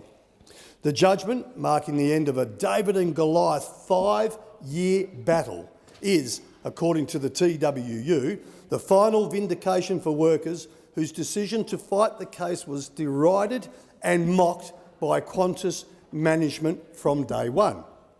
The penalty on Qantas follows an earlier federal court decision on compensation to affected workers, which led to the establishment of a $120 million fund on top of the $90 million penalty to compensate them for economic loss and hurt and suffering.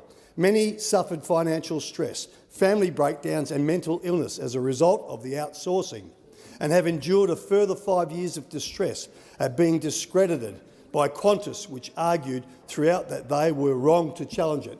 And before I wrap up, I want to send my sincere congratulations to those members of the TWU who fought tooth and nail when adversity was against them, when everyone was against them, and the Transport Workers Union who put the millions of dollars up to fight this disgraceful case from that Mr Joyce-led enterprise. And I'm being really tame at the moment because I'm going to seek 5 minutes next week to tell the Senate what I really think of Mr Joyce. Strap in, it's going to be a beauty.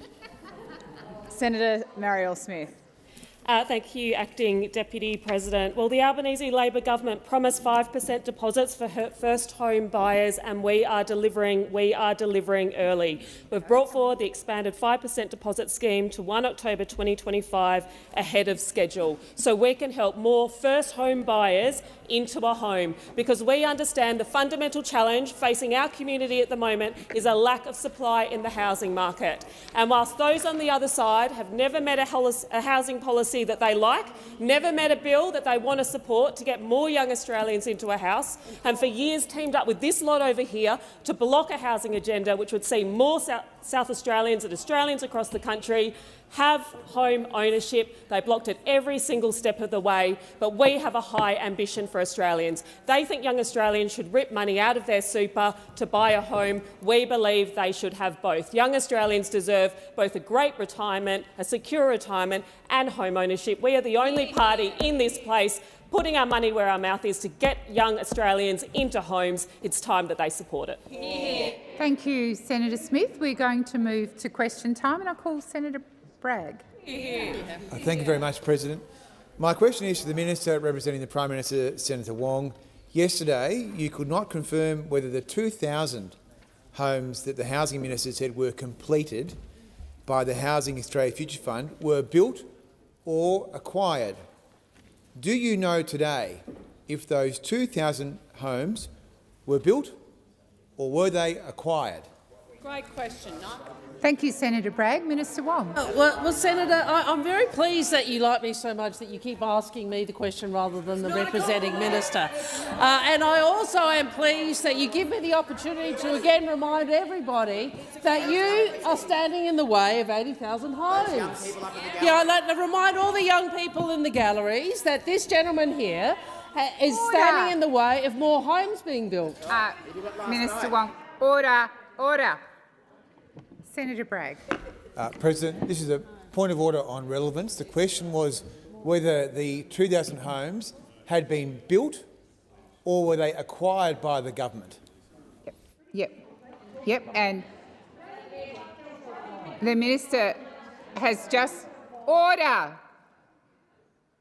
The minister has just hang on a minute, Senator Wong.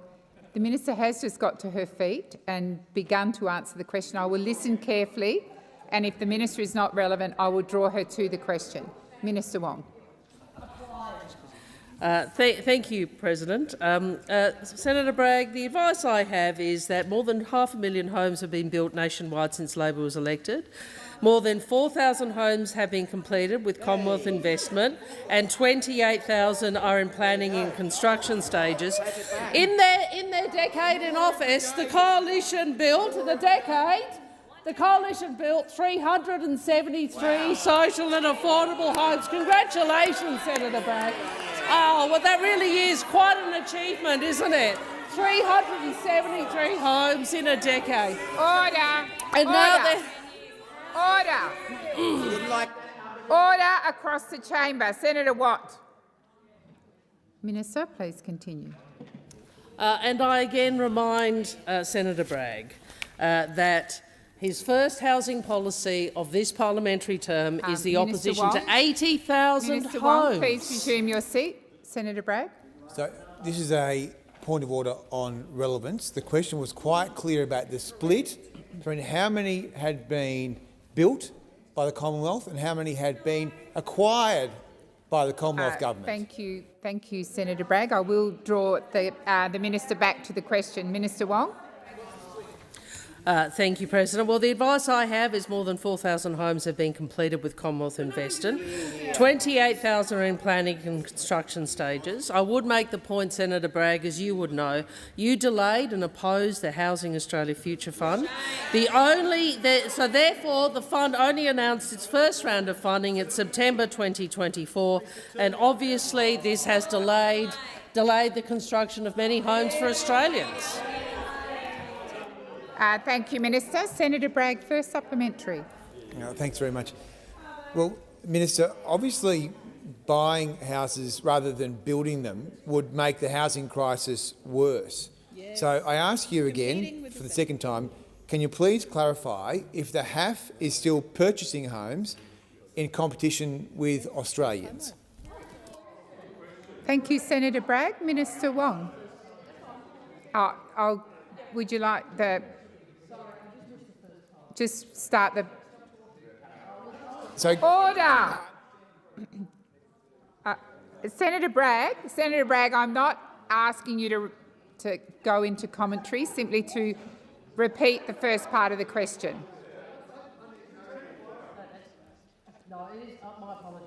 I was distracted and I just missed the first part of your question, and I've Senator asked Bragg. Senator Bragg just to repeat the first couple of sentences, please. Question.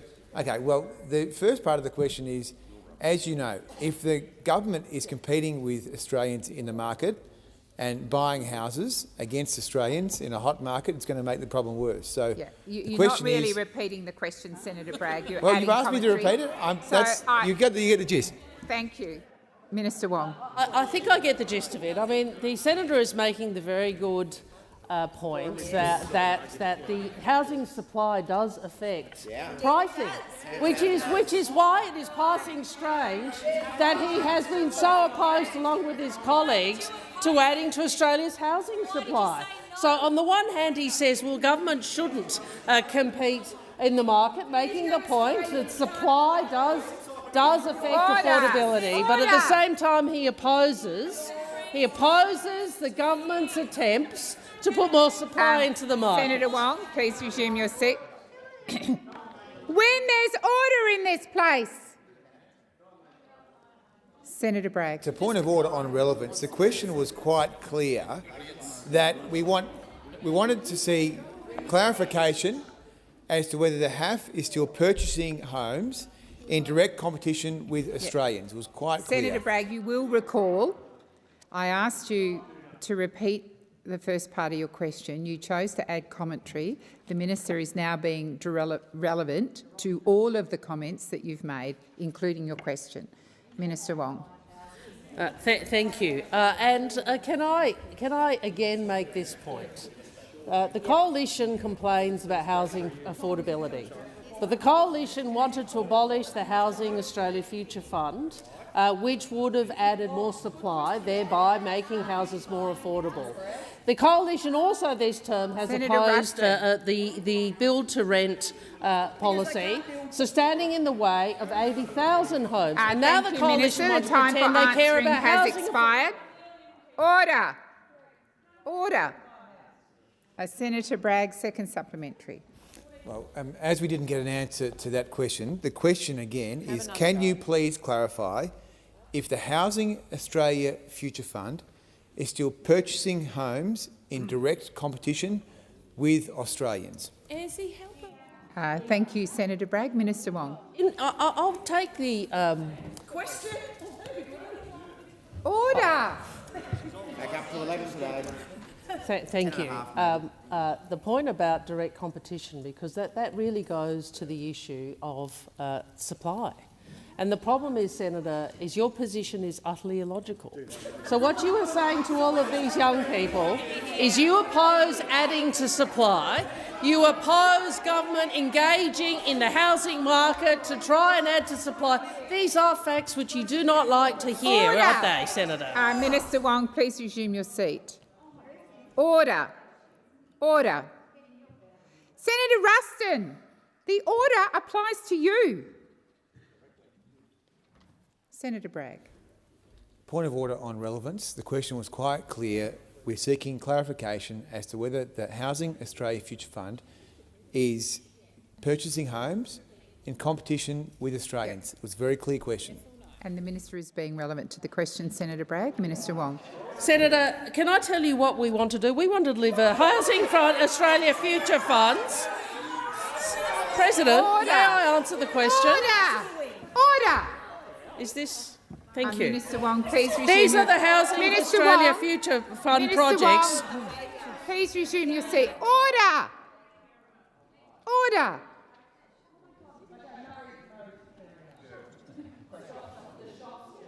I want there to be silence for the next 23 seconds. Minister Wong. These are the Housing Australia Future Funds projects in your state, Senator Bragg, which you don't want to see delivered. 580 in Marylands and Regents Park, 144 in Maroubra, 221 in Macquarie Park and Lane Cove, 16 in Coonabarabran and 10 in Casino and South Grafton. These are what you are standing in the way of. Thank you, Minister. Senator Stewart. Thank you, President. My question is to the Minister for Women, Senator Gallagher. Since coming to government in May 2022, advancing women's economic equality has been a core priority of the Albanese government. We want women to have more opportunity and more choices. We want women to earn more and keep more of what they earn. This commitment has driven groundbreaking workplace relations reforms, significant investment in skills and education, and greater recognition and valuing of paid and unpaid care. What is the impact of the government's investments and reforms on women's economic equality and on women's daily lives? Thank you, Senator Stewart. Minister Gallagher. Thank you, President. I thank Senator Stewart for the work that she does in advancing women's economic equality and for being part of a very big team of women in the Albanese Labor government. I think the second majority female federal government in history, and for putting all of these issues firmly at the centre of our policy making.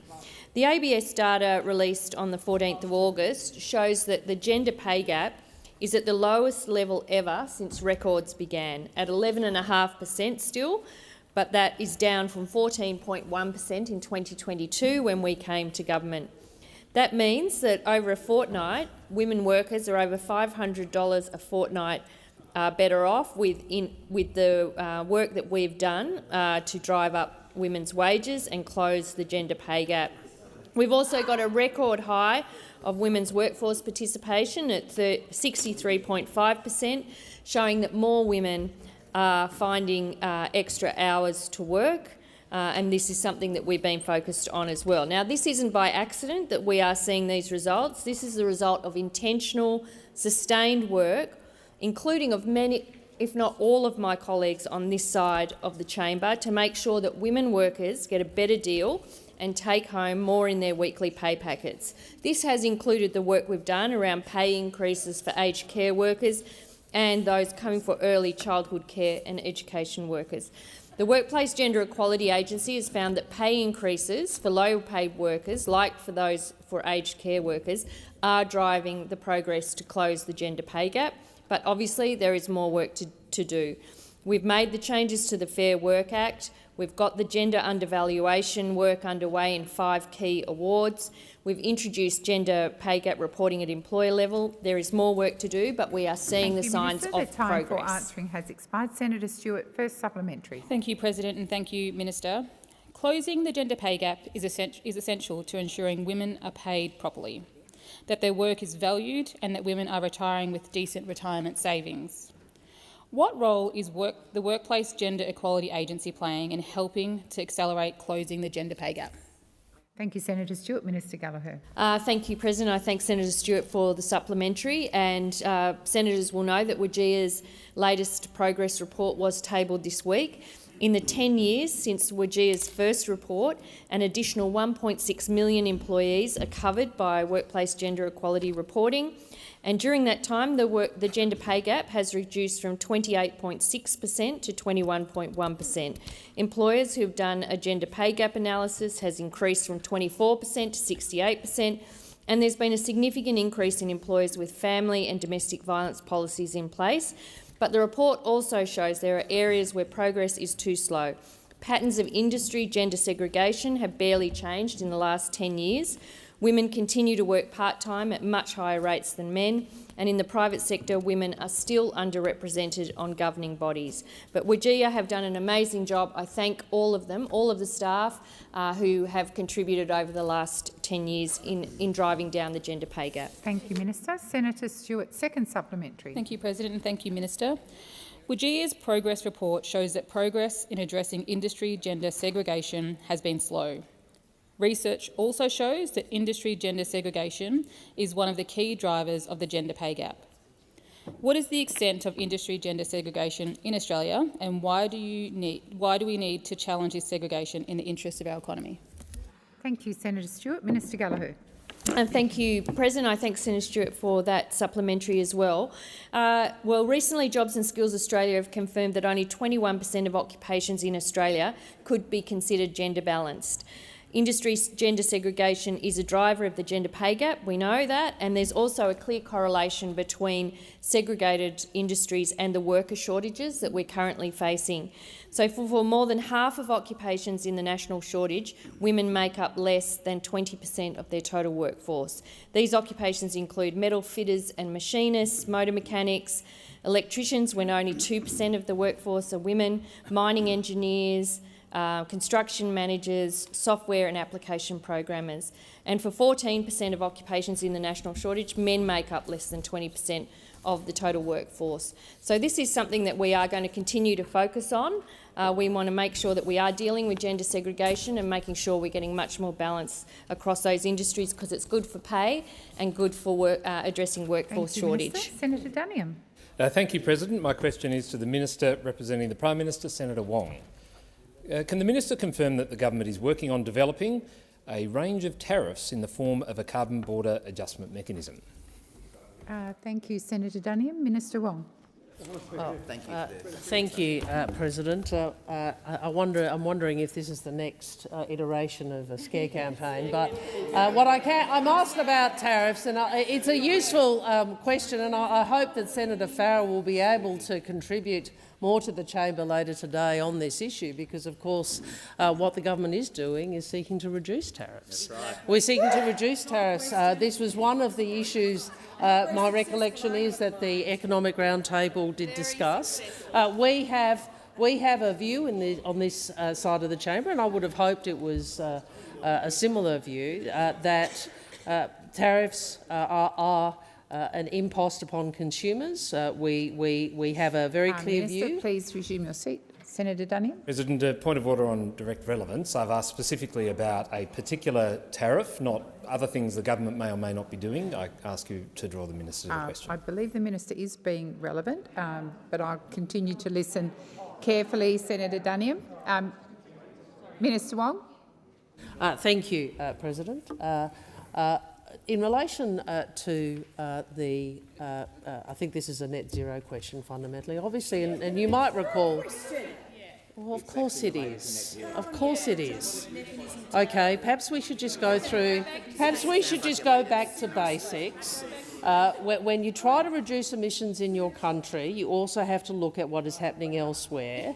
And when you have emissions-intensive industries, you obviously have to look at their competitiveness and consider that in terms of your domestic mechanism. So that's the basic economics of it.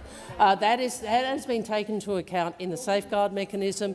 You might recall previously the government has consulted with those industries for whom these are issues, and will continue, I'm sure, in the context of the setting of the next target, to consult with industries that are affected.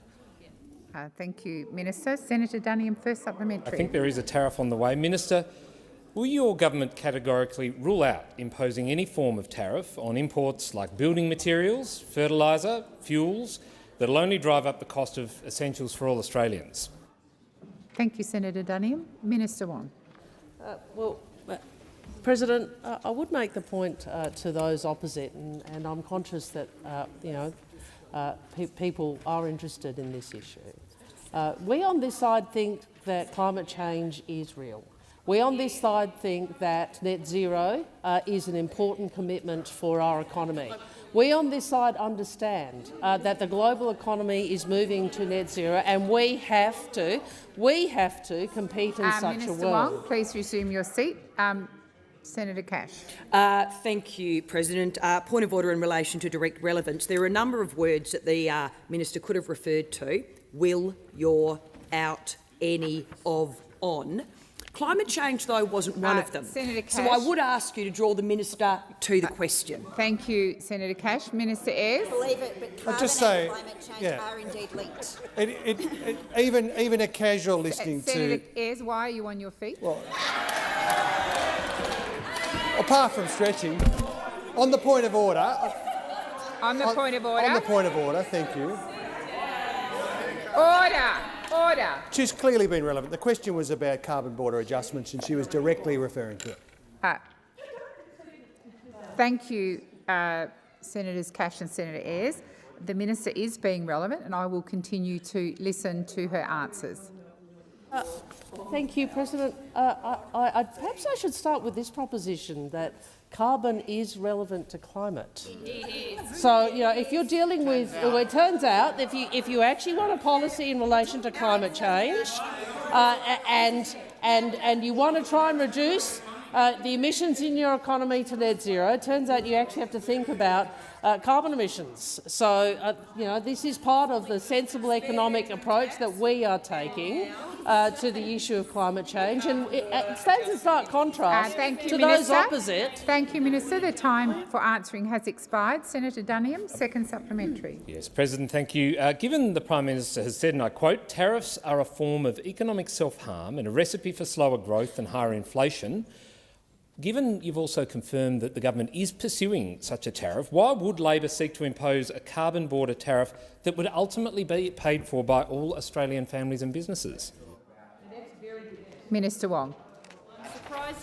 First, again, he has the senator has misrepresented what I said. Second, unlike you, Senator, we actually believe that it is our responsibility and our mandate from the Australian people to act on climate change. Now, I know that you are still split on the issue of net zero. I know that Senator Cash, as leader in the Senate, defied her own leader to press for an abolition of net zero in their party room.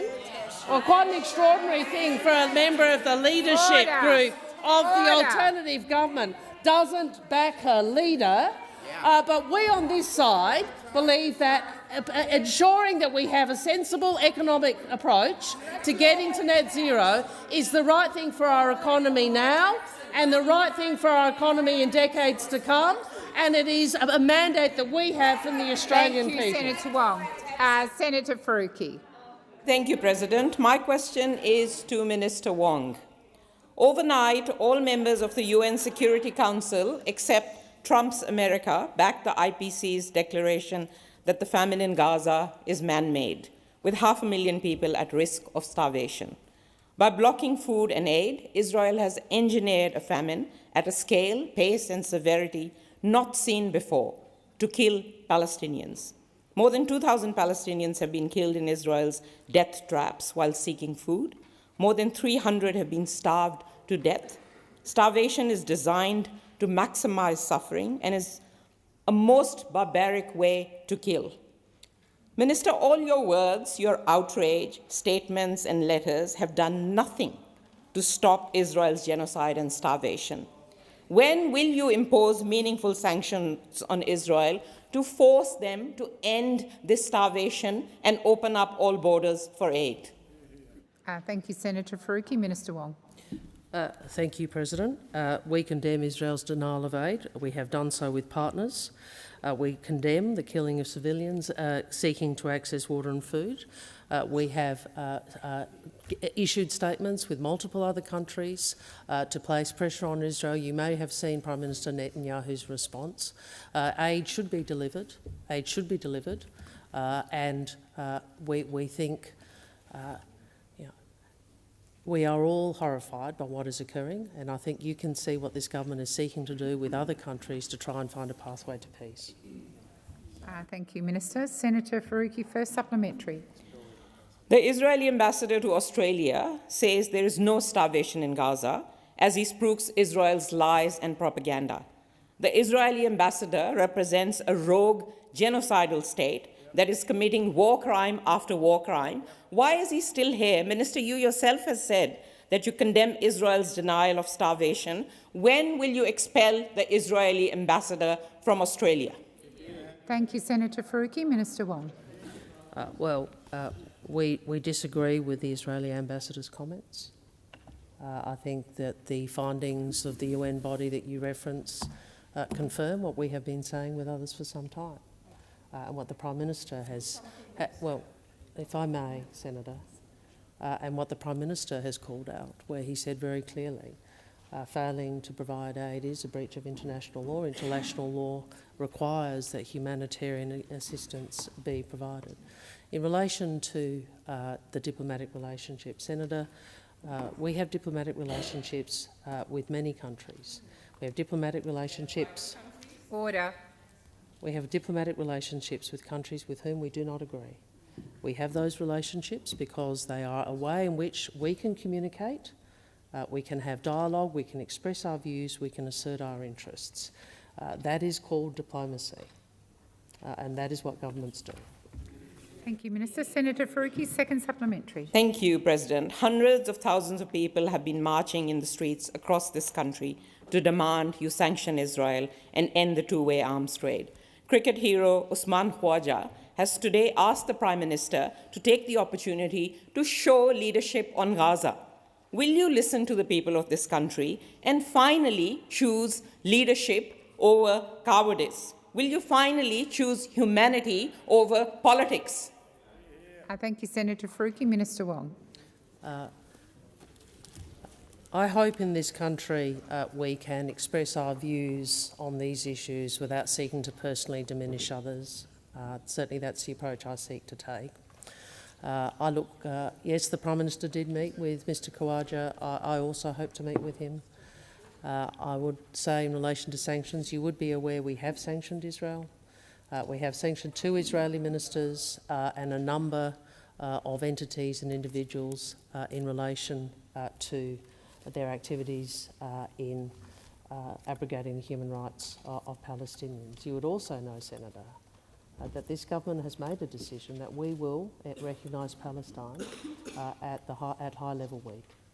And we've done that in concert with others because we are seeking to find and build a pathway to peace in circumstances where we see a horrific war continuing.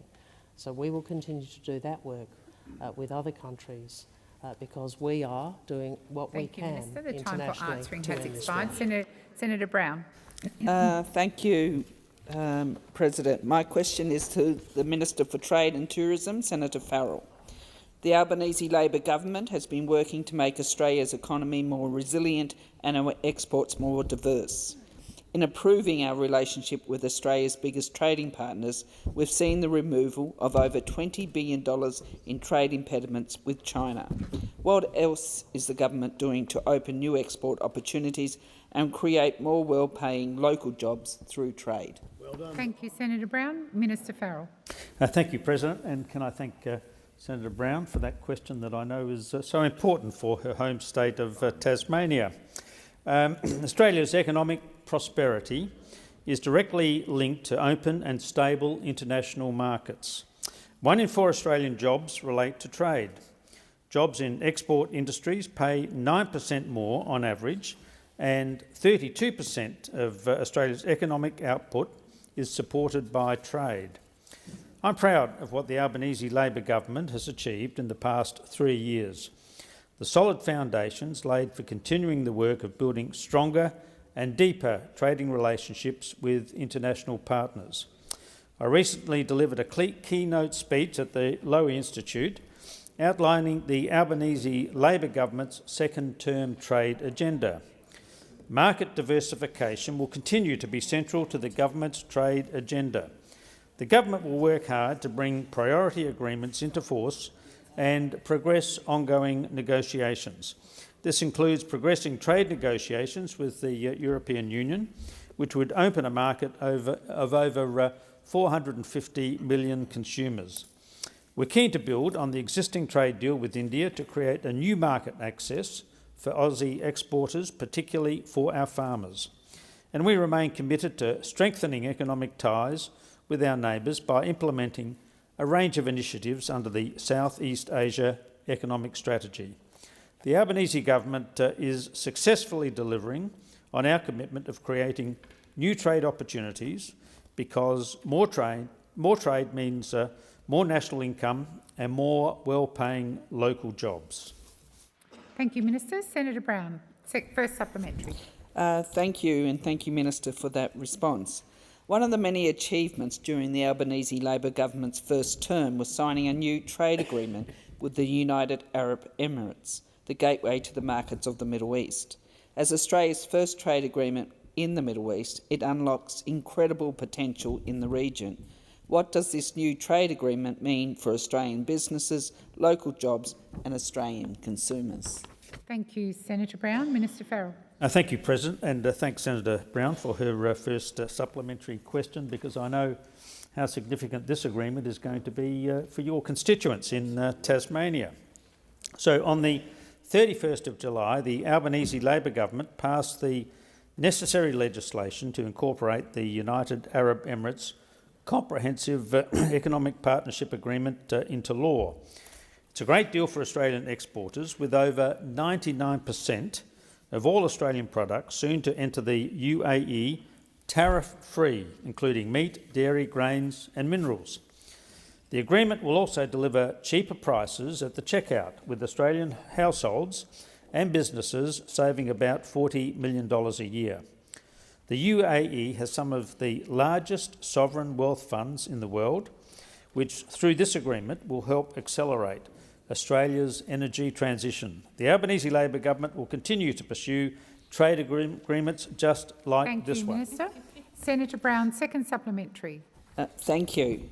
Minister, earlier this year, the Trump administration applied tariffs against every nation in the world. What is the Albanese Labor government's approach to removing these tariffs, and what actions have we taken to ensure that Australians are insulated from the effects? Thank you, Senator Brown. Minister Farrell. Thank you, President, and thank you, Senator Brown, for that very insightful second supplementary question, because the Australia-US economic partnership has delivered mutual benefits for over 70 years.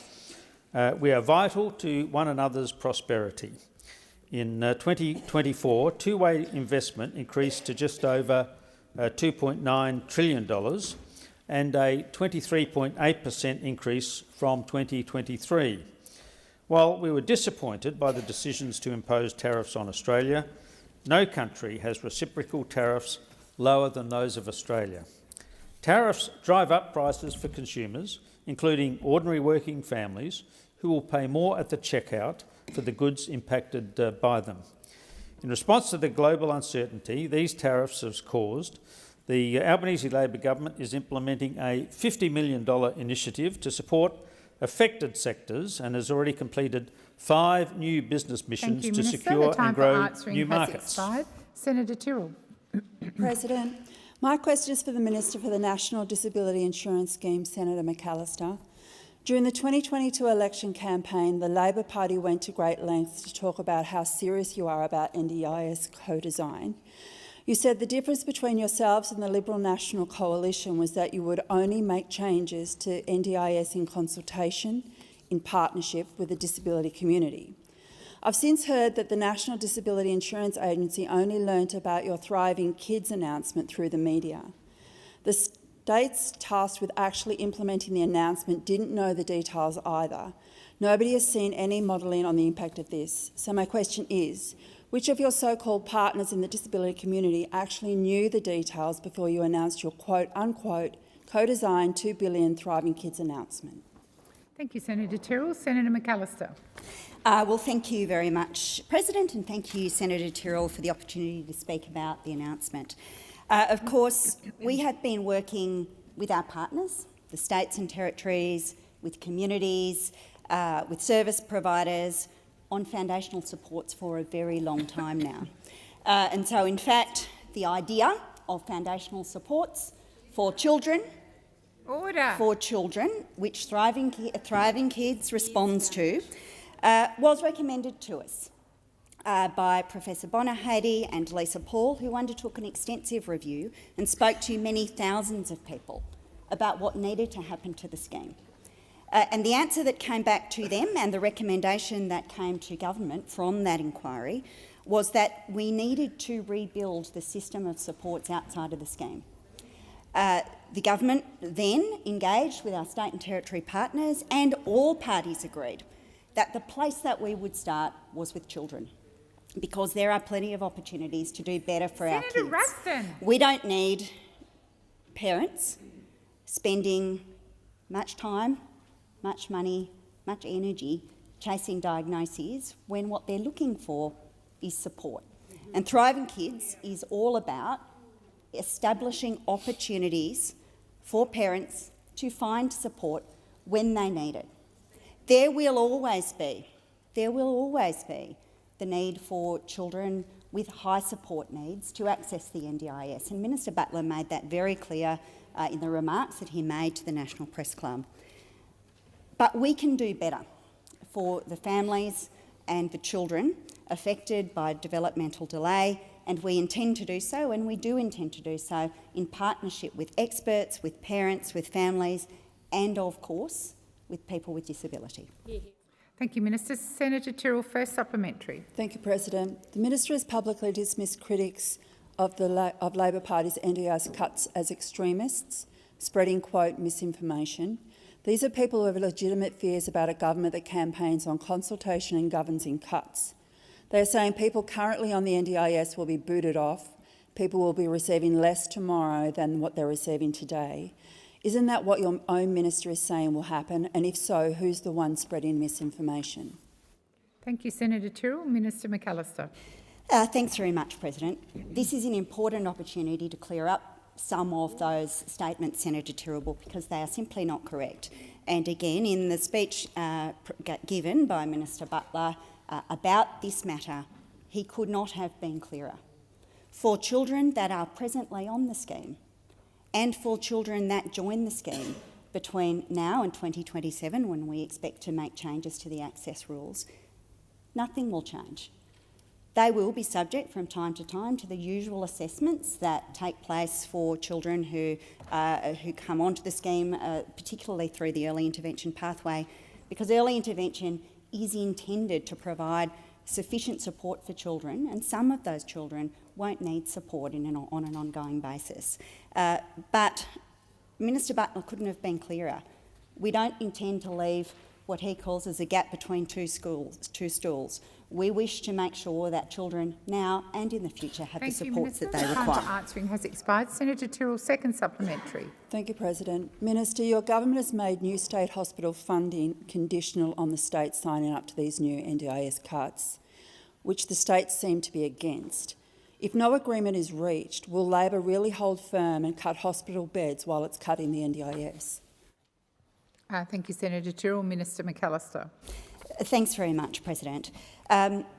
Senator Tyrrell, since 2023, we've been in a discussion with the states and the territories about a set of interrelated reforms and funding arrangements. It is the case that states and territories have a keen stake in making sure that they have the resources necessary to run the hospital systems for which they are responsible. It's also the case that they have a keen interest in ensuring that the NDIS is on a sustainable footing. And back in 2023, First Ministers and the Prime Minister agreed that these matters would be dealt with together.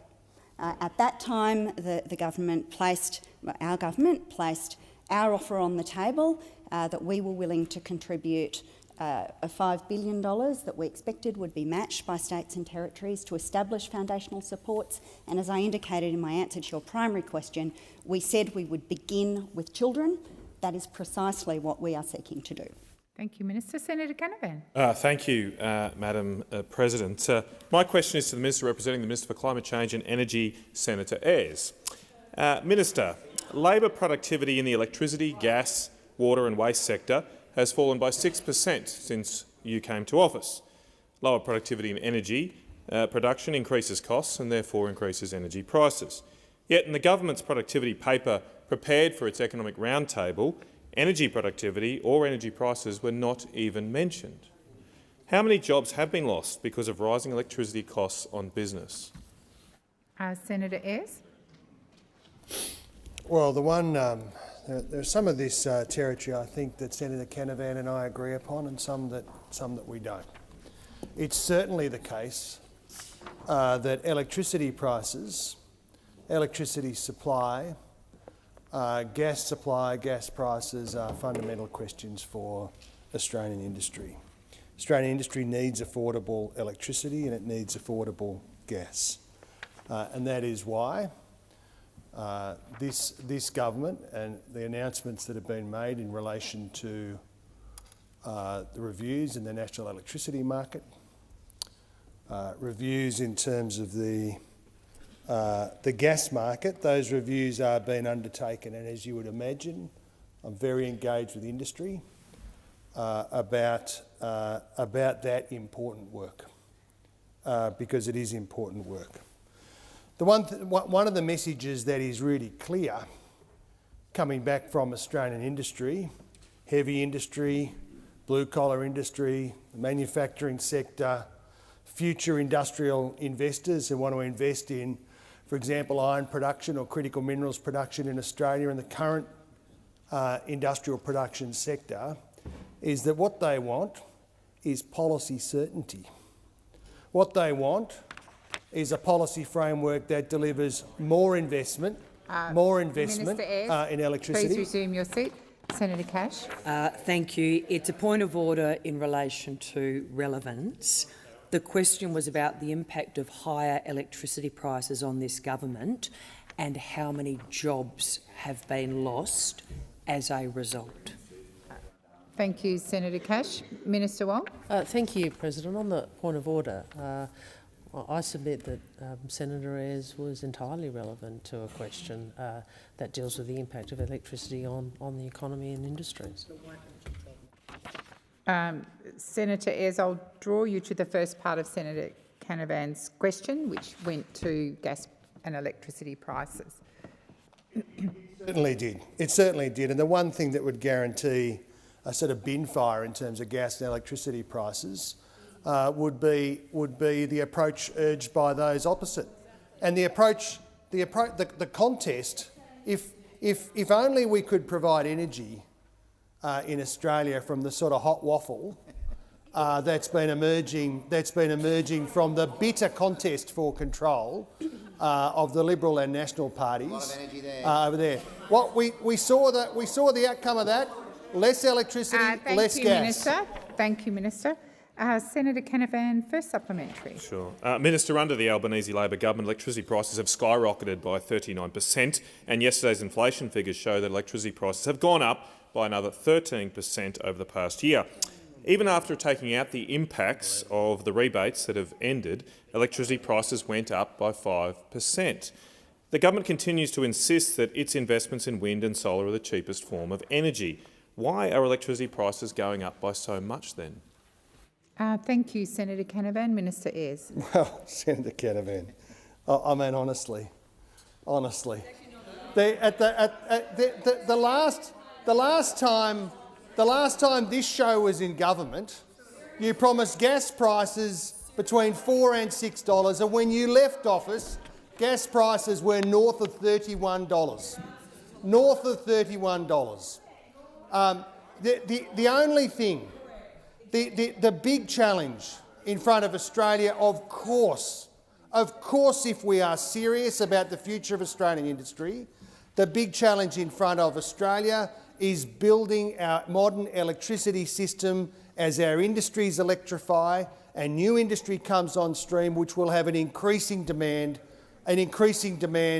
for electricity, particularly data centres, which is why it is a mystery to all of us why your side of politics went to the last election with a plan to put prices up and to deliver less industrial electricity.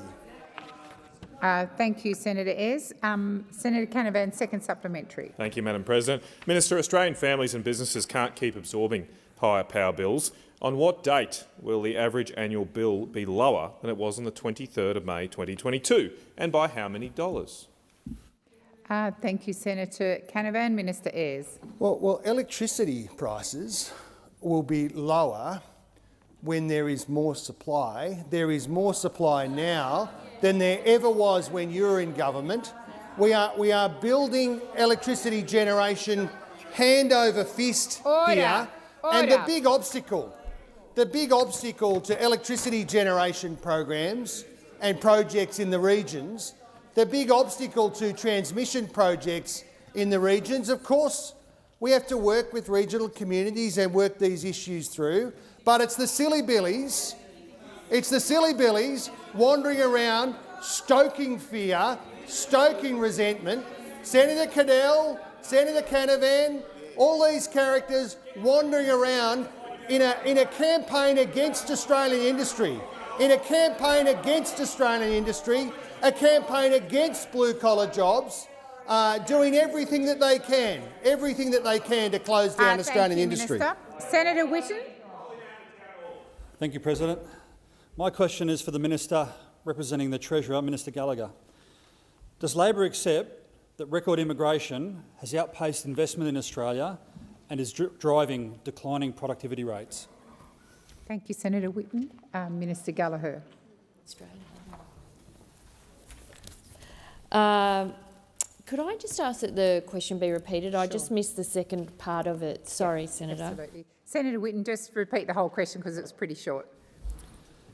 Does Labor accept that record immigration has outpaced investment in Australia and is driving declining productivity rates? Thank you, Senator Whitten. Minister Gallagher. Thank you, President. I thank Senator Whitten for the question.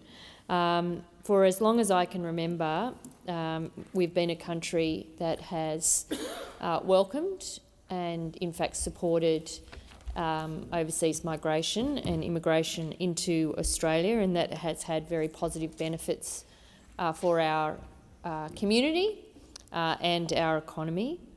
I think if Senator Whitten is linking investment in infrastructure or investment in housing, or I'm not quite sure of the link between what element of investment Senator Whitten is concerned about, but I certainly accept that from state and territory governments, investment in infrastructure for growing cities has been, is a challenge. I wouldn't link it to the overseas migration numbers. We have seen a big significant pull forward, Senator Whitten, in response to the borders being closed, and some of that have been people that have been here who are staying here and not leaving. Minister Gallagher, please resume your seat. Senator Roberts. Point of order, Chair. The question was really simple, as Senator Gallagher said in the first place. We want to know the link between immigration and productivity. That's it. Thank you, Senator Roberts. It was indeed me who said the question was simple, and I meant it was short. You also linked it to investment, so I think the minister is being directly relevant to the question.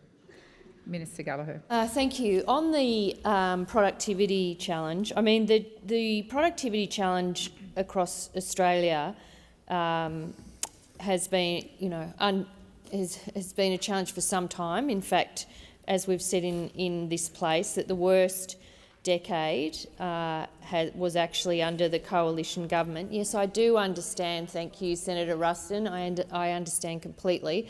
The productivity challenge is broader. There are broad reasons that underpin the productivity challenge, and indeed productivity challenges in Australia are comparable and similar to the challenges that are being experienced by like-minded economies around the world. Thank you for your help, Senator Ruston.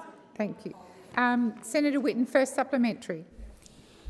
In the past 10 years, the only time that productivity rates increased were the COVID years. These are the only years to have net overseas migration of less than 200,000 people in the last decade.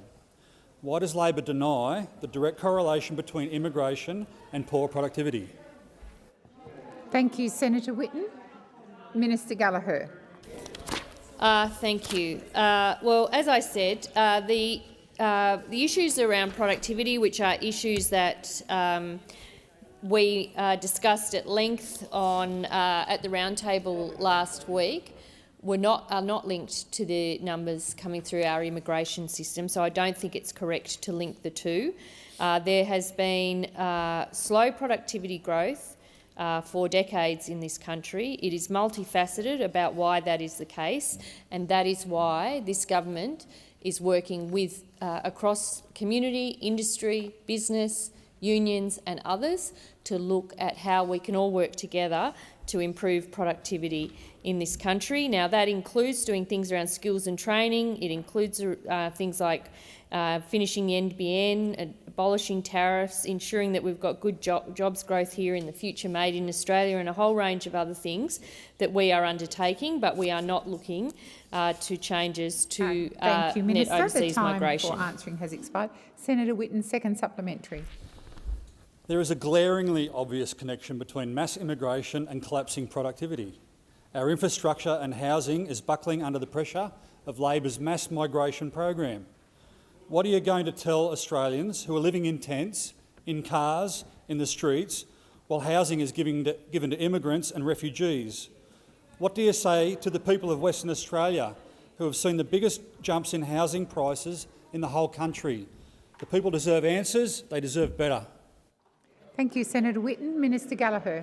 Thank you. Well, I certainly, and over this side, we don't associate ourselves with the invitations contained in your question, Senator Whitten. We don't believe that you advance anything in this country by pitting one group against another.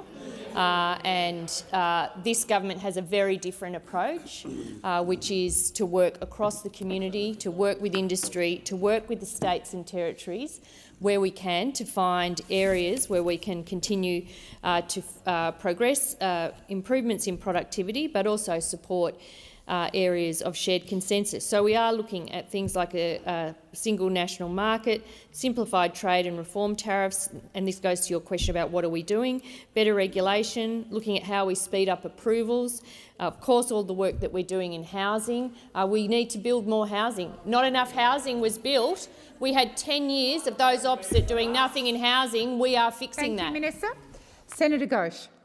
Thank you, President. My question is to the Minister representing the Minister for Climate Change and Energy, Senator Ayres. The Albanese government was re-elected with a renewed mandate to lower emissions and deliver affordable and cleaner energy systems. The election was an endorsement of the government's practical policies to reduce emissions. What progress is being made on meeting Australia's climate targets, and how is the government lowering emissions while strengthening our economy? Thank you, Senator Ghosh. Minister Ayres. Well, President, thank you, and Senator Ghosh, thank you for that question. The truth is that Australia is tracking well in terms of meeting our 2030 climate target. In the year to March, 440 million tonnes of carbon dioxide equivalent were recorded. That is 6.5 million tonnes lower than the year before and 28% below 2005 levels. Preliminary data from the year to June is lower again at 436 million tonnes. Emissions are lower than at any point under the previous government. And the government is meeting the electorate's call to address climate change with policies that also strengthen the economy. For example, under the Capacity Investment Scheme, we will deliver 40 gigawatts of competitive generation and storage, and it has unlocked tens of billions of dollars in new investment in industrial energy and home energy capacity.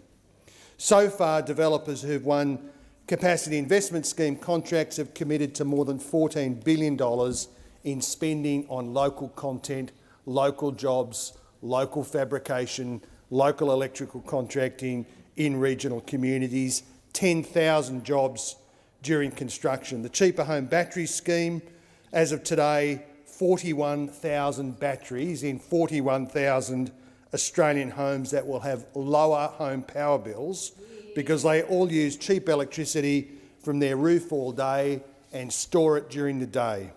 That is 41,000 households who would be paying more, but for the scheme that this government introduced on the back of the election, where people spoke very clearly about the direction forward in terms of energy policy. Senator Ghosh, first supplementary. Since the Albanese government's first term, there has been strong investment in renewable energy and storage infrastructure. At the same time, the ongoing reforms to Australia's gas market are the most significant in a decade. Why is it in Australia's national interest to meet our climate targets and to have an internationally competitive energy system? Thank you, Senator Ghosh. Minister Ruston. Well, thank sorry. you. Yeah, I've just elevated Look, you. Sorry. I just Minister experienced Ayres. some small cognitive dissonance, but I thought I'd get on with it in case I misheard, President. Beg your pardon, Minister Ayres and Senator Ruston. Yeah, that's right. She wants know. me to say something and you not to. I think is the trick.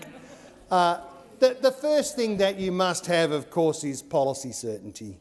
Under the last government, 4 gigawatts left the system, 1 gigawatt went in. The truth was, what should have happened was tens of gigawatts of electricity, new electricity generation, should have gone into the system. New transmission should have gone into the system over that decade, and we are working our way through the legacy of capital flight, which is what happened under the previous government. Investment in onshore wind and offshore wind and solar and gas and storage that should have happened over the last decade, should have supplied more electricity generation for Australian industry, didn't happen.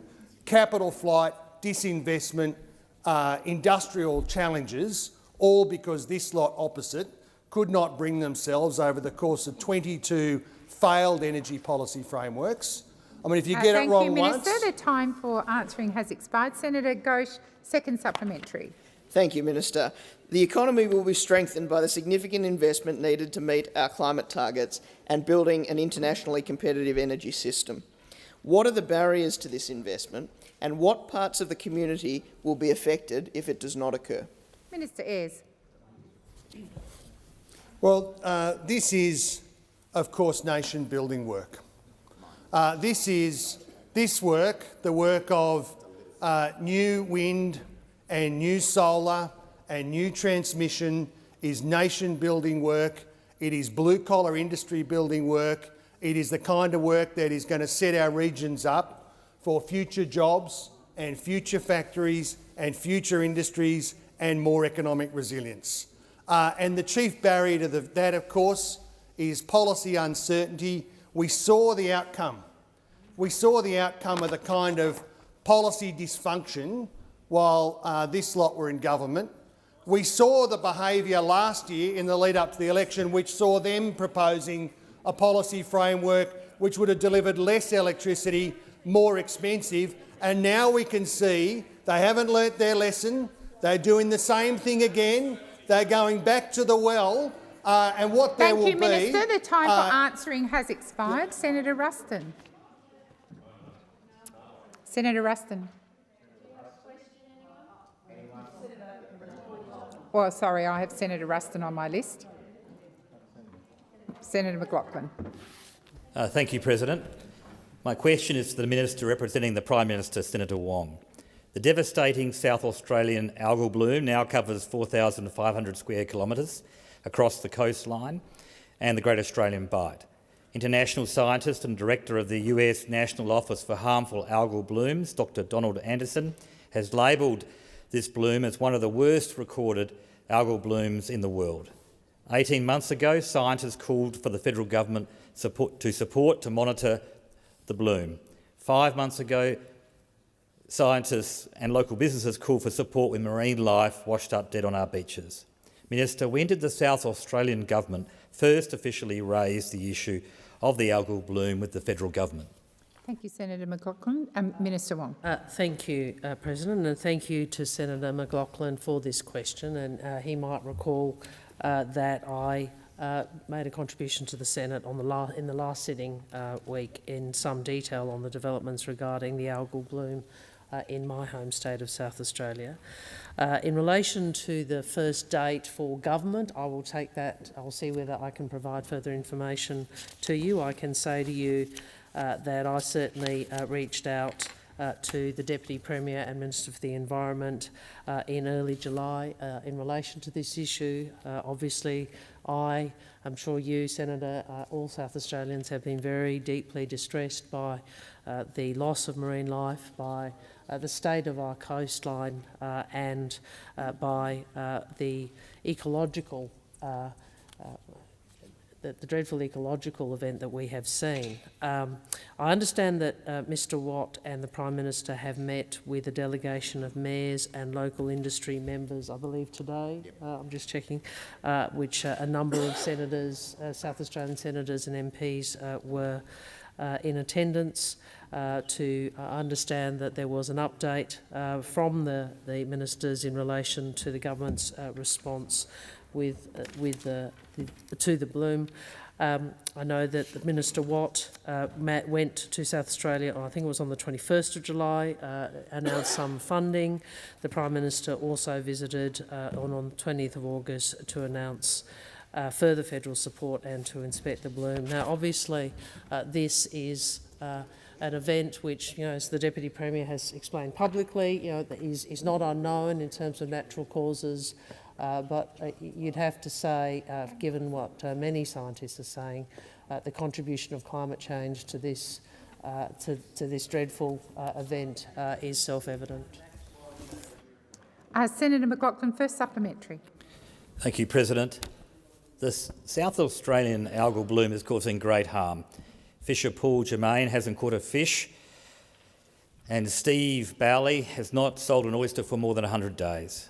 Stansbury publican Rob Rankin's revenues are down, and Christie's Beach surfer Zoe Brooks has said surfers are getting sick. Minister, noting that there has been a delegation of local government officials, as you've mentioned in your answer, has visited the Prime Minister today, when will the Prime Minister provide the level of support that they have requested? Thank you, Senator McLaughlin. Minister Wong. Senator, if I can first, I understand from Senator Watt that he first engaged with Deputy Premier Close in late May or early June, and I'm advised that there has been regular contact since then between the South Australian Minister and the Federal Minister and also the Prime Minister and the Premier. So that's in relation to your first question. In relation to industry support, obviously, part of the $14 million was contributed to a package which included industry support.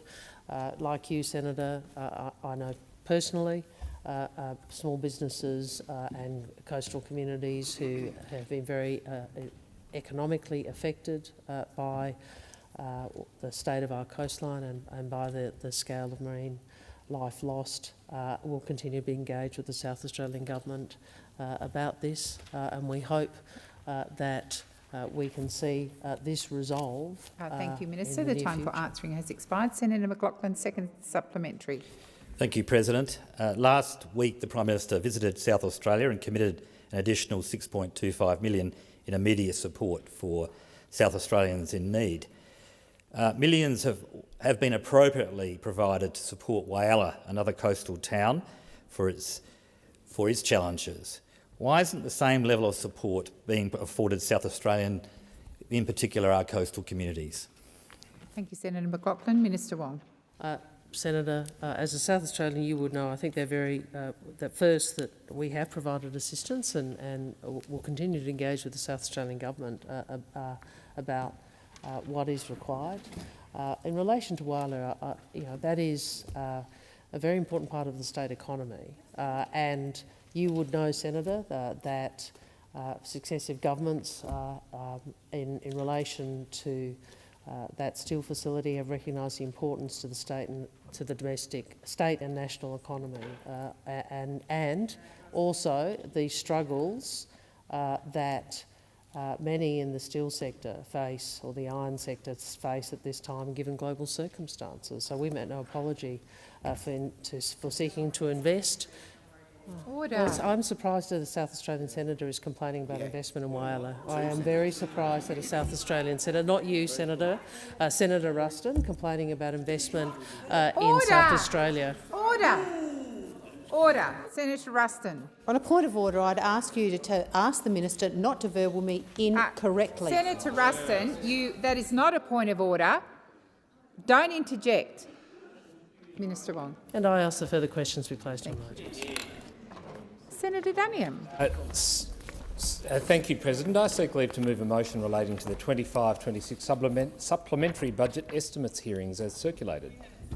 Is leave granted? Leave is not granted, Senator. Well, pursuant to contingent notice standing in the name of Senator Cash, I move that so much of standing orders be suspended as would prevent me from moving a motion to provide for the consideration of a matter, namely a motion to give precedence to a motion relating to the 25-26 supplementary budget estimates hearings, President. And the reason I do that is because today Labor and the Greens did what we have been predicting for some time would do, another dodgy deal. And today that deal dropped to an absolutely new low. And that low was, of course, the removal of scrutiny, which is incredibly important in two areas. The motion we want to move today is one that relates to the cross-portfolio estimates hearings of, firstly, the Indigenous matters and then, secondly, the Murray-Darling Basin Plan.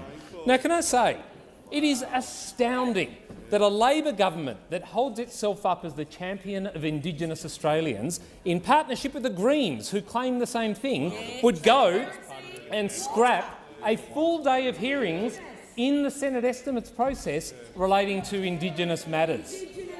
When we consider, Deputy President, that, of course, many of the key indicators around closing the gap are going backward when it comes to Indigenous wellbeing in this country, this government, who promised us new levels of transparency, who promised us that they would ensure that Australians knew more about what was happening here under this government, that they would provide accountability to the Australian people about things that mattered, they, of course, have gone and slammed the door on accountability and have shut down scrutiny of what they should be offering to this parliament. But the worst part is, for those who've signed up to this terrible arrangement, is that it is the Greens who backed this in. I do not know how the Australian Greens, who for so long have stood in here and told us that governments of either persuasion don't do enough for Indigenous Australians, that we need to do more. Former Greens like Senator Cox, of course, who would have actually probably inside the Greens championed a different position, but instead now part of the Labor Party and signed up to this terrible arrangement. It is not good for democracy, it is not good for accountability, and it certainly, Deputy President, is not good for Indigenous Australians. Let's go through some of the key indicators that we need to consider when this government has gone through a decision-making process as part of their sneaky deal earlier on in the chamber today to quash estimates for a whole day to consider cross-portfolio Indigenous matters. When you consider youth detention under this government, can I say, youth detention is up 11%. But let's not have a day of Senate estimates. Let's shut it down.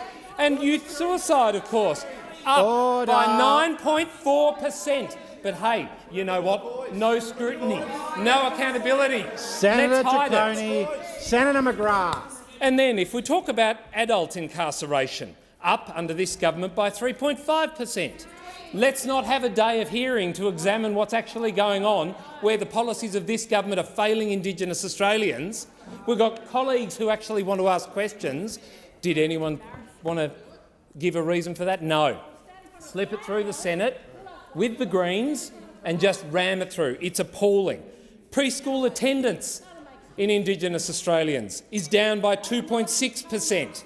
Again, let's not have a day of hearings to actually examine what's going wrong, why this government's policies are failing and why things need to change. And then finally, of course, 1.2% fewer children are commencing school developmentally on track. And again, something critically important to consider for this parliament.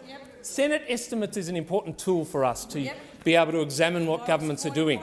And when you've got numbers like this, four indicators going backward on the KPIs for closing the gap, and this government, in partnership with their coalition bedfellows, the Greens, say we are not going to allow you to examine these matters. We will not have a day of scrutiny on these important matters. And I think it's shameful. So I'm glad today we've been able to shed some light on this appalling arrangement we had between Labor and the Greens, where they would be shutting down scrutiny of matters on Indigenous affairs in this country. When you've got shameful numbers like this, you spend $500 million on a referendum but refuse to allow senators who have an interest, like Senator Little, Senator Nampijinpa Price, to ask questions of this government, its ministers, to ensure that we get some accountability. And anyone who says they stand up for Indigenous Australians and then supports what happened here should hang their heads in shame. How can you look at these numbers and say what you've done today is good? It's not good for accountability, it's not good for democracy, it's not good for Indigenous Australians. But this is the brave new world under a Labor Green government. Senator Wong. Thank you, Deputy President. I'd make 3 points very briefly, and then I will move that the motion be put. The first, which I'm sure you anticipated, Senator Duniam, thank you. The first is that those questions will still be able to be asked and answered in estimates. The second is that the coalition didn't oppose this change earlier in the day, but now is feigning outrage. And the third point is this to the leadership of the coalition in this chamber. For many years I was the Senate leader in opposition. I remember it very clearly. And I consistently supported the government of the day in their parliamentary sitting pattern because that was the convention. Order. And Order. sorry, may I?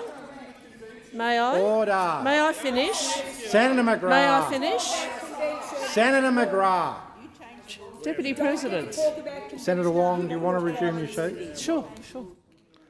Those on my left, interjections are disorderly. I cannot hear Senator Wong. Senator Wong. Appreciate that, Deputy President. So it is unfortunate that the coalition wants to work with Senator Pocock to change the parliamentary sitting, but that's a matter for them. And on that note, Deputy President, I move that the motion be now put. The question is that the motion be put. Those of that opinion say aye. Aye. Against say no. No. The ayes have it. No. Division required. Ring the bells for 4 minutes.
Lock the door. So the question is the closure motion as moved by Senator Wong be agreed to. The ayes shall move to the right of the chair, the noes to the left.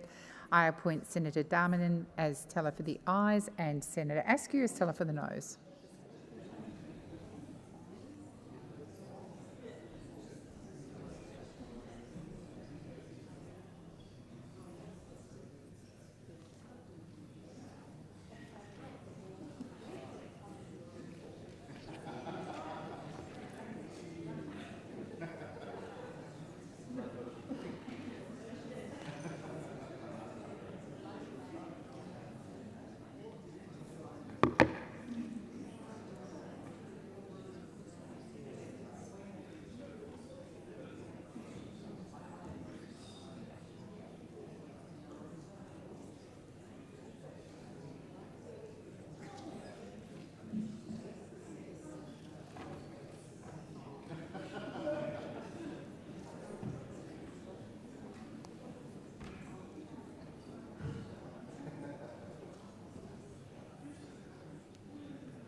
Order. There being 34 ayes and 25 noes, the matter is resolved in the affirmative. I now move the motion to suspend as moved by Senator Duniam. Those of that opinion say aye. Aye. Against? I believe the ayes have it. Let me put the question again. So the question is that the Order. The question is that the motion to suspend, as moved by Senator Duniam, be agreed to. Those of that opinion say aye. Aye. Against? I believe the noes have it. Division required. Ring the bells for 1 minute.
Lock the doors.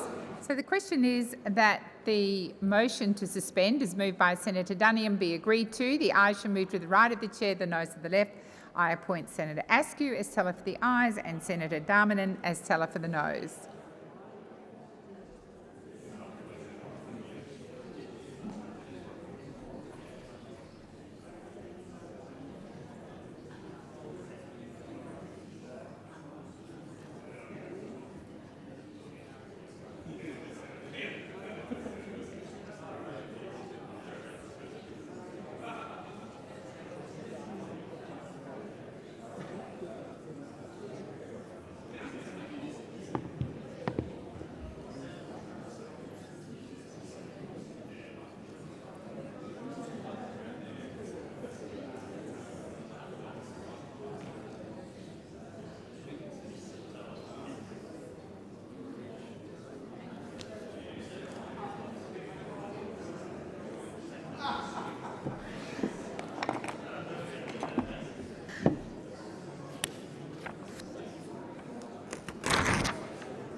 Order. There being 25 ayes and 32 noes, the matter is resolved in the negative.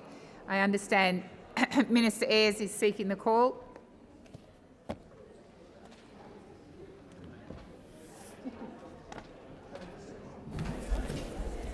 Minister Ayres.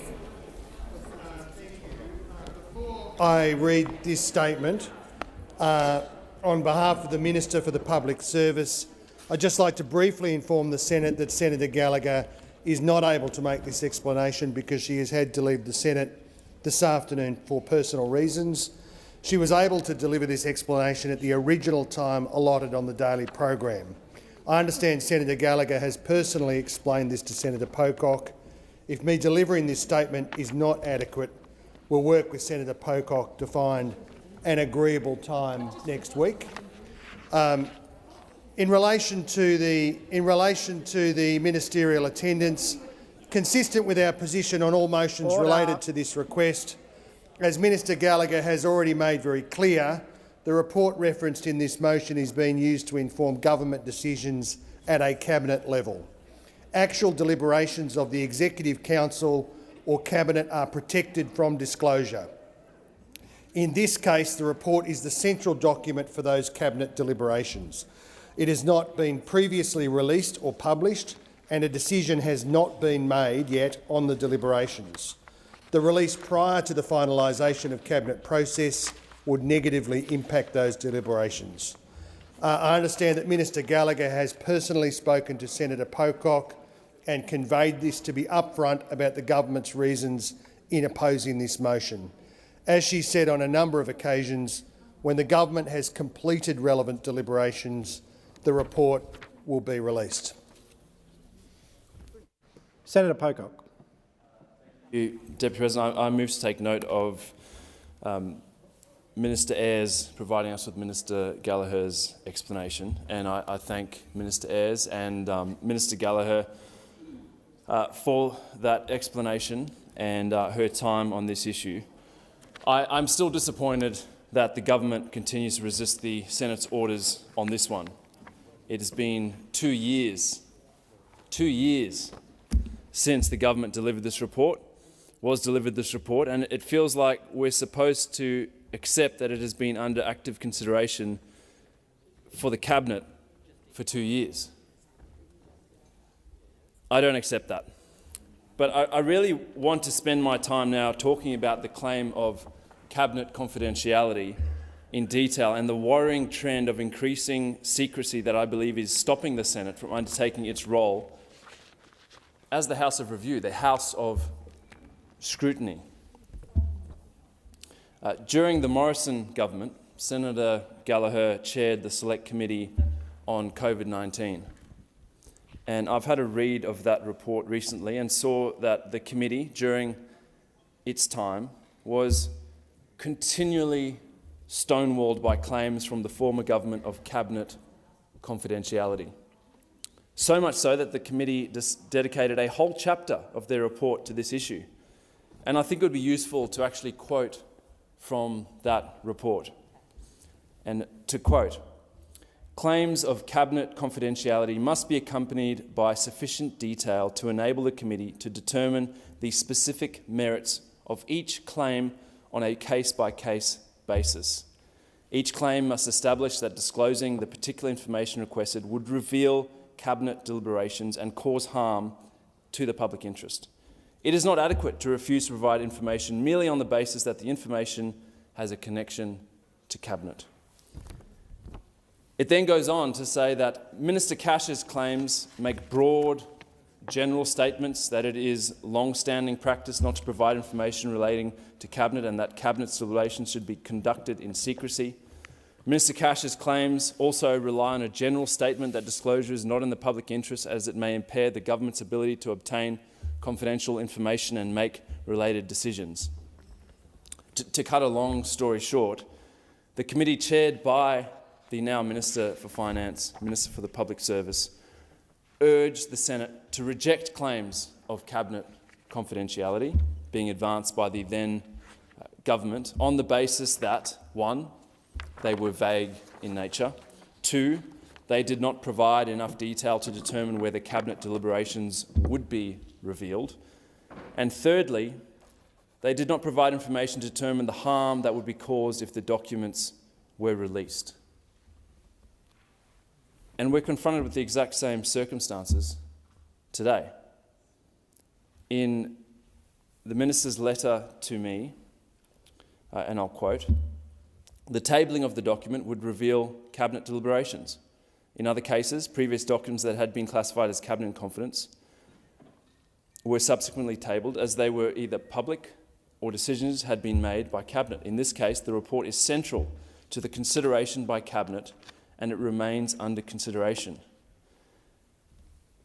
That seems pretty vague to me and doesn't actually address the three things that the now government demanded of the former government when Labor were in opposition.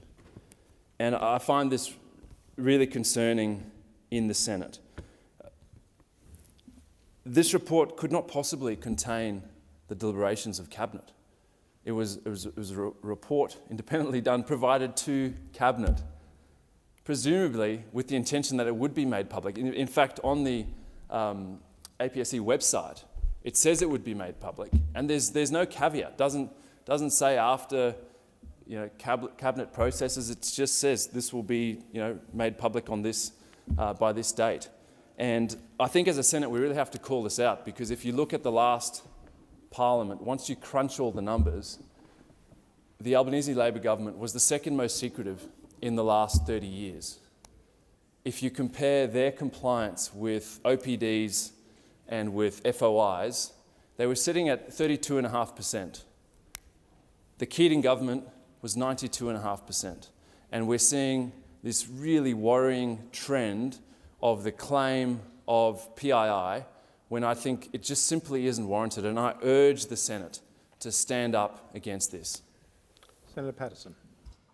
Thank you, Mr Deputy President. And I want to rise in support of Senator Pocock today and congratulate and thank him for first pursuing this OPD and continuing to pursue the government's non-compliance with the Senate's orders, because this is an issue of gross hypocrisy for those opposite, who, as Senator Pocock correctly pointed out, when they were on this side of the chamber, were incredibly vocal about the importance of transparency, and not just that, but promised to do better, promised to be the most transparent government ever, promised to uphold the standards of the chamber and important integrity and transparency measures like FOIs and orders for production of documents. It has led independent, respected institutions like the Centre for Public Integrity to conclude that this government is objectively, measurably far worse when it comes to transparency than the government that they replaced, the Morrison government, of which they were so critical. That's a comparison that I know the Prime Minister would be particularly sensitive to, because he was highly critical of the former Prime Minister Morrison when it came to transparency. But as the Centre for Public Integrity has shown in their recent report, the Morrison government complied with 48.7% of Senate OPDs in its final term, whereas the Albanese government only complied with 32.8% of OPDs in their first term, and I confidently predict in this term they will do even worse if these first few months are any guide. As the Centre for Public Integrity warned, and I quote, "These actions suggested a deliberate effort to avoid scrutiny. The Senate is being blocked from fulfilling its constitutional role of holding the government to account, and this trend is dangerous to democracy." That's right. And it is not just hypocrisy on the part of the government in general, but I'm sorry to say, by Senator Gallagher, the Minister for Finance in particular. Because again, as Senator Pocock pointed out, when Senator Gallagher was in opposition, when she was in a different position, she had a very different view when it came to the question of whether Cabinet documents were carte blanche, exempt from being provided under OPDs, or whether indeed governments were required to specify when a document could not be provided. As Senator Pocock already quoted, and as I want to add to the record as well, as chair of the Senate Select Committee on COVID-19, on which I served with Senator Gallagher, she made the following remarks in the second interim report of the committee, and I quote, The disclosure of the deliberations of Cabinet has achieved a measure of acceptance as a basis for claiming public interest immunity. However, such claims must be accompanied by sufficient detail to enable the committee to determine the specific merits of each claim on a case-by-case basis. Each claim must establish that disclosing the particular information requested would reveal Cabinet deliberations and cause harm to the public interest. It is not adequate to refuse to provide information merely on the basis that the information has a connection to Cabinet, as the government is attempting to do in this case. Senator Wong has been vocal about this issue in the past. In fact, something that is in some ways more sensitive when a matter went to Cabinet and was considered by Cabinet. She objected to it being withheld in 2005 in Senate estimates hearings. She said, "Questions about the timing of Cabinet discussions have been routinely asked and answered in estimates hearings and elsewhere, and that is difficult to see how a claim for immunity in this case could reasonably be made. In light of the advice, I ask again for the occasions on which the welfare to work package has gone to Cabinet between February and these hearings." Odgers is clear on this. Precedent is clear on this. Those opposite were clear on this when they were on this side of the chamber, but they are not now. And it is particularly odd that they are so reluctant to release the Briggs report, given that in the State of the Public Service Report 22-23, provided by the Australian Public Service Commissioner, Dr de Brouwer, he said, and I quote on page 91 of that report, quote, "The final report to the government is expected to be published in late 2023. That is almost 2 years ago now. The government committed to the release of the Briggs Review. And we are left to wonder, we are invited to speculate what is the reason they are refusing to release this document.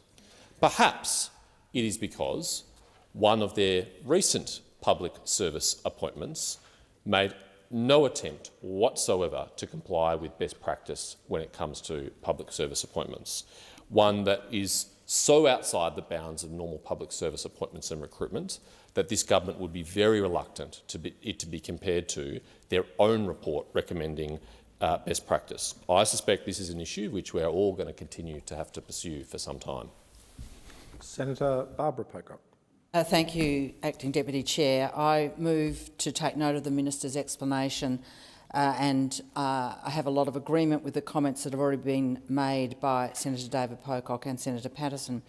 2 years ago, the government commissioned the Briggs Review to clean up public sector board appointments. It was meant to shine a light on a system riddled with cronyism.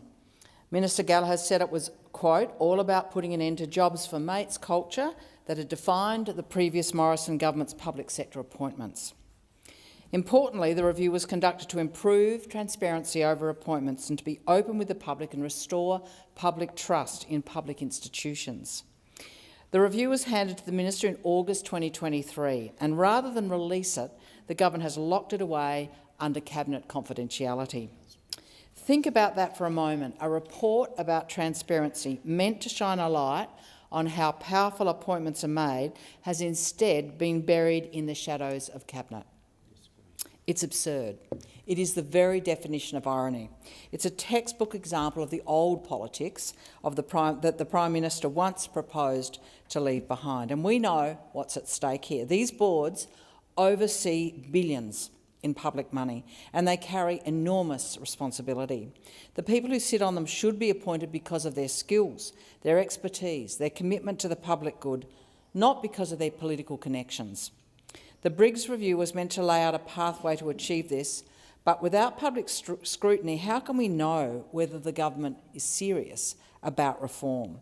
Worse still, every high-profile appointment since the review was delivered is now tainted by speculation.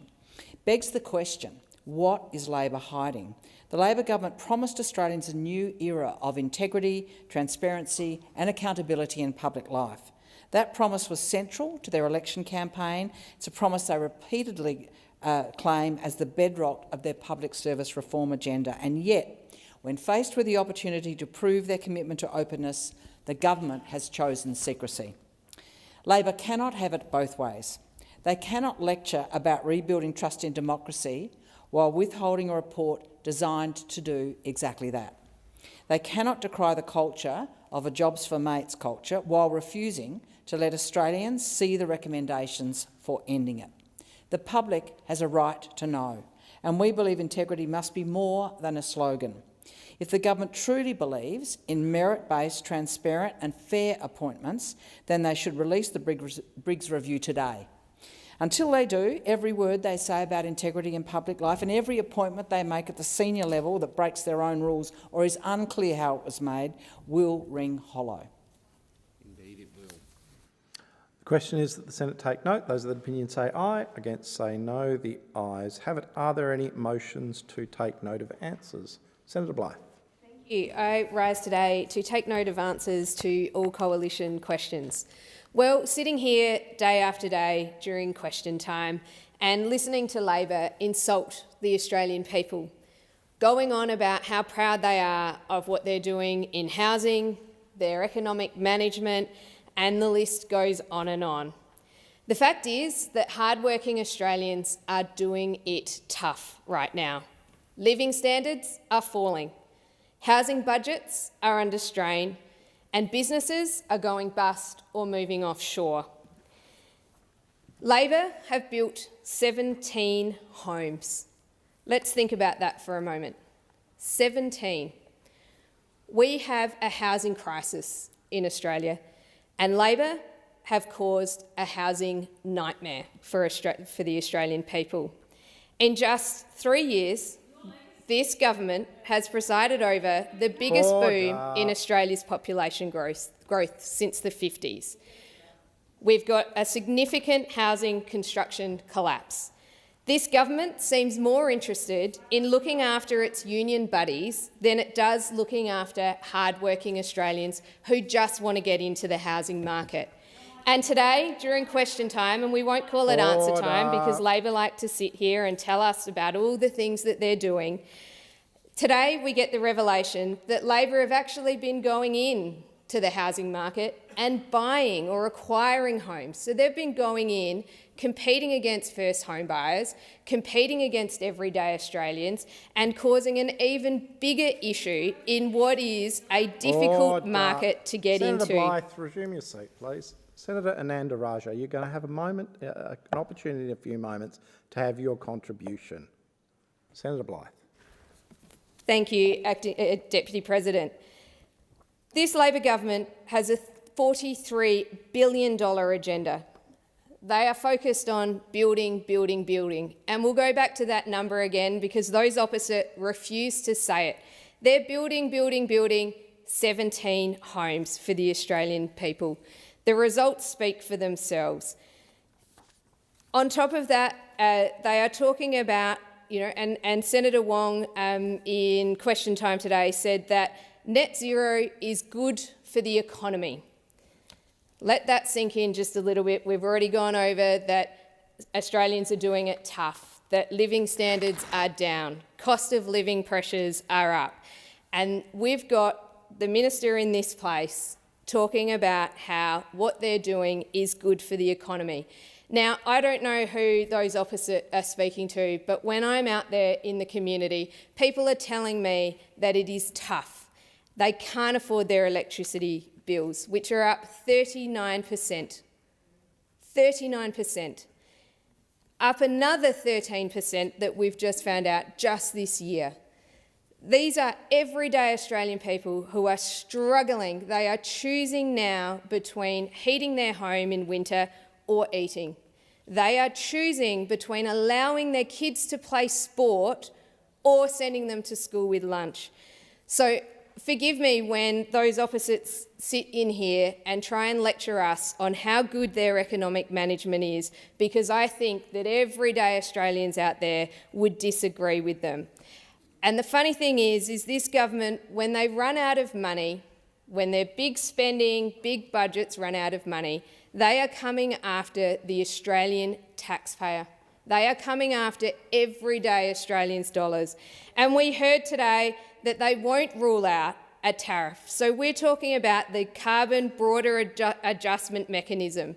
They will not rule out a tariff on sectors like building materials, fertiliser, fuel, cement, chemicals, steel and aluminium. These tariffs would make these industries uncompetitive. It would mean closing down these industries, sending them offshore meaning that Australians will need to import cement, import chemicals, import steel and aluminium from other countries that don't have a price on carbon. This government is bad for manufacturing, it's bad for jobs. Think about those communities that rely on these industries. So Labor's big spending, they're running out of money, and now they are going to come after all of us with tariffs. And let's not forget the $275 that they promised we would all save on our electricity bills. Like all of the Australians out there, I'm still waiting for my $275 reduction in my electricity bill. All I've got so far is a 40% increase, with another 13% just this year. This government has got to do better. Senator Blythe, your time has expired. Senator Ananda Raja. Thank you, Deputy President. Deputy President, Australian industry and households do need affordable and reliable power. They do. We've heard that loud and clear. They also know that renewable energy is the cheapest form of power. It's the cheapest form of power. Don't take it from me. Don't take it from CSIRO, the CSIRO, our peak scientific body. Take it from the 4.1 million Australian households that have taken up rooftop solar. 4.1 million households can't be wrong, Deputy President. This paired with our most recent announcement on the 1st of July, making home batteries more affordable by cutting the cost of these batteries and installation by around 30%, has led to an absolute surge of uptake of home batteries. So those 4.1 million households that now have rooftop solar are slapping on batteries at a rate that we have never seen. A few weeks ago, it was sitting at 30,000 households that have taken up this offer. It is now actually 41,000 households, 41,000 households, 1,000 households a day.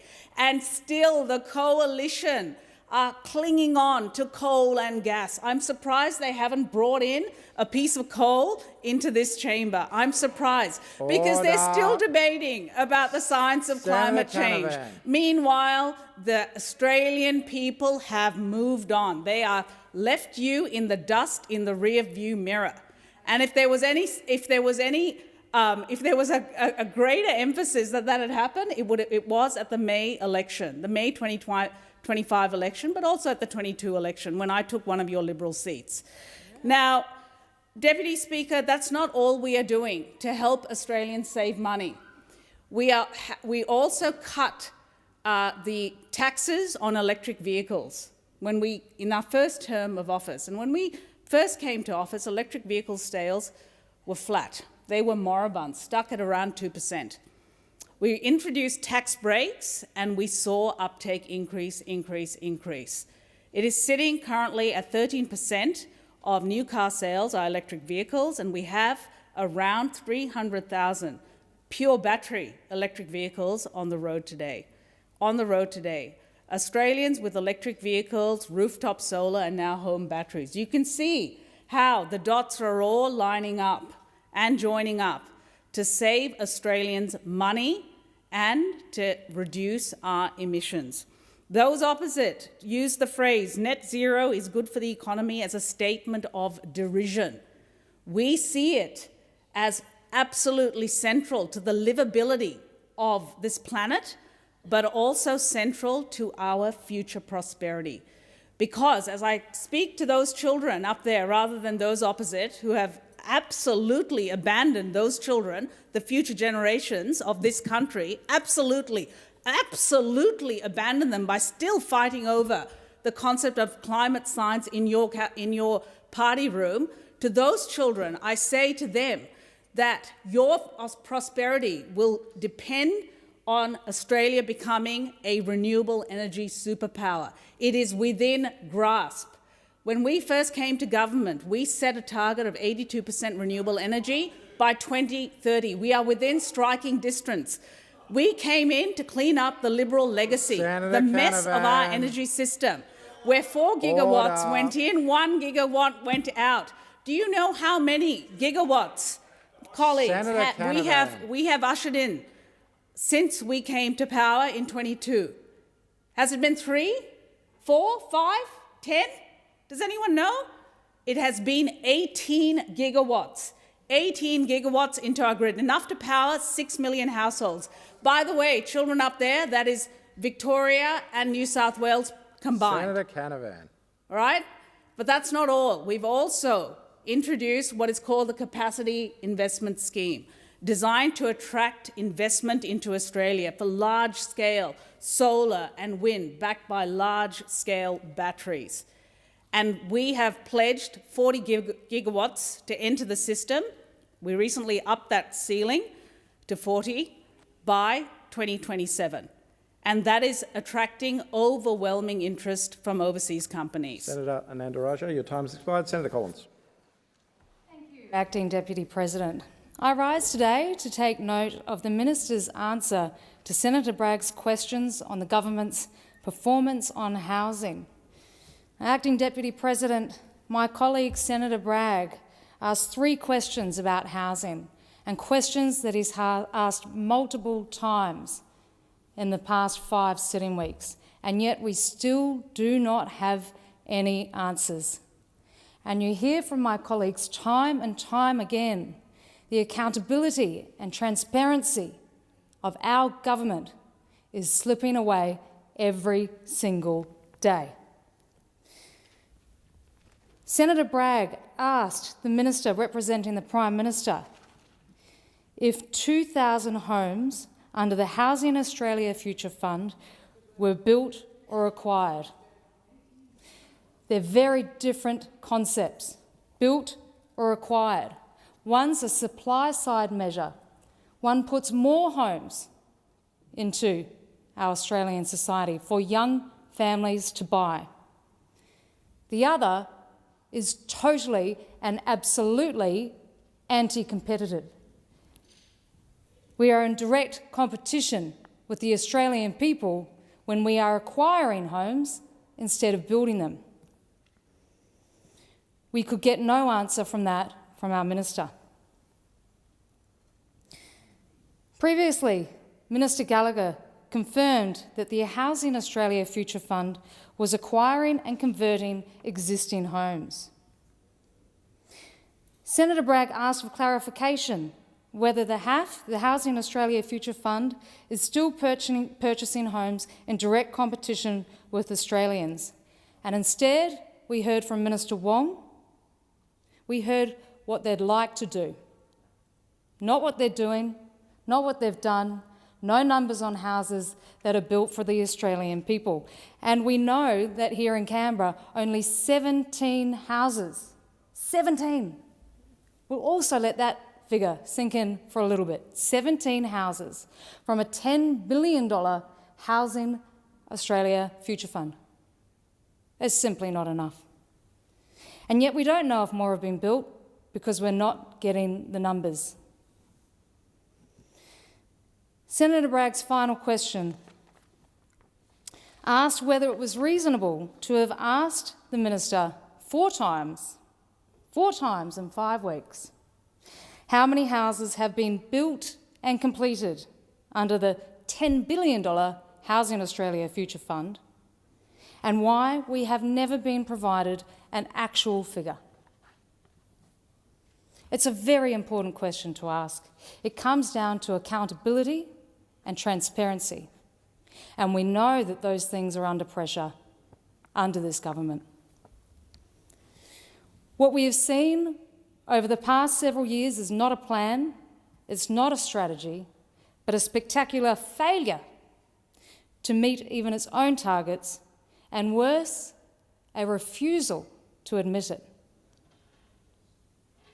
As a new member to this chamber, I have sat here and listened to my colleagues ask very specific questions on how many houses have been built, and yet Senator Wong continues to deflect and speak about projections, none of which are even close to being met.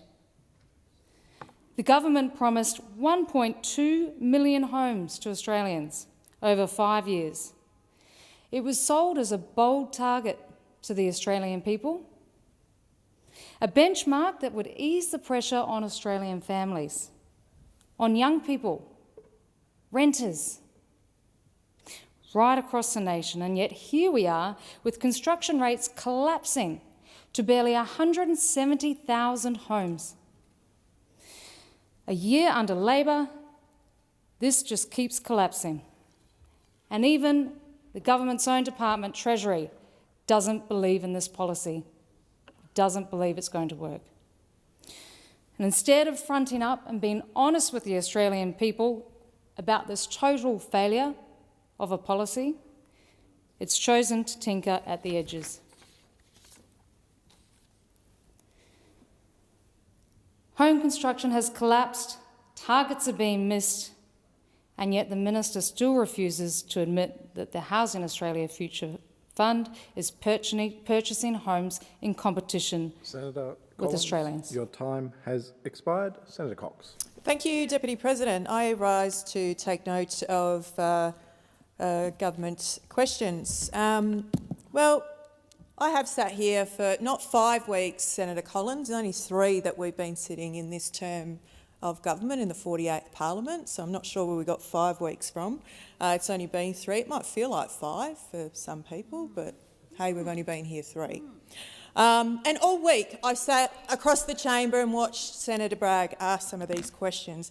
His hyperfixation of wording was so really evident towards our leader in the Senate this afternoon, Minister Wong, in relation to housing. Now, I admire his persistence, if you'd like to call it that, Deputy President, in relation to him wanting to get a particular answer. In fact, I think the words were laser-like in the way that he approaches his questioning during question time.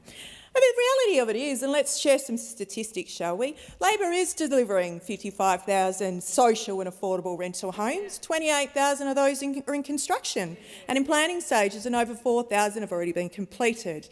As of the 30th of June 2025, contracts have been signed to support 18,650 dwellings under the first rounds of the $10 billion HAF fund.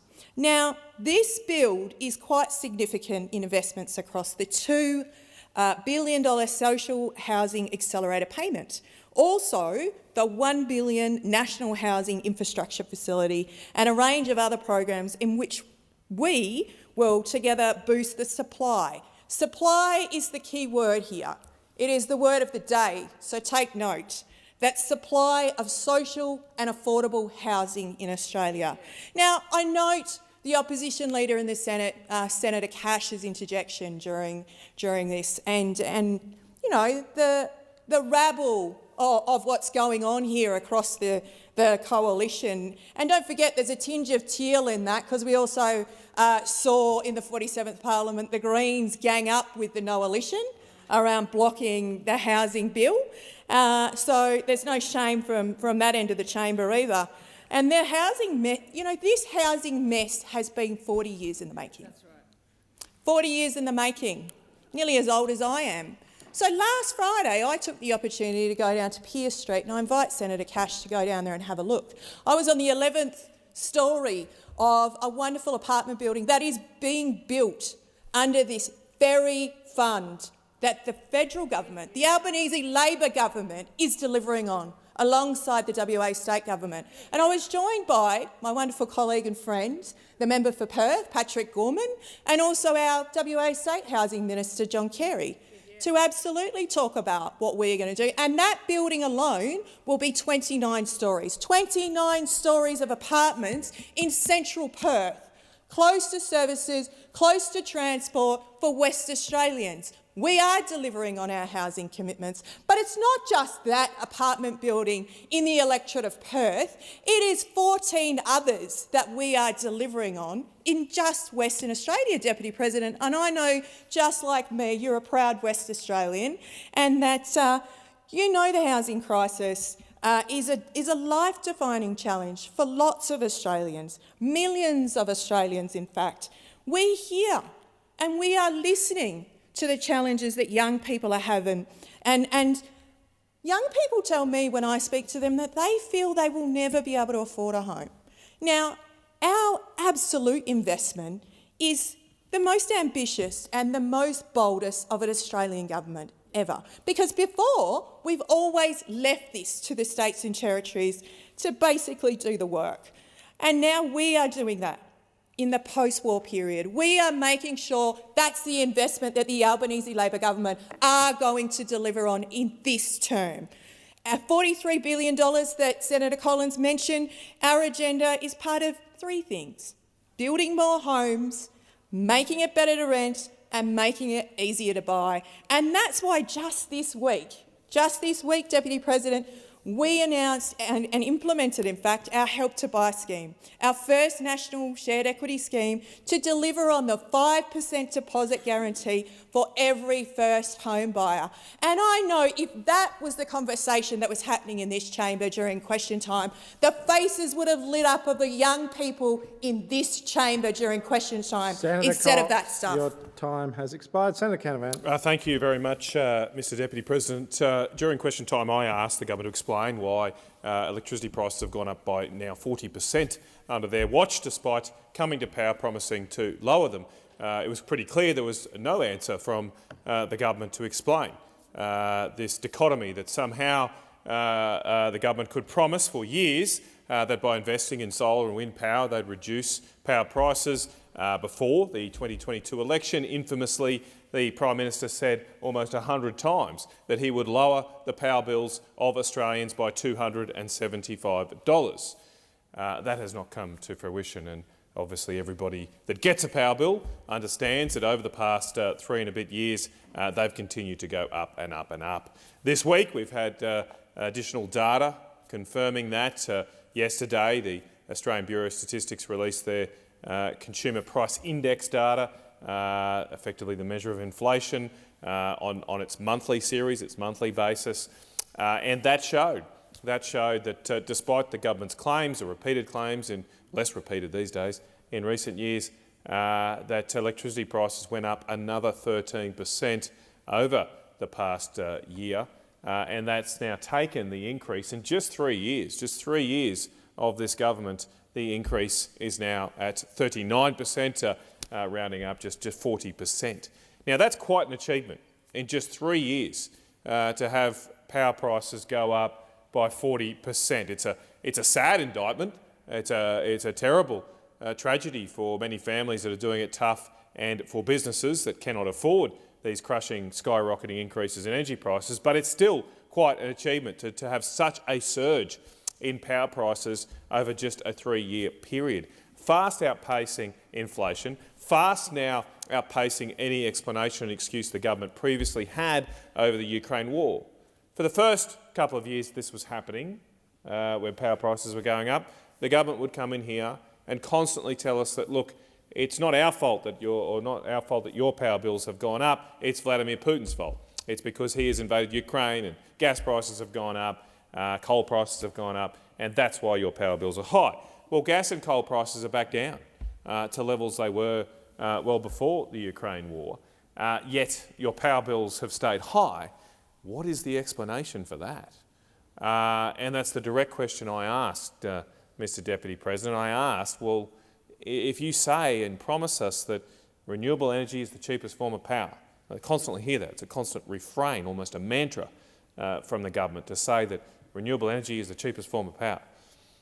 And we heard in this debate that the government's installed massive amounts of renewable energy. I think I heard 18 gigawatts. I think 18 gigawatts. Anyway, a lot of renewable energy, a lot of solar and wind has been installed by this government. And so, if it's cheaper, if solar and wind power is cheaper than the coal and gas it's replacing, wouldn't that lower power prices? Well, you'd think. I mean, I don't know. I am an economist, but I don't think you need to be an economist to understand that if they're saying this thing is cheaper than that thing and we're going to do more of this thing, well, that should lower prices. Well, why haven't they come down? I mean, I think the Australian people deserve an explanation. They deserve an explanation for why their government promised them this massive bounty from their election. They haven't delivered on those promises. They deserve an explanation of why. of why things have gone so wrong. And this is not just an academic exercise. This is a big contributor to why Australian families have been suffering. They've suffered the biggest drop in standard of living in the developed world, Mr Deputy President. A big reason of that is for the surging power bills that don't just affect what you get every quarter from your power company, they also affect pretty much the cost of everything in the supermarket, at the petrol pump. Pretty much everything is affected by the cost of energy. And four times the amount of power that households used is used by Australian businesses. It is now affecting our manufacturing sector, where 17,000 jobs in North Queensland are at risk if our copper industry falls over, which is on the brink. Our aluminium industry is asking for significant assistance. Our steel industry has already got a multi-billion-dollar bailout, as has the lead and zinc industries as well. We can't keep going on like this. We need a solution. And today I asked the government, well, what is your plan now to lower power prices? And there was nothing. There is no plan.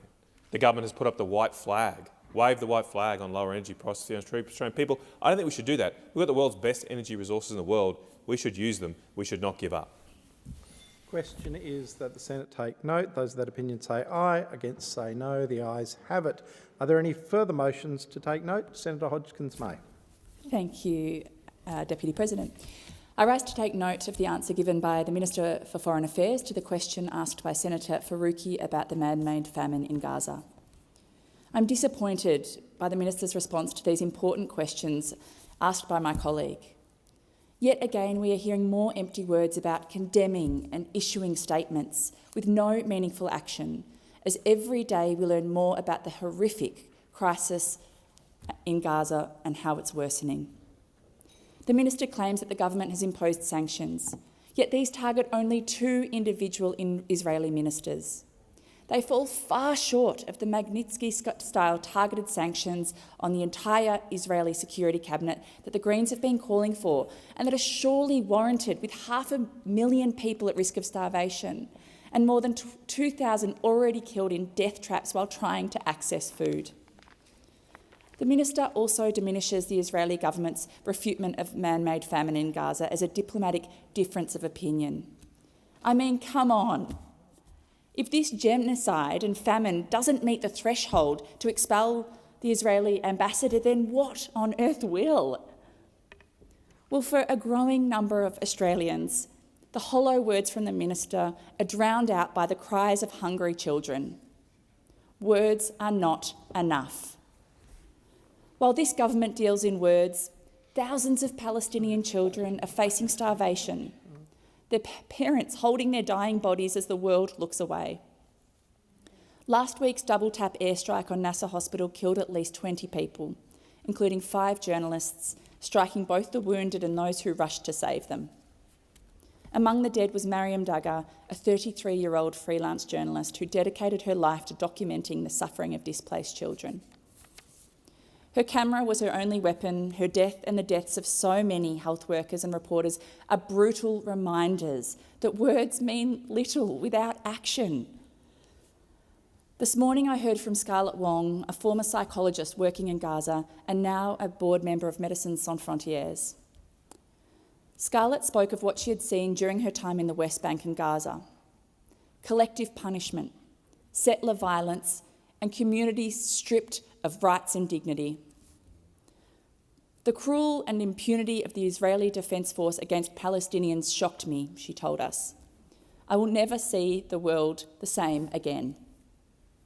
Unprovoked and yet protected by the Israeli Defence Force, settlers terrorised and tortured Palestinian children in their villages. If children defended themselves, they were incarcerated or shot. We have no other option but to tell the world the truth, Scarlett said. As a mother, as a human being, how could anyone hear these words and not feel compelled to do more? I just cannot comprehend how you cannot do more.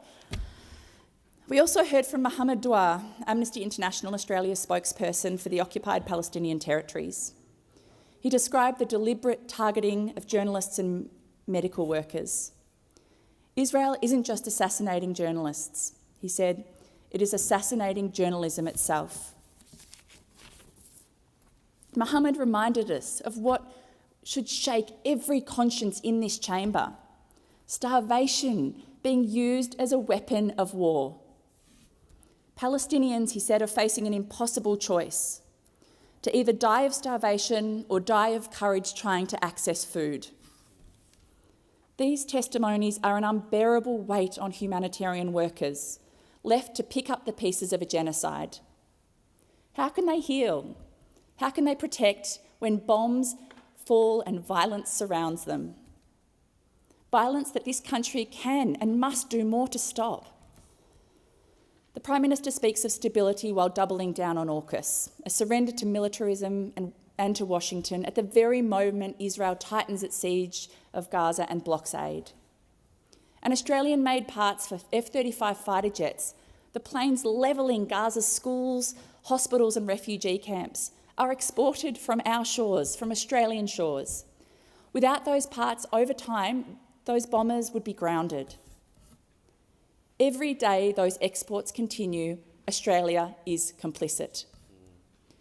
As we remember Mariam Dagger, all the journalists, doctors and aid workers killed in Gaza, murdered in Gaza, we must remember them not only as victims, but as witnesses. Their cameras and stethoscopes were tools of humanity, destroyed by weapons that Australia still helps to supply. Their testimony demands more than empty words. It demands action. Thank you. The time for taking note has expired. We will now move to tabling. The question is that the Senate now take note. Those that opinion say aye. No? The ayes have it. We will now move on to tabling in consideration of committee reports and government responses. Minister. Thank you. I present the government response to the report of the Community Affairs References Committee on its inquiry into access to diagnosis and treatment for rare and less common cancers, and seek leave to have the document incorporated in Hansard. Is leave granted? Leave is granted. Senator Darmanin. Yeah. I present additional information received by the Foreign Affairs, Defence and Trade Legislation Committee relating to estimates. And I also, on behalf of the Parliamentary Joint Committee on Human Rights, I present Human Rights Scrutiny Report 4 of 2025. Thank you. Are there any further documents? Senator Steele-John. Thank you, Chair. Could I just take note of the tabled Community Affairs References Report and seek leave? Just hold on 1 second. I believe you're looking at consideration of documents. Is that right? At item 18. Yeah, just what the minister was kind enough to table into the to the chamber a moment ago. I believe it may be of interest. Yes, of course. Yeah. Could I simply take note of it and seek leave to continue my remarks? Is that you may. okay? You can speak to it now if you so No, choose. no. I'll reserve it for another time if that's okay. Certainly. Senator Ciccone. Thank you very much, Acting Deputy President. I'd like to present the advisory report of the Parliamentary Joint Committee on Intelligence and Security on the Australian Security Intelligence Organisation Amendment Bill No. 1, 2025, and I move that the Senate take note of the report. I also just wanted to add some comments, Acting Deputy President. The bill, the report that's been tabled here in the Senate is one that proposes just a single change to the ASIO Act, an extension of the operation of the ASIO compulsory questioning warrant framework for a further 18 months from September this year to March 2027. While Bill No. 1 proposes only a time extension, and the concurrently introduced ASIO Amendment Bill No. 2 2025 seeks to make the compulsory questioning framework a permanent part of ASIO's intelligence gathering powers and other more comprehensive reforms, and that will be the focus of the committee's work over the coming months. The PJCIS has already adopted an inquiry into Bill number 2. The extension of sunsetting proposed in Bill number 1 would allow the committee to complete an in-depth review of ASIO's compulsory questioning powers that it commenced in the previous Parliament, drawing on evidence to that review and inviting new evidence to the committee, to the Bill number 2 inquiry. The committee looks forward to completing a full inquiry into the existing powers and proposed amendments in Bill number 2 and reporting to the Parliament in due course. Bill number 1 already has passed the House with bipartisan support and is now before the Senate. The committee recommends that this bill be passed, and I commend the report to the Senate. Thank you. Anything further on tabling and consideration? Senator Whitten? Is this the correct time to be talking to reference committee reports? Are you seeking under item 18? Are you aware of the number on the notice paper that you're looking at? Yeah, I'd like to speak to item 4 at item 19. Okay, we're not there yet, but we'll come to you when we do. So we will now move on to consideration of documents. We will start with those listed on pages 7 and 8 of the notice paper. Any document to which no senator rises will be taken to be discharged from the notice paper. Senator Darmanin. I move the Senate take note of documents listed in the notice paper on page 7, documents numbered 1 and 2, and I seek leave to continue my remarks. Excellent. Any further? Senator McGrath? Also mentioned? Yes, 7 and 8. So cool.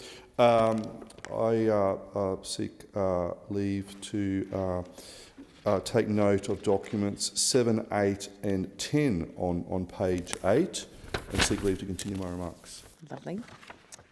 Anything further? No, we will now move on to further consideration of reports and responses, which is on pages 9 and 10, covering committee reports, government responses and Auditor General reports. Senator Whitten, I believe this is where you would like to speak. President, I would like to speak to item 4 at item 19 of the Environment and Communications References Committee report on the offshore wind industry consultation process.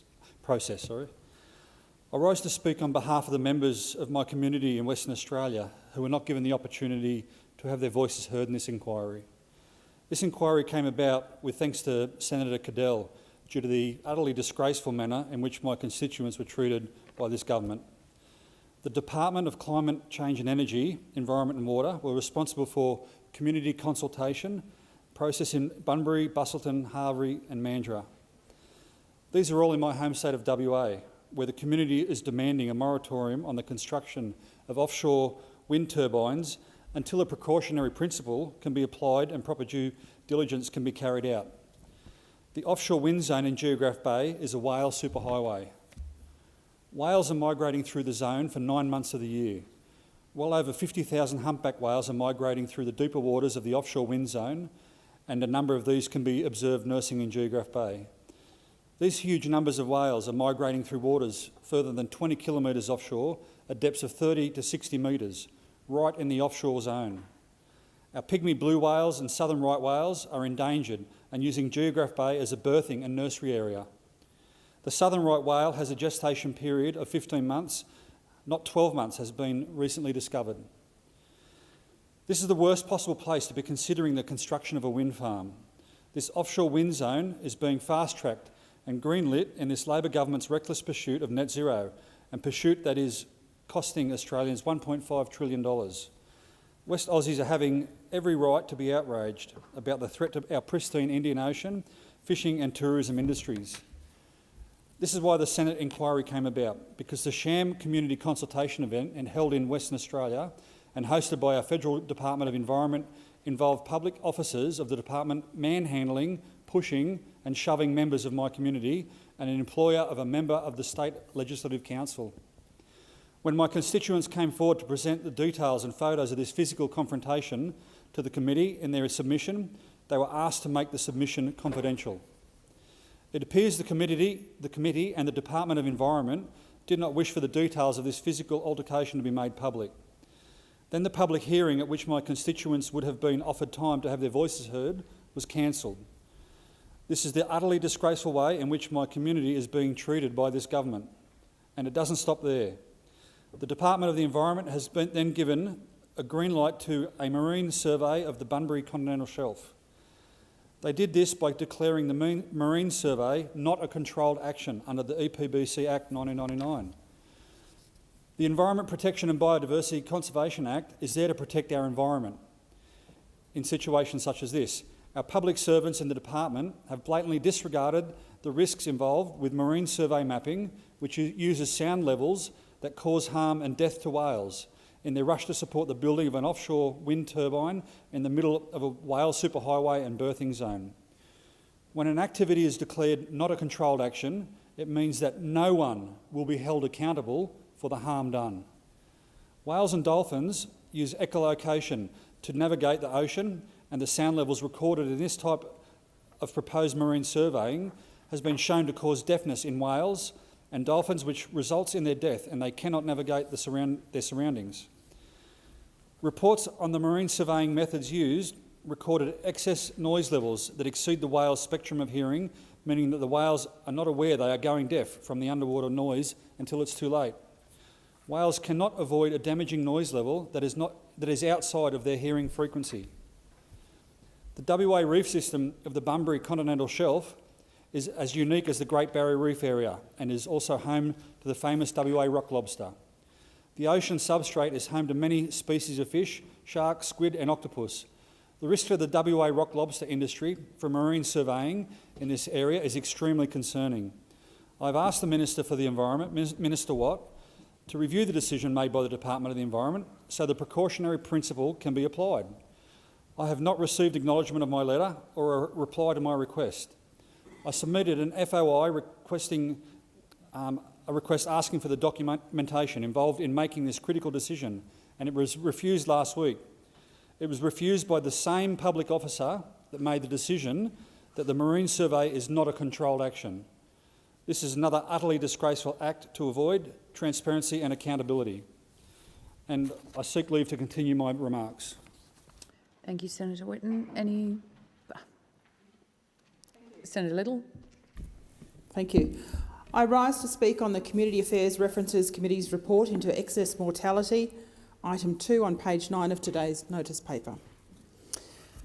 Well, how timely is it to stand here and talk about mortality, particularly for Indigenous Australians, when in this very chamber we just saw the Greens and the Labor Party vote down scrutiny of Indigenous affairs in the next Senate estimates. That would be how you define hypocrisy. Excess mortality has a number of drivers and leaves its greatest impact in remote Indigenous communities. As the report notes, rural Australians are more likely to die at a younger age than their metropolitan counterparts. The rate of avoidable deaths and the burden of disease increase with remoteness, and remote communities have less healthcare infrastructure to deal with it. It's why COVID, one of the key case studies in the report, was more deadly outside than inside cities for Indigenous Australians. 1.5 times as many Aboriginal people died due to COVID-19 as non-Aboriginal people in major cities, and 3.7 times as many in remote and very remote areas. According to the Flying Doctors Service, there was a 25% increase in Priority 1 aeromedical retrievals post-COVID-19. The Albanese government at Gama, an Indigenous cultural festival in the Northern Territory, talked of economic development with almost no reference to confirmation that week that the 4 Close the Gap targets that were worsening have continued to worsen under his government. And in the past year, another target is no longer on track. Let me take you through that data. So the 4 targets going backwards: suicide, adult incarceration, children in out-of-home care, children commencing school developmentally on track, all going backwards. You've got to note, though, that it's been going backwards since 2022, the election of the Albanese Labor government. So far backwards that youth incarceration is up 11%, adult incarceration is up 3.5%, suicide is up 9.4%, children enrolled in preschool is down 2.6%, and children developmentally on track on commencing school down 1.2%. That's a reason for scrutiny, I would say. You know, the Coalition will always focus on practical action over Labor's symbolism and on the greatest areas of need in remote and regional Australia. Since appointment as Shadow Minister for Indigenous Australians in May this year, I've travelled to communities to hear and see firsthand what matters most to them. In the Kimberley, high rates of ill health, suicide rates, so much higher than everywhere else in Australia. 42% of Kimberley children are developmentally vulnerable, more than double the state average. Family violence is more prevalent than anywhere else in Western Australia, and overcrowding persists. Crucially, that area has one of the worst rates of fetal alcohol spectrum disorder in the world. In the remote township of Fitzroy Crossing, 1 in 8 children suffers from it. In Katherine, where I visited only just over a week ago, the numbers are not much better. With respect to dental health, 80% of children presented with decay, missing teeth or filled teeth. Across 2 months last winter, 8 women in the Big Rivers region around Katherine were killed at the hands of family and domestic violence. Excess mortality and these terrible outcomes are closely linked. Everyone else seems to know about social determinants of health except the Labor Party and the Australian Greens. Why is it you don't understand? That is why there needs to be scrutiny of bureaucrats, of those organisations that get funding from the Commonwealth, so that we can determine why it is these numbers keep going backwards. It is greater scrutiny that's required, not shutting the door on scrutiny. You've helped no one today, Labor. So the last month's Productivity Commission report, well, that had a lot of data in it. It's a big read. But essentially, all it tells you is that this has gone backwards under Labor, and today you blocked scrutiny about why that's happening. Thank you. Senator Darnan. Thank you. I move that the Senate takes note of items listed on pages, I can't even see the page number, sorry, 9 and 10. Item 1, government response on page 9, and item 3, audit report on page 10, and seek leave to continue my remarks. Thank you. Senator Steele-John. Thank you, Acting Chair. I would like to take note of document number 3, the Environment and Communications References Committee, No Time to Waste, Waste and Reduction and Recycling Processes, Progress and report document on page 9, and seek leave to continue my remarks. Thank you. Any for Senator McGrath? Deputy President, on page 9, I move to take note of documents 2, 4 and 7 and seek leave to continue my remarks. Thank you. Any further? We will now move on. Are there any ministerial statements? There are. On behalf of the Minister for Resources and Northern Australia, Ms King, I table a statement concerning the Northern Australia Infrastructure Facility. In addition, Acting Deputy President, I table documents relating to orders for the production of documents concerning online gambling and the review of the surveillance legislation amendment Identify and Disrupt Act 2021. Senator McGrath. Deputy President, just in relation to the statement that was tabled by the Minister, I would like to take note of that and seek leave to continue my remarks. Thank you. Any further contributions? No. We'll now proceed to the consideration of general business, and I call the clerk. General business notice of motion number 126 in the name of Senator Tyrrell concerning productivity growth. Senator Tyrrell. Thank you. I read an interesting article in the ABC the other day called 23 Big Ideas to Boost Australia's Productivity. Oh, I have to move it, don't I? Sorry about that. I seek leave to move the motion. Perfect. Now we're on the same page? Cool. Excellent. Thanks. All right, I read an interesting article in the ABC the other day called 23 Big Ideas to Boost Australia's Productivity. It had different experts in different fields pitching what they think a big transformative change would be that would increase productivity. The advocacy group Indigenous Business Australia suggested that we should invest more in Indigenous businesses. The CEO of mental health charity Beyond Blue suggested we should invest more in mental health. A professor at Queensland University of Technology School of Earth and Atmospheric Sciences suggested we focus on air quality. These people all suggested that the way to boost productivity is to boost their particular cause. This has been the problem plaguing the productivity debate for a really, really long time. Everybody's got a different idea of what it is and what it means, and that results in a different idea about what to do about it. Some people use that confusion to push their own interests, and we end up getting nowhere. Part of the reason productivity debates get muddled is because the word productivity itself is so muddy. What's productivity feel like? What does it look like? Nobody can picture it, nobody can experience it. It's just kind of lingering around in the public policy debate. Productivity, I think, is a means to an end. When we talk about productivity, we talk a lot about the means, and that's fine. But if we want people to care about this, pay attention to this, get excited about this, and we should want that, then we need better language around it. When we say productivity, we should really be saying quality of life. I'm a parent, and I think what I want for my kids is the same as what any parent in Australia wants for theirs. We want for them a better life, an easier life. We want our kids to thrive in an environment where everything they want to do is available to them. Everything they want to experience is there.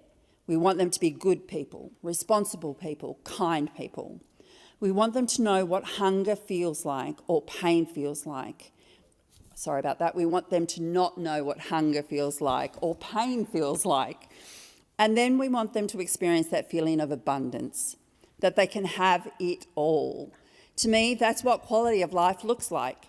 The way we get there is through productivity. The future generation should be left a valuable and strong economy so that they can actually afford things. People of my age have already experienced that, courtesy of the work put in by the generation of our parents and their parents. It's an intergenerational gift. We don't always recognise and appreciate it, but believe me, when you take that flight to Bali with a ticket that costs you the equivalent of 12 hours of work, sleeping in a hotel that would have cost you about the same, in the end you're looking at a week's worth of work to pay for a week-long beachside holiday, you notice it. Let's not talk about if you took the kids with you too, though. That is the kind of luxury that people 100 years ago would have killed for. Productivity makes that possible, and now we aren't growing in efficiency the way we have been growing for decades before. The reasons we're stuck in the same productivity swamp as we've been in for years is simple. Our political system is built on a seesaw of competition between unions and business. When the Labor Party gets in, unions see an opportunity to reverse all the pro-business policies that the Liberal Party introduced and make things easier for unions and employees to capture a bigger part of the pie.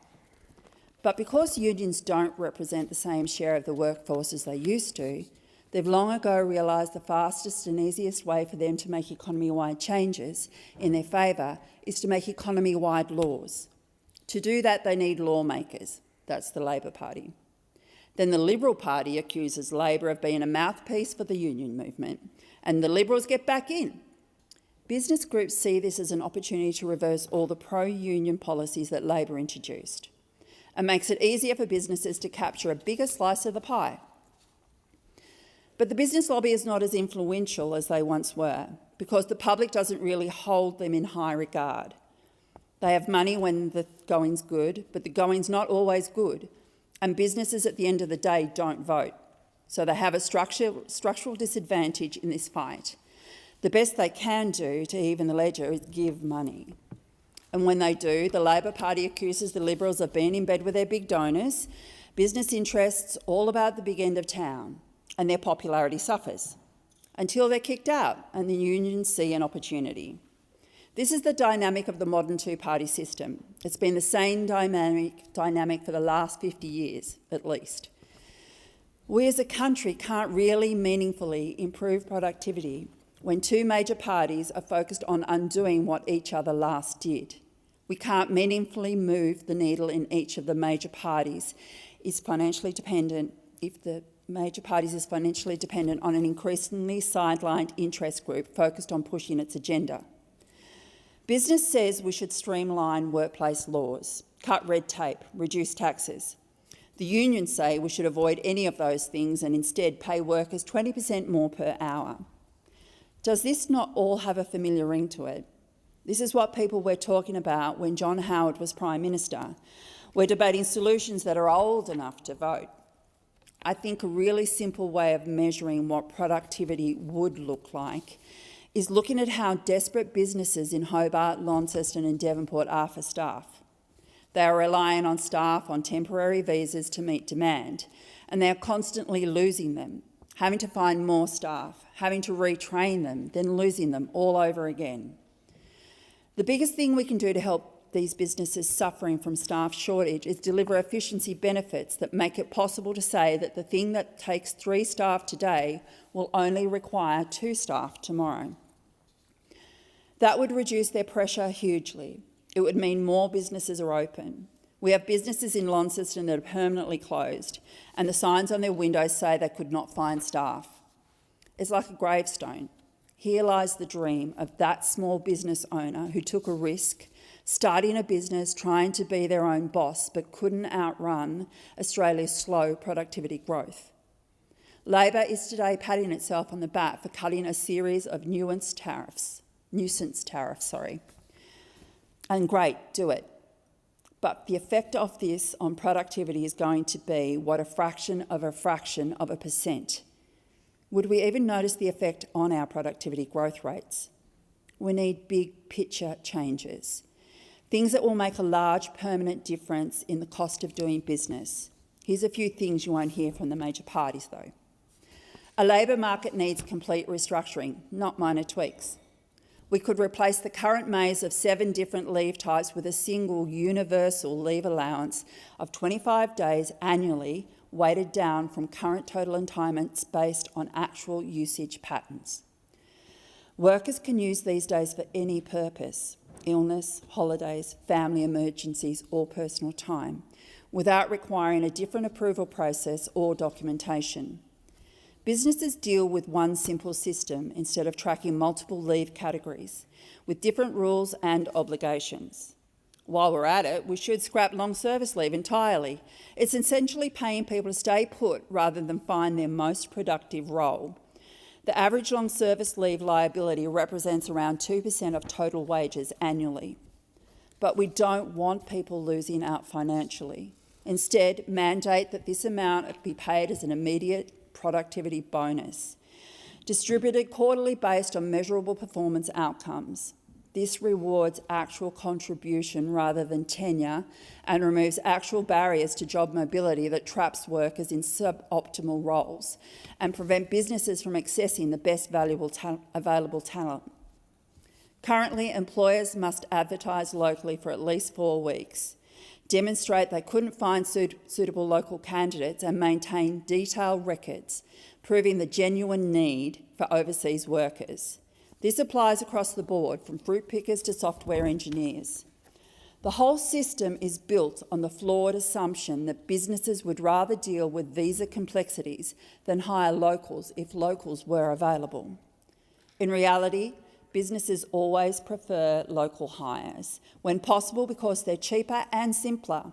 Locals stick around for longer. The labour market testing requirement just adds months of delay and thousands in compliance costs for no productivity benefit. Instead of making businesses prove there's a skill shortage in their specific location for their specific role, make it the federal government's job to maintain a real-time national skills shortage list based on actual labour market data, unemployment rates by occupation, wage growth trends, job vacancy duration, etc. If you can demonstrate competency in a shortage skill area through practical assessment, trade tests, coding challenges, portfolio reviews, you get immediate work rights, no employer sponsorship, no labour market testing, no bureaucratic gatekeeping. The complexity of our current approval system is itself a massive productivity drag. The time it takes to get a mine from the approvals to actually digging is almost a decade. The problem is that bureaucrats responsible for ticking these things off do not want to be the one that approves an environmental disaster. There is no reward to approving something that doesn't cause a scandal, but there is huge punishment for being the one that ticks of the approval that does. So the incentives of the bureaucracy responsible for the approvals are all stacked in slowing things down, triple-checking everything, double-handing and making sure responsibilities never rest with one person. Aligning the incentives of the bureaucracy with the interests of the project proponent is the theoretical ideal, but it opens up all sorts of corruption risks. You don't want bureaucrats getting cash payments in exchange for approving things that really should not be approved. I think a productivity-enhancing solution would be to introduce skin in the game without giving cash to bureaucracy. The federal government could introduce a statutory project approval guarantee in law that is a predictable and forcible assurance to applicants that you will get a final answer by a certain date. If that date is passed without a final decision, the federal government would pay interest on projects over $100 million at the market rate cost of capital for the project, with safeguards like a stop-the-clock mechanism, where the clock isn't ticking while the government is waiting for information from the applicant. You could see bureaucrats facing pressure from ministers as to why a decision has not been made, and they would see their own budgets being hit if they drag their feet. It would mean more project applications, and it would see their decisions being made sooner. We're reducing the cost of getting big things done simply by changing incentives around. I'm putting forward these ideas not because I think they're the best the country has to offer. I'm putting forward because they're ideas that haven't been put forward before, that if nothing else makes them worth considering. Anything we can do to get ourselves out of this stalemate of stale ideas is worth doing. Why? Because I want to make sure that we're richer tomorrow than we are today. I want leaders who want the same. This is my way of saying it's not that hard. Let's get the conversation going. Senator Dowling. Thank you, Acting Deputy President, and I thank Senator Tyrrell for putting this subject on the table, because productivity is at the centre of everything this government is trying to achieve in driving living standards. In the first term, it was very much a fight against inflation to protect people from cost of living. But now the focus firmly has to be on resolving that long-term productivity challenge, and it's an issue that I know both of us care about for our home state in Tasmania particularly. And I think what's been proven with this government is we've been very open to all ideas, and certainly the ideas you put forward deserve consideration. And that's what the focus we took with the roundtable was to bring unions, business, researchers, community sector, because it is a whole of economy effort. I know you touched on sort of unions and business, and sort of there was some swing back and forth, but actually productivity is much more than that, and there's a weird debate in Australia sometimes as though it's something that government pumps out. Government's there to deliver productivity, but if you actually look at some of the recent remarks from former RBA economist Lucy Ellis, she said, first of all, it's a global issue. It's across most of the OECD, these challenges, regardless of which governments have been in power, which flavour, what the power of the union movement is, what the power of the business lobby is. But secondly, she said it's a very unusual debate in Australia where it's an obsession on government being the sort of determinant of productivity. Yes, government can play a role, obviously setting the rules and regulations, but there's so much more across the economy that government doesn't control. And we think about the factors that drive productivity: capital deepening, innovation, entrepreneurship, managerial capacity.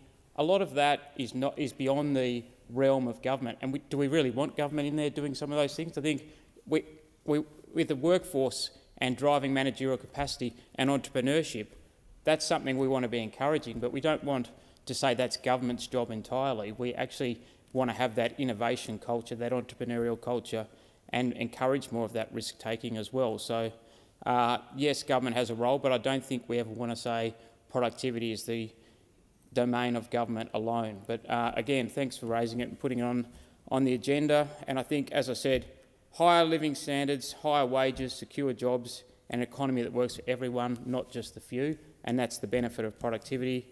And I think that's why this Prime Minister has made it higher living standards are the holy grail, and the key to that is productivity.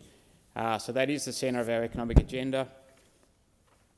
Without ignoring inflation, the two do go hand in hand. Productivity growth underpins sustainable wage rises, cost of living relief and national prosperity. And I don't think any government, and you could do the word count, has talked more about productivity than this one.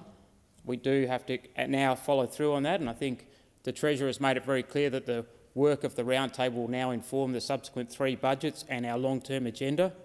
And and I think the feedback out of those roundtables was on the whole, pretty positive, that from all sides, and it wasn't sort of business complaining or unions complaining or anyone else. They said everyone's ideas were heard, and we're not in this rule in, rule out game that the other side has tried to engage in. If we want to actually get somewhere and achieve some lasting results that are not particularly partisan, this silly rule in, rule out game is not a productive way to go about it. So I'm not going to stand here and say we should rule out your ideas, because they should be considered, and let's have a look at them and do the research, and that's entirely appropriate.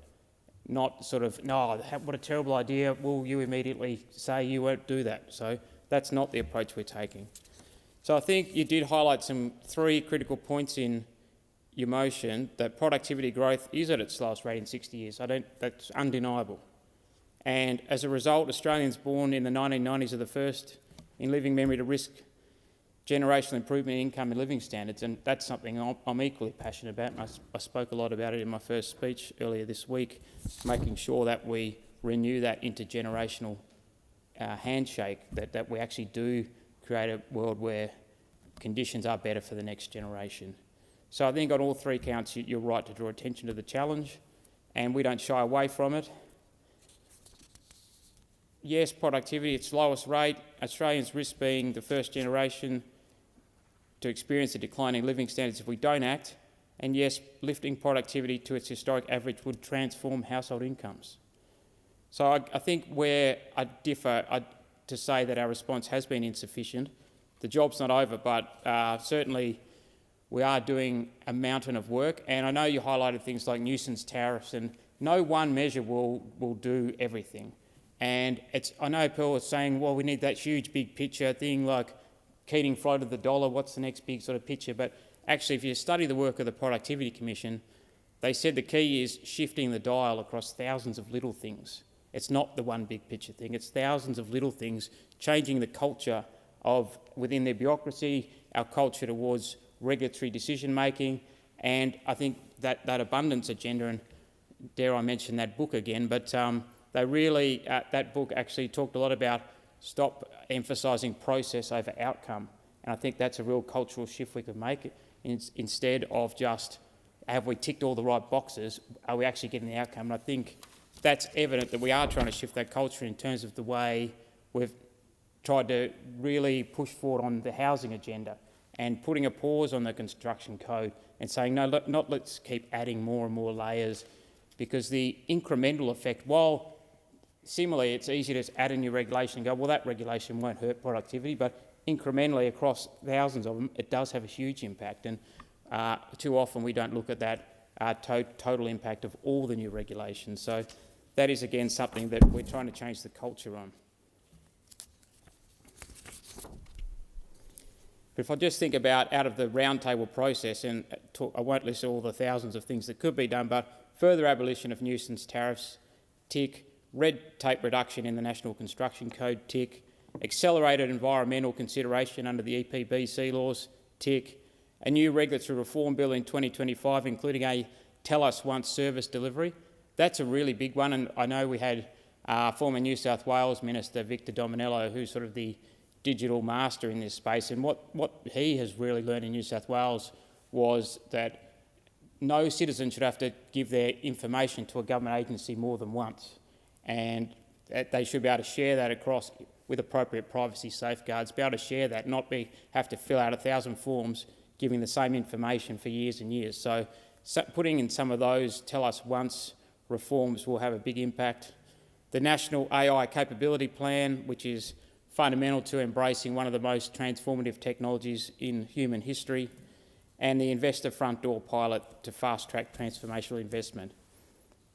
And beyond these immediate steps, there's very clear reform directions: a single national market, simplified trade and tariff reform, better regulation, faster approvals in priority areas, building more homes more quickly, making AI a national priority, attracting and deploying investment capital, building a skilled, adaptable workforce, a better tax system and modernised government services. So I don't think anyone could accuse this government of tinkering at the edges.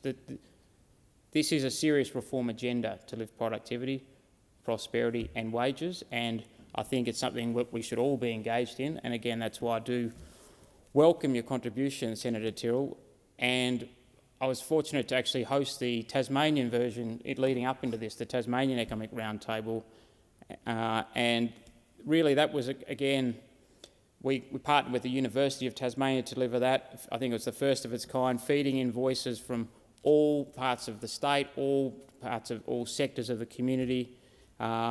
We had industry unions, academia, and not all members of Parliament, all the Labor members of Parliament were there.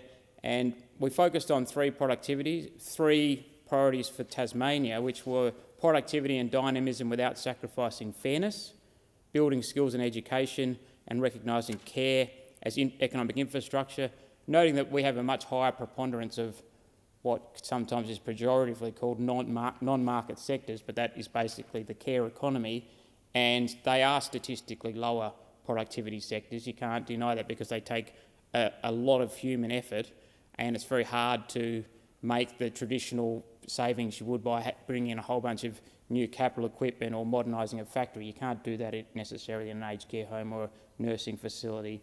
But we can look at ways to actually help those workers by giving them state-of-the-art technology to work with, digital assistants to take a lot of the menial tasks away from them so they can actually spend more time doing what they do best, looking after people, not filling out forms and paperwork. And I think the stakes are clear, and for our home state, you know, we're only a $40 billion economy. That's about $70,000 per person, compared with $96,000 nationally. So if we could improve productivity just in Tasmania by 1%, that's $400 million annually to our economy. That's the equivalent of a whole new industry. So the stakes are huge, and it's really worth investing in. So I do conclude by thanking you for raising the topic, and continue to engage in it from this side of the House, absolutely. And let's not rule things in, rule things out. Let's put everything on the table and take it forward in a considered approach. Productivity is not an overnight challenge. It's decades in the making, and the decisions we make today, people in 20, 30, 40 years will pay attention, and they'll either benefit or not. So thanks for raising the motion. Thank you. Senator Roberts, you're seeking to speak on this debate? Yes. Senator Roberts. Thank you, Madam Acting Deputy President. Thank you very much, and thank you, through you, Madam Acting Deputy President, to Senator Tyrrell for her motion on productivity, a previously uncontroversial aspect of economic theory, which last week was beaten to death, hacked to death in a politically inspired talk fest that was designed to get everyone sick of talking about productivity and to deceitfully raise the issue of increasing taxes. I can understand why this government wants to avoid discussing productivity, because productivity is the inevitable victim of the measures this government is pursuing. Net zero, primary. Rampant immigration being the main culprits, along with excess regulation and giving large union bosses more power to control businesses, workers and workplaces. At the recent tax summit, Treasurer Chalmers attempted to frame productivity as taxation.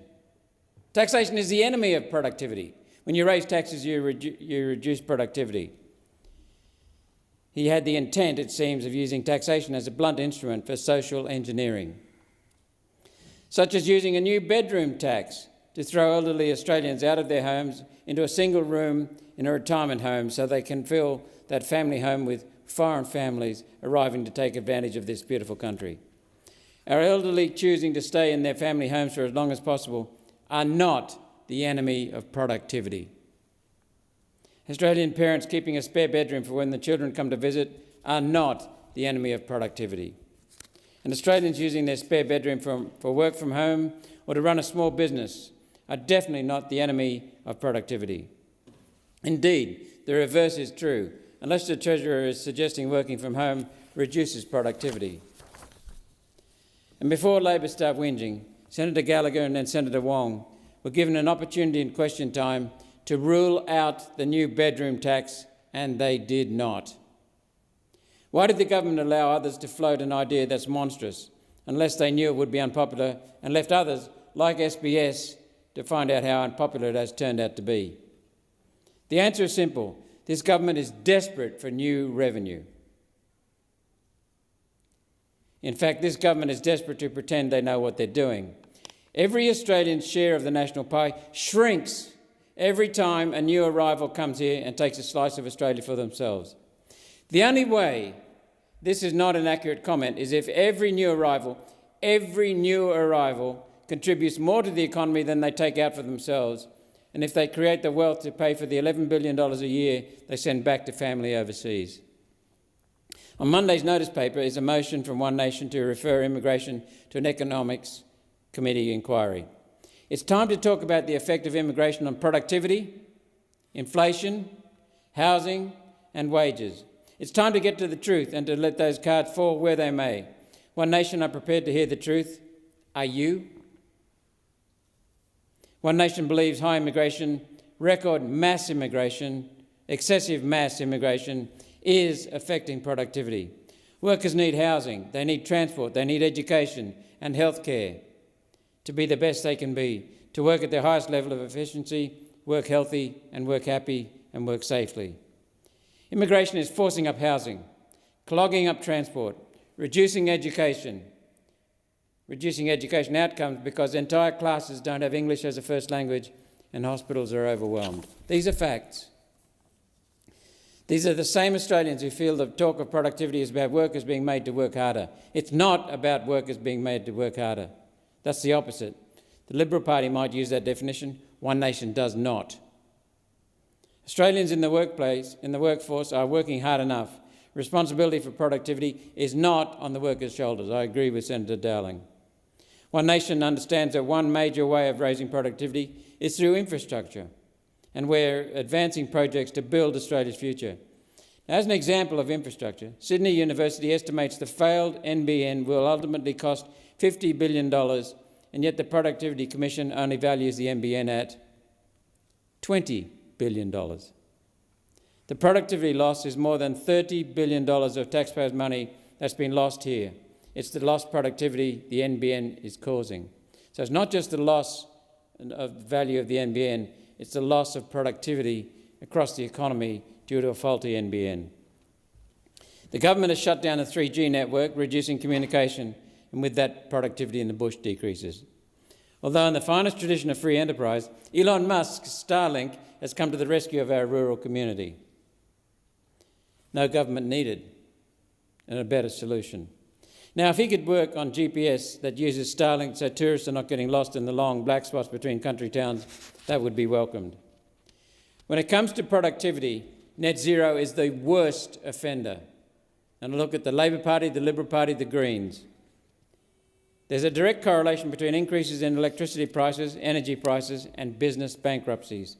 Even the ABC is reporting business failures have hit their highest levels since COVID. with the hospitality and construction sectors seeing the most insolvencies, with the main causes being rising rent, electricity prices and increases to the minimum wage. Electricity prices are costing productivity. The Tomago aluminium smelter in the Hunter employs 1,000 people directly and supports 5,000 jobs in the local community. 5,000 jobs in the local community. It uses 10% of New South Wales' power supply, which was not a problem when it was being supplied with cheap, reliable, affordable baseload power from the Liddell coal power station down the road in the Hunter.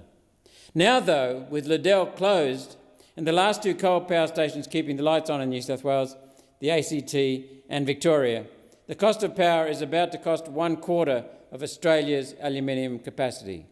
It's a threat to Tomago's viability. Incitec Pivot closed its Gibson facility in Queensland in 2022 and their Geelong plant last year, costing 200 Australians their jobs directly and close to 1,000 jobs lost across the local community. Now fertiliser is more expensive, less reliable in supply. Productivity is lost across the country. This scenario is being repeated across the economy. Data from IBIS provides 2026 projections for the following industrial activity. Factory and industrial building construction down 18.6%. Nut, bolt, screw and rivet manufacturing down 14.5%. Now that may sound boring or trivial until we realise every piece of construction in our country uses one or all of these, right across the economy. Petroleum refining and petroleum fuel manufacturing down 13.1%. Road and bridge construction down 12.6%. Nickel ore mining down 10.6%. Commercial building construction down 9.7%. Coal mining down 9.8%. Tens of thousands of jobs gone. Tens of thousands more in local communities gone. Breadwinner jobs, union jobs gone. Thanks, Prime Minister Albanese.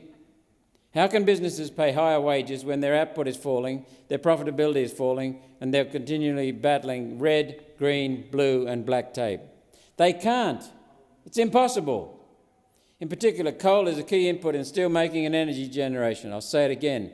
Coal is a key input in steel making, and steel is in everything. It touches everything, transport included. And coal is a key input in energy generation. Australia is one of the world's lowest cost coal producers. This is a key industry that provides critical export earnings, significant royalties to pay for Labor's wasteful handouts to renewable energy, and entire towns relying on coal. Net zero energy costs are driving up electricity bills for everyday Australians right across the country, forcing small, medium and large businesses to close, decimating communities and reducing our productivity. These are facts happening in front of our eyes.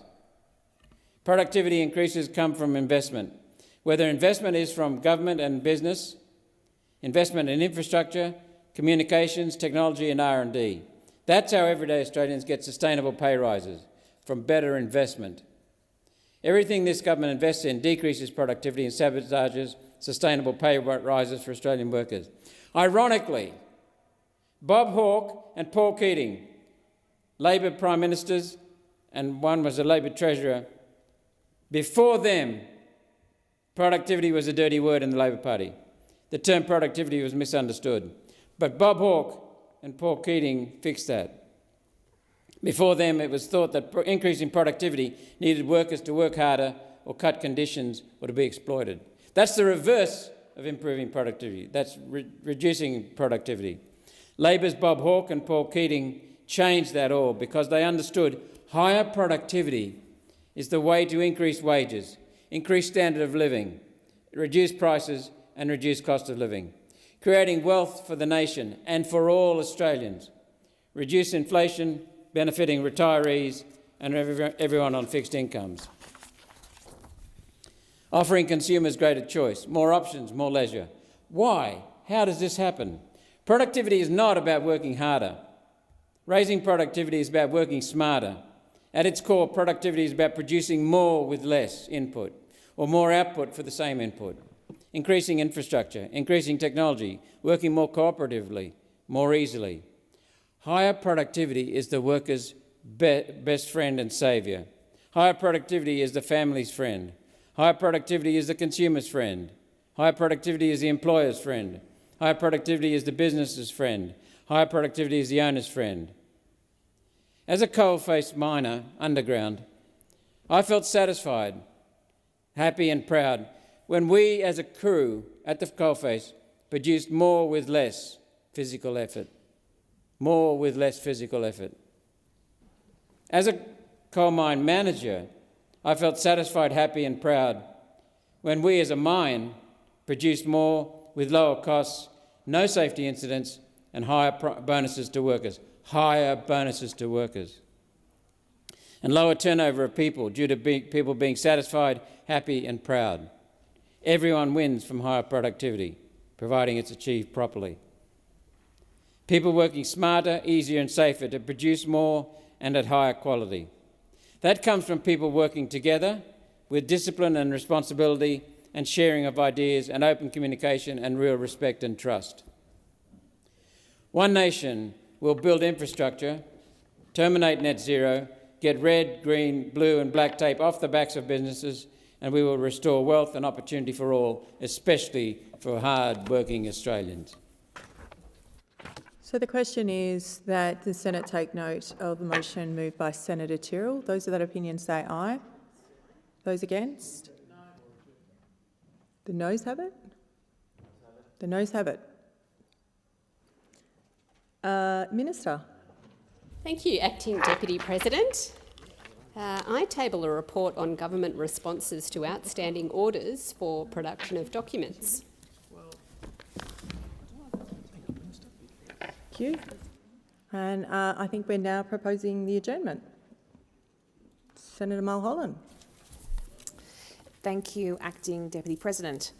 I am a proud Queenslander, and everyone here knows that there is a unique brand of resilience forged in Queensland. We face cyclones and floods and droughts, and we keep going. But behind that tough exterior, many Queenslanders are struggling in silence. Mental health is not something that most of us talk about, easily or comfortably. But it is an issue that touches every community, every family, and far too many lives. I am incredibly proud the Albanese government is stepping up to deliver real support where it is needed most, with new Medicare mental health clinics in our local communities. I'm even prouder that we have delivered 23 of those centres across Queensland, because it is a promise that we kept to many local communities. These centres provide free mental health care and support. They're staffed by professionals like psychologists, mental health nurses, social workers and more. You don't need an appointment, a mental health plan or a referral. You can just walk in. Because we know for far too many people, help feels out of reach. People in need can't afford to wait weeks for an appointment or travel long distances to see someone. And you certainly can't be told to toughen up when you're dealing with grief, anxiety or despair.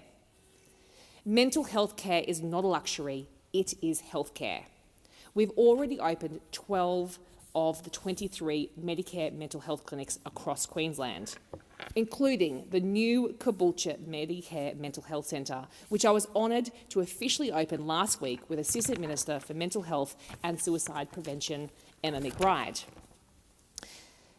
That centre represents a promise kept to the people of Caboolture and the local community. At the Caboolture Medicare Mental Health Clinic, I met Michael and his wife Kim. Michael is a local and he has already been accessing the centre's free services. Michael and Kim told us the services and programs he has been accessing have helped him to feel more comfortable in his own skin, be more confident and be able to get the best out of his life. And his family has seen an improvement in Michael's overall well-being. Michael's story is why mental health care should be accessible no matter your postcode. And that's why Labor is building Medicare mental health centres in communities all over Queensland. We've already opened them in places like Bundaberg, Gladstone, Ipswich, Kingaroy, Logan, Redlands, the Rockhampton, the Sunshine Coast and Townsville. And it is so important in Queensland, where tragically we have seen some of the highest rates of suicide and depression in the country. Labor's Medicare mental health centres offer a new kind of support: compassionate, timely, easy to access and judgment-free. In those centres, trained professionals will be there to listen, to treat and to guide people through whatever they're facing. Importantly, those centres will be able to support people across the mental health spectrum, from early intervention to more complex care, whether it's anxiety, lifelong depression, a moment of trauma, or even suicidal thoughts. Maybe you just need a chat because things don't seem right. Or maybe you need to bring a mate in, your adolescent child, or even your mum. Whoever needs help. The Medicare mental health clinics will work alongside our Medicare urgent care clinics to bring free, essential health care into local communities. It's about bringing care closer to home and breaking down the stigma. So let me say this clearly to all Queenslanders and to all Australians: you are not alone. Senator Dean Smith. I rise to address the latest quarterly update of Australia's national greenhouse gas inventory. This report should have been an opportunity for the Albanese Labor government to demonstrate progress towards its 2030 emissions target. Instead, it exposes failure. It reveals rising emissions in key sectors, no credible plan for the future, and leaving Australia off track to meet its targets. Despite the Albanese government's rhetoric, the data tells a very different story. Transport emissions are now higher than they were before COVID, up 1% since 2020, driven largely by a surge in domestic aviation.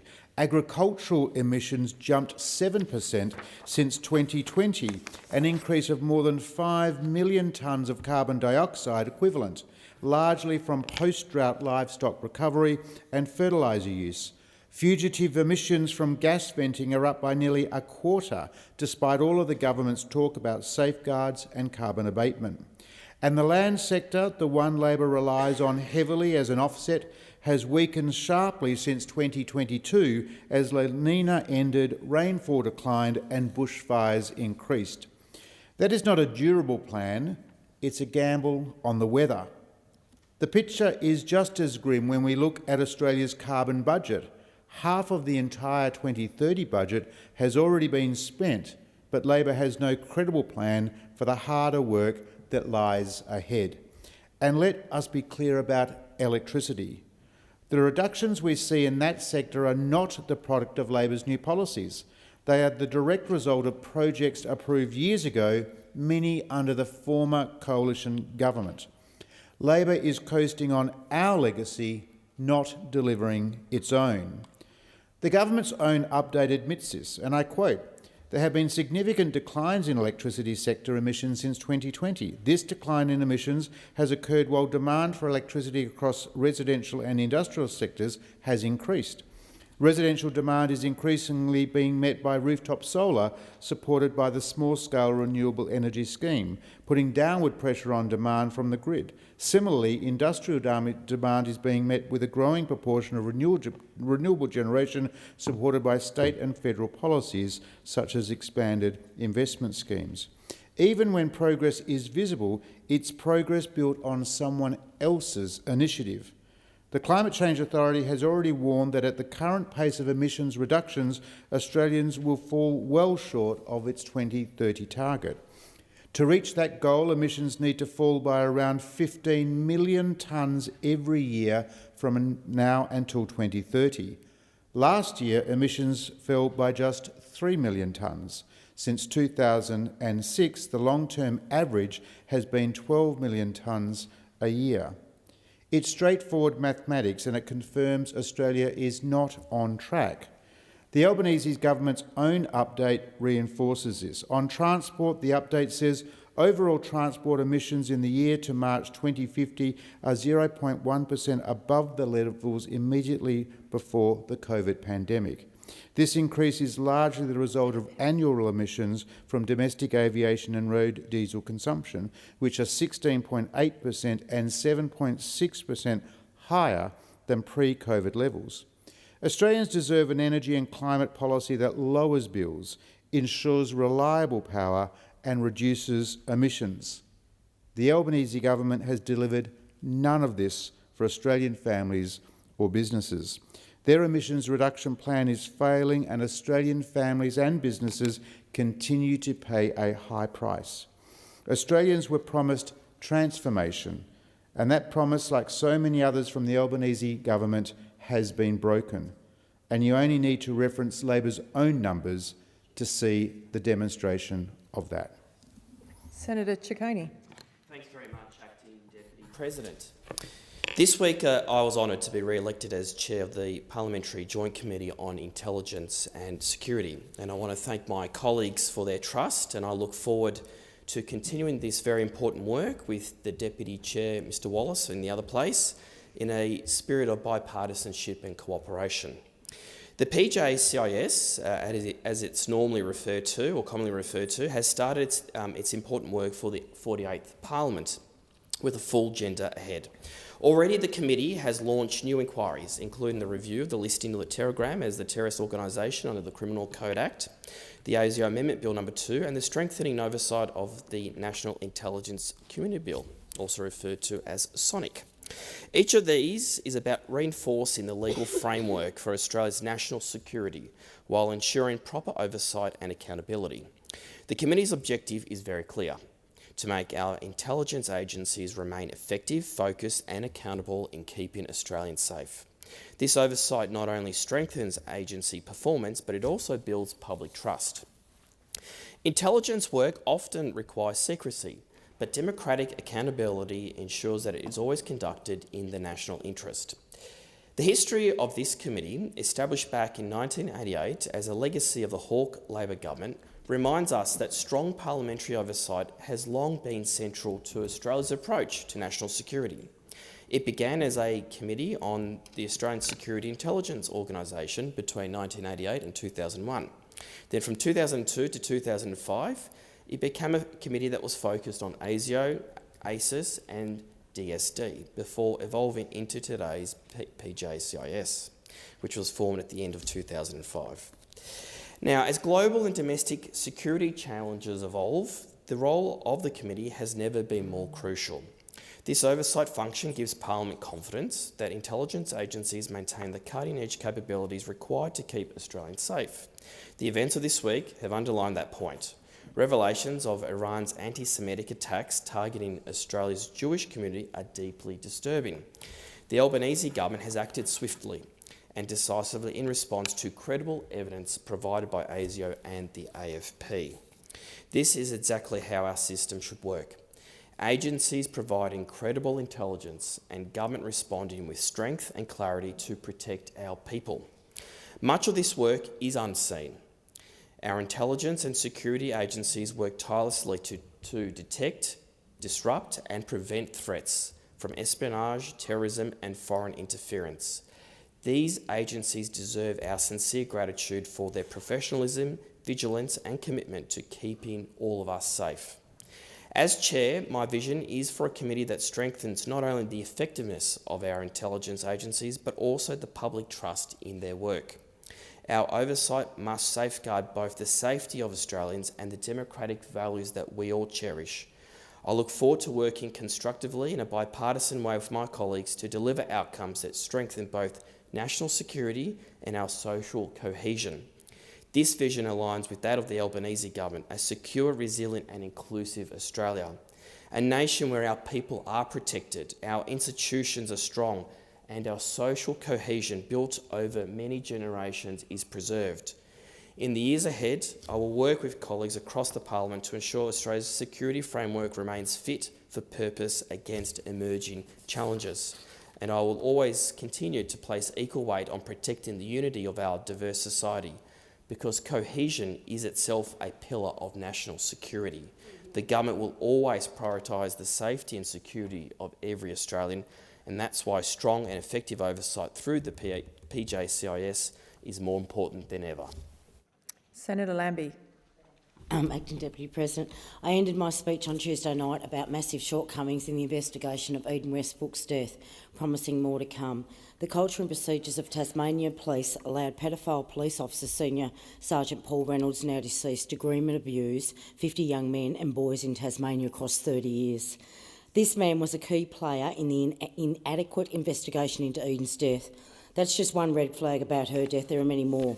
Today I want to tell Australians about what I believe is another botched Tasmanian police investigation. I'm talking about the Neil Fraser case. Sue was convicted in 2010 of the murder for her long-time partner Bob Chappell on a moored yacht in Hobart on Australia Day 2009. She was released on parole in 2022 after serving 13 years in prison. It was a case with no body, no weapon, no cause of death and no plausible motive. Sue's appeals failed, but Sue has staunch supporters who have been working on this case for years in the hope of uncovering fresh and compelling evidence to overturn her conviction. And today I can tell you that such evidence has been found. Instances of the police misleading the court and failing to disclose material evidence for Neil Fraser's 2010 trial have been previously exposed with papers tabled in the Tasmanian Legislative Council several years ago. This brought no action, none at all. Independent Tasmanian MPs, both state and federal, have since obtained valuable information from police records under the Right to Information legislation. Analysis of this new information shows basic flaws and oversights in both police investigative work and forensic work. There is clear evidence of failure by police to properly disclose in a timely way to the court, the prosecution and the defence material supportive of Miss Neil Fraser's, including their investigation into Megan Vass and her DNA, the use of Megan Vass of her mobile phones, not just one phone, the police search for the fire extinguisher said to be missing from the yacht, and the actions, relevant histories and whereabouts of Megan Vass's known associates on and around Australia Day and several days following. Regarding associates, no one was told there were two SAMs of interest. No one as previously thought. Not one has previously thought. Either or both may have had information about where Miss Vass went, with who and when on the evening of Australia Day 2009. There was also the small blue towel found on the deck of the yacht near the Megan Vass DNA. The item was missing from 2009 major forensic biology report, still without explanation. We know it was in the DNA lab in early February 2009, and police are still refusing to allow an independent expert to review relevant records or organise independent testing. The Tasmanian coroner has refused to release autopsy photos in the Eden Westbrook case. There is a pattern of behaviour here, a pattern of refusal to release relevant evidence in Tasmanian police matters. At the heart of the new evidence in Sue's case is correcting the wrong approach to the manner and the time when Mrs Vass DNA was left on the deck of the yacht. Miss Vass gave evidence at Sue's trial that she had not been on the yacht. The prosecution claimed that it had come in on the bottom of someone else's shoe. But in later years, Miss Vass twice made sworn statements that she had not been on the yacht that day. Then at the second appeal in 2021, she recanted those admissions. Only one ground of appeal remained, and it centred upon Miss Vass's DNA, including when it was left on the yacht. Sue Neil Fraser lost her 2021 appeal. The appeal court accepted by majority, based on expert evidence from 2017, that her DNA was more likely to have been left on the yacht a few days after the murder at a slipyard in Goodwood, go figure, where the yacht had been towed. The court would not have reached that conclusion had it been properly informed about both the true state of the scientific research and the evidence, and the factual unlikelihood of Miss Vass, of her associates, being at that slipyard. The appeal court was not told about a report prepared before the appeal within the Tasmanian Police Forensic Science Service Tasmania that said it was possible that the DNA was left on Australia Day. The court and Miss Neil Fraser's lawyers were also not told about a referral by Forensic Science Service Tasmania to an interstate DNA expert in 2019, just after leave for a further appeal was granted. The time has come when only a thorough independent inquiry can actually expose the full extent of the problems and lay out a new path for investigations to be done and conducted by Tasmanian Police in the future. Senator Collins. Thank you, Acting Deputy President. My fellow Australians, make no mistake, we are under attack. The despotic Iranian regime of terror is a blight on the world. I welcome the removal of their ambassador and the listing of the IRGC as terrorists. It is the duty of every patriot in this Senate and the other place to protect Australians. There is no higher calling for our being here. If I am to be told that I am politicising an issue for trying to keep Australians safe by any means necessary, so be it. That will not stop anyone on this side of the chamber from pushing for the government to act to protect Jewish Australians, or indeed any Australian. The Coalition has long called for that protection. The government failed to act on its own advice. Senator Chandler's work years ago would have likely caused the Iranian government pause. It would have sent that regime a message that Australia takes Iranian human rights abuses seriously. 2 Iranian-directed attacks happened in Melbourne, but in Sydney, I am sadly no stranger to also seeing anti-Semitism on our streets. Synagogues and Jewish homes have been attacked in my hometown. These may also have been directed by Iran, which, at that time, had never had so much as a démarche, even after funding and directing Hamas to attack Israel. That attack killed an Australian. She will never be forgotten. What we can do now is make sure this doesn't happen again. The government has said they take a considered approach. That approach has taken too long. To disrupt these attacks before they can take place, we must fund, staff and unleash the full capacity of our intelligence services. I implore the government to take a proactive approach to national security and no longer draw the arbitrary distinction between security and foreign intelligence that hampers our agencies behind red tape and illogical administrative barriers. This government loves red tape, and some isn't as obvious as it is in building houses or environmental impacts. Red tape that ties up our national security agencies with no discernible transparency or operational goal is even more harmful. The national security capabilities exist to better protect Australians, and these capabilities are held back by policy that, with the stroke of a pen, could make sure that no other foreign power can so easily harm our community. I have called for a comprehensive national security strategy, and this strategy will also examine the better use of our intelligence services in an Australian version of the UK's highly successful National Technical Assistance Centre. The national intelligence community ensures we are forearmed and forewarned, and the Coalition invested heavily into the community for that very purpose. That investment needs to be continued and accelerated. Labor asks the Coalition not to politicise this issue. I ask those in government to not politicise this advice just because it comes from over here. I end by thanking the men and women of the Australian Security Intelligence Organisation, the Australian Federal Police and the Australian Signals Directorate for the tireless work they do to protect us every day. Their expertise is an inspiration. We owe them every advantage we can muster to get the job done. Thank you. Senator Ullman-Payne. Thank you, Acting Deputy President. Right now, older people in Australia are dying while they are waiting to access a home care package. Labor promised that on the 1st of July, it was going to release more home care packages to tackle the home care wait list. Right now, there are 87,000 older Australians who do not have access to care in their homes. That means that they don't have access to care to help them shower.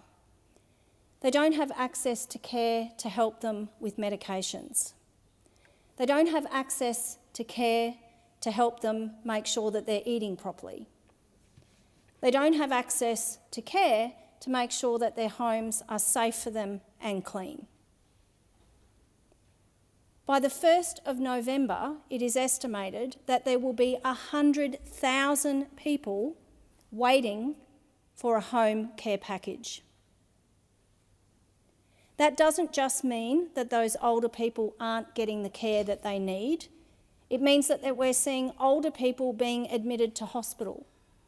We know that our hospitals are telling us that we have hundreds of beds that are blocked because old people who need care at home can't get it and they're clogging up our hospital system. That's a false economy. We know that there are older people who want to stay in their homes if they have the care that they need to do that, who are going into residential aged care earlier because they can't get the home care package that they need. We know that it's taking up to 12 months and even 18 months for people who have been assessed as needing care to wait to get that care. That should not be happening in a wealthy country like this. Older people have spent their lifetimes contributing to our communities, and they should be able to expect that when they need care, they can get it at the time that they need it. Labor promised older people that on the 1st of July they would start releasing more home care packages to start clearing the home care wait list.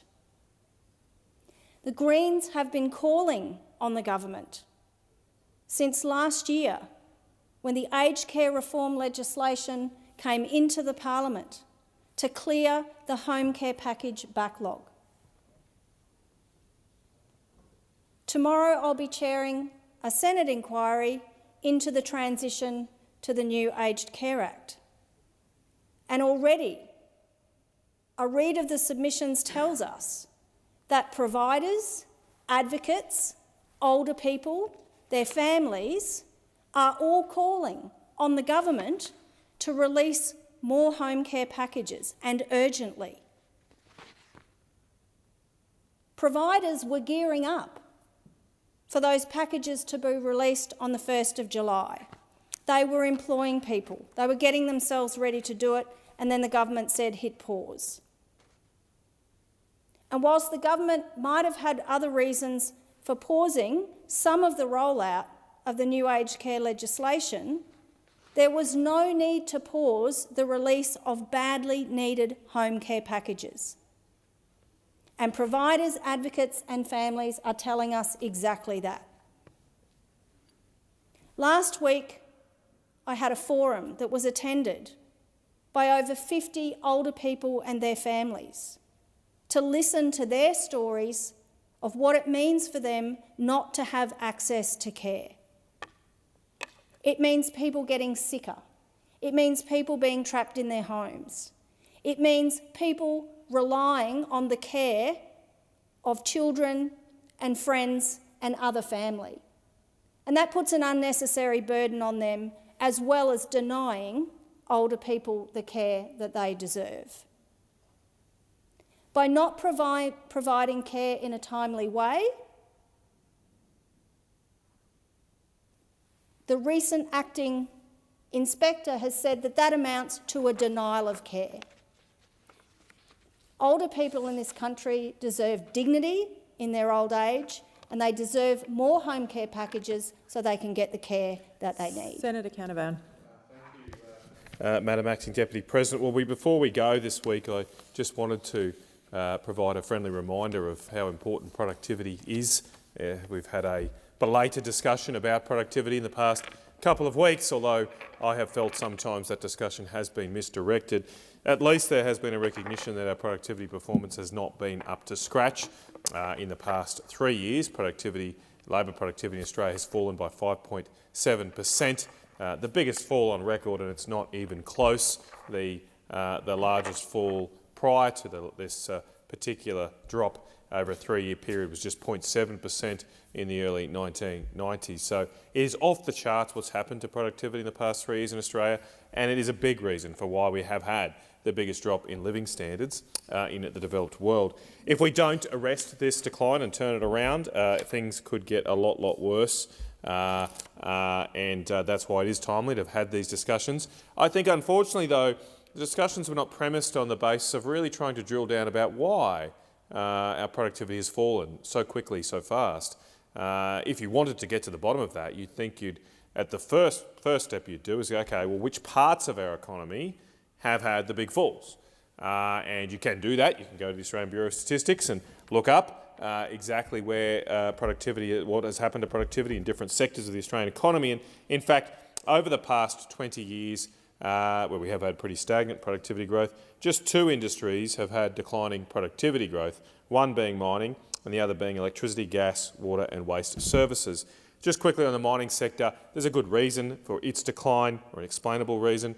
The mining industry typically does have to go after less productive ores over time. They mine the good stuff. Back in the day, we get gold just out of the river. Now we've got to go deeper and further down underground to lower quality ores to get the same out. So you do get declining mining productivity, particularly during a commodity price boom, which encourages going after the lower quality ores. But electricity is of big concern. A 20% drop in electricity productivity in just 20 years, effectively going down almost 1% a year every year. And what was surprising these last 2 weeks is there's barely been a discussion about that. In the government's productivity paper they prepared for their round table, this did not even rate a mention, not even mentioned, that electricity productivity had gone down 20%. 20%, a fifth. Maybe, just maybe, that is a reason for our declining productivity. Maybe we should have a serious discussion, a no-holds-barred discussion about that. But instead, the principle here seems to be if we ignore it, it will go away. And it won't. It won't. It is a principal reason why our economy is struggling. High energy prices are the principal reason why there's so many manufacturing jobs at risk.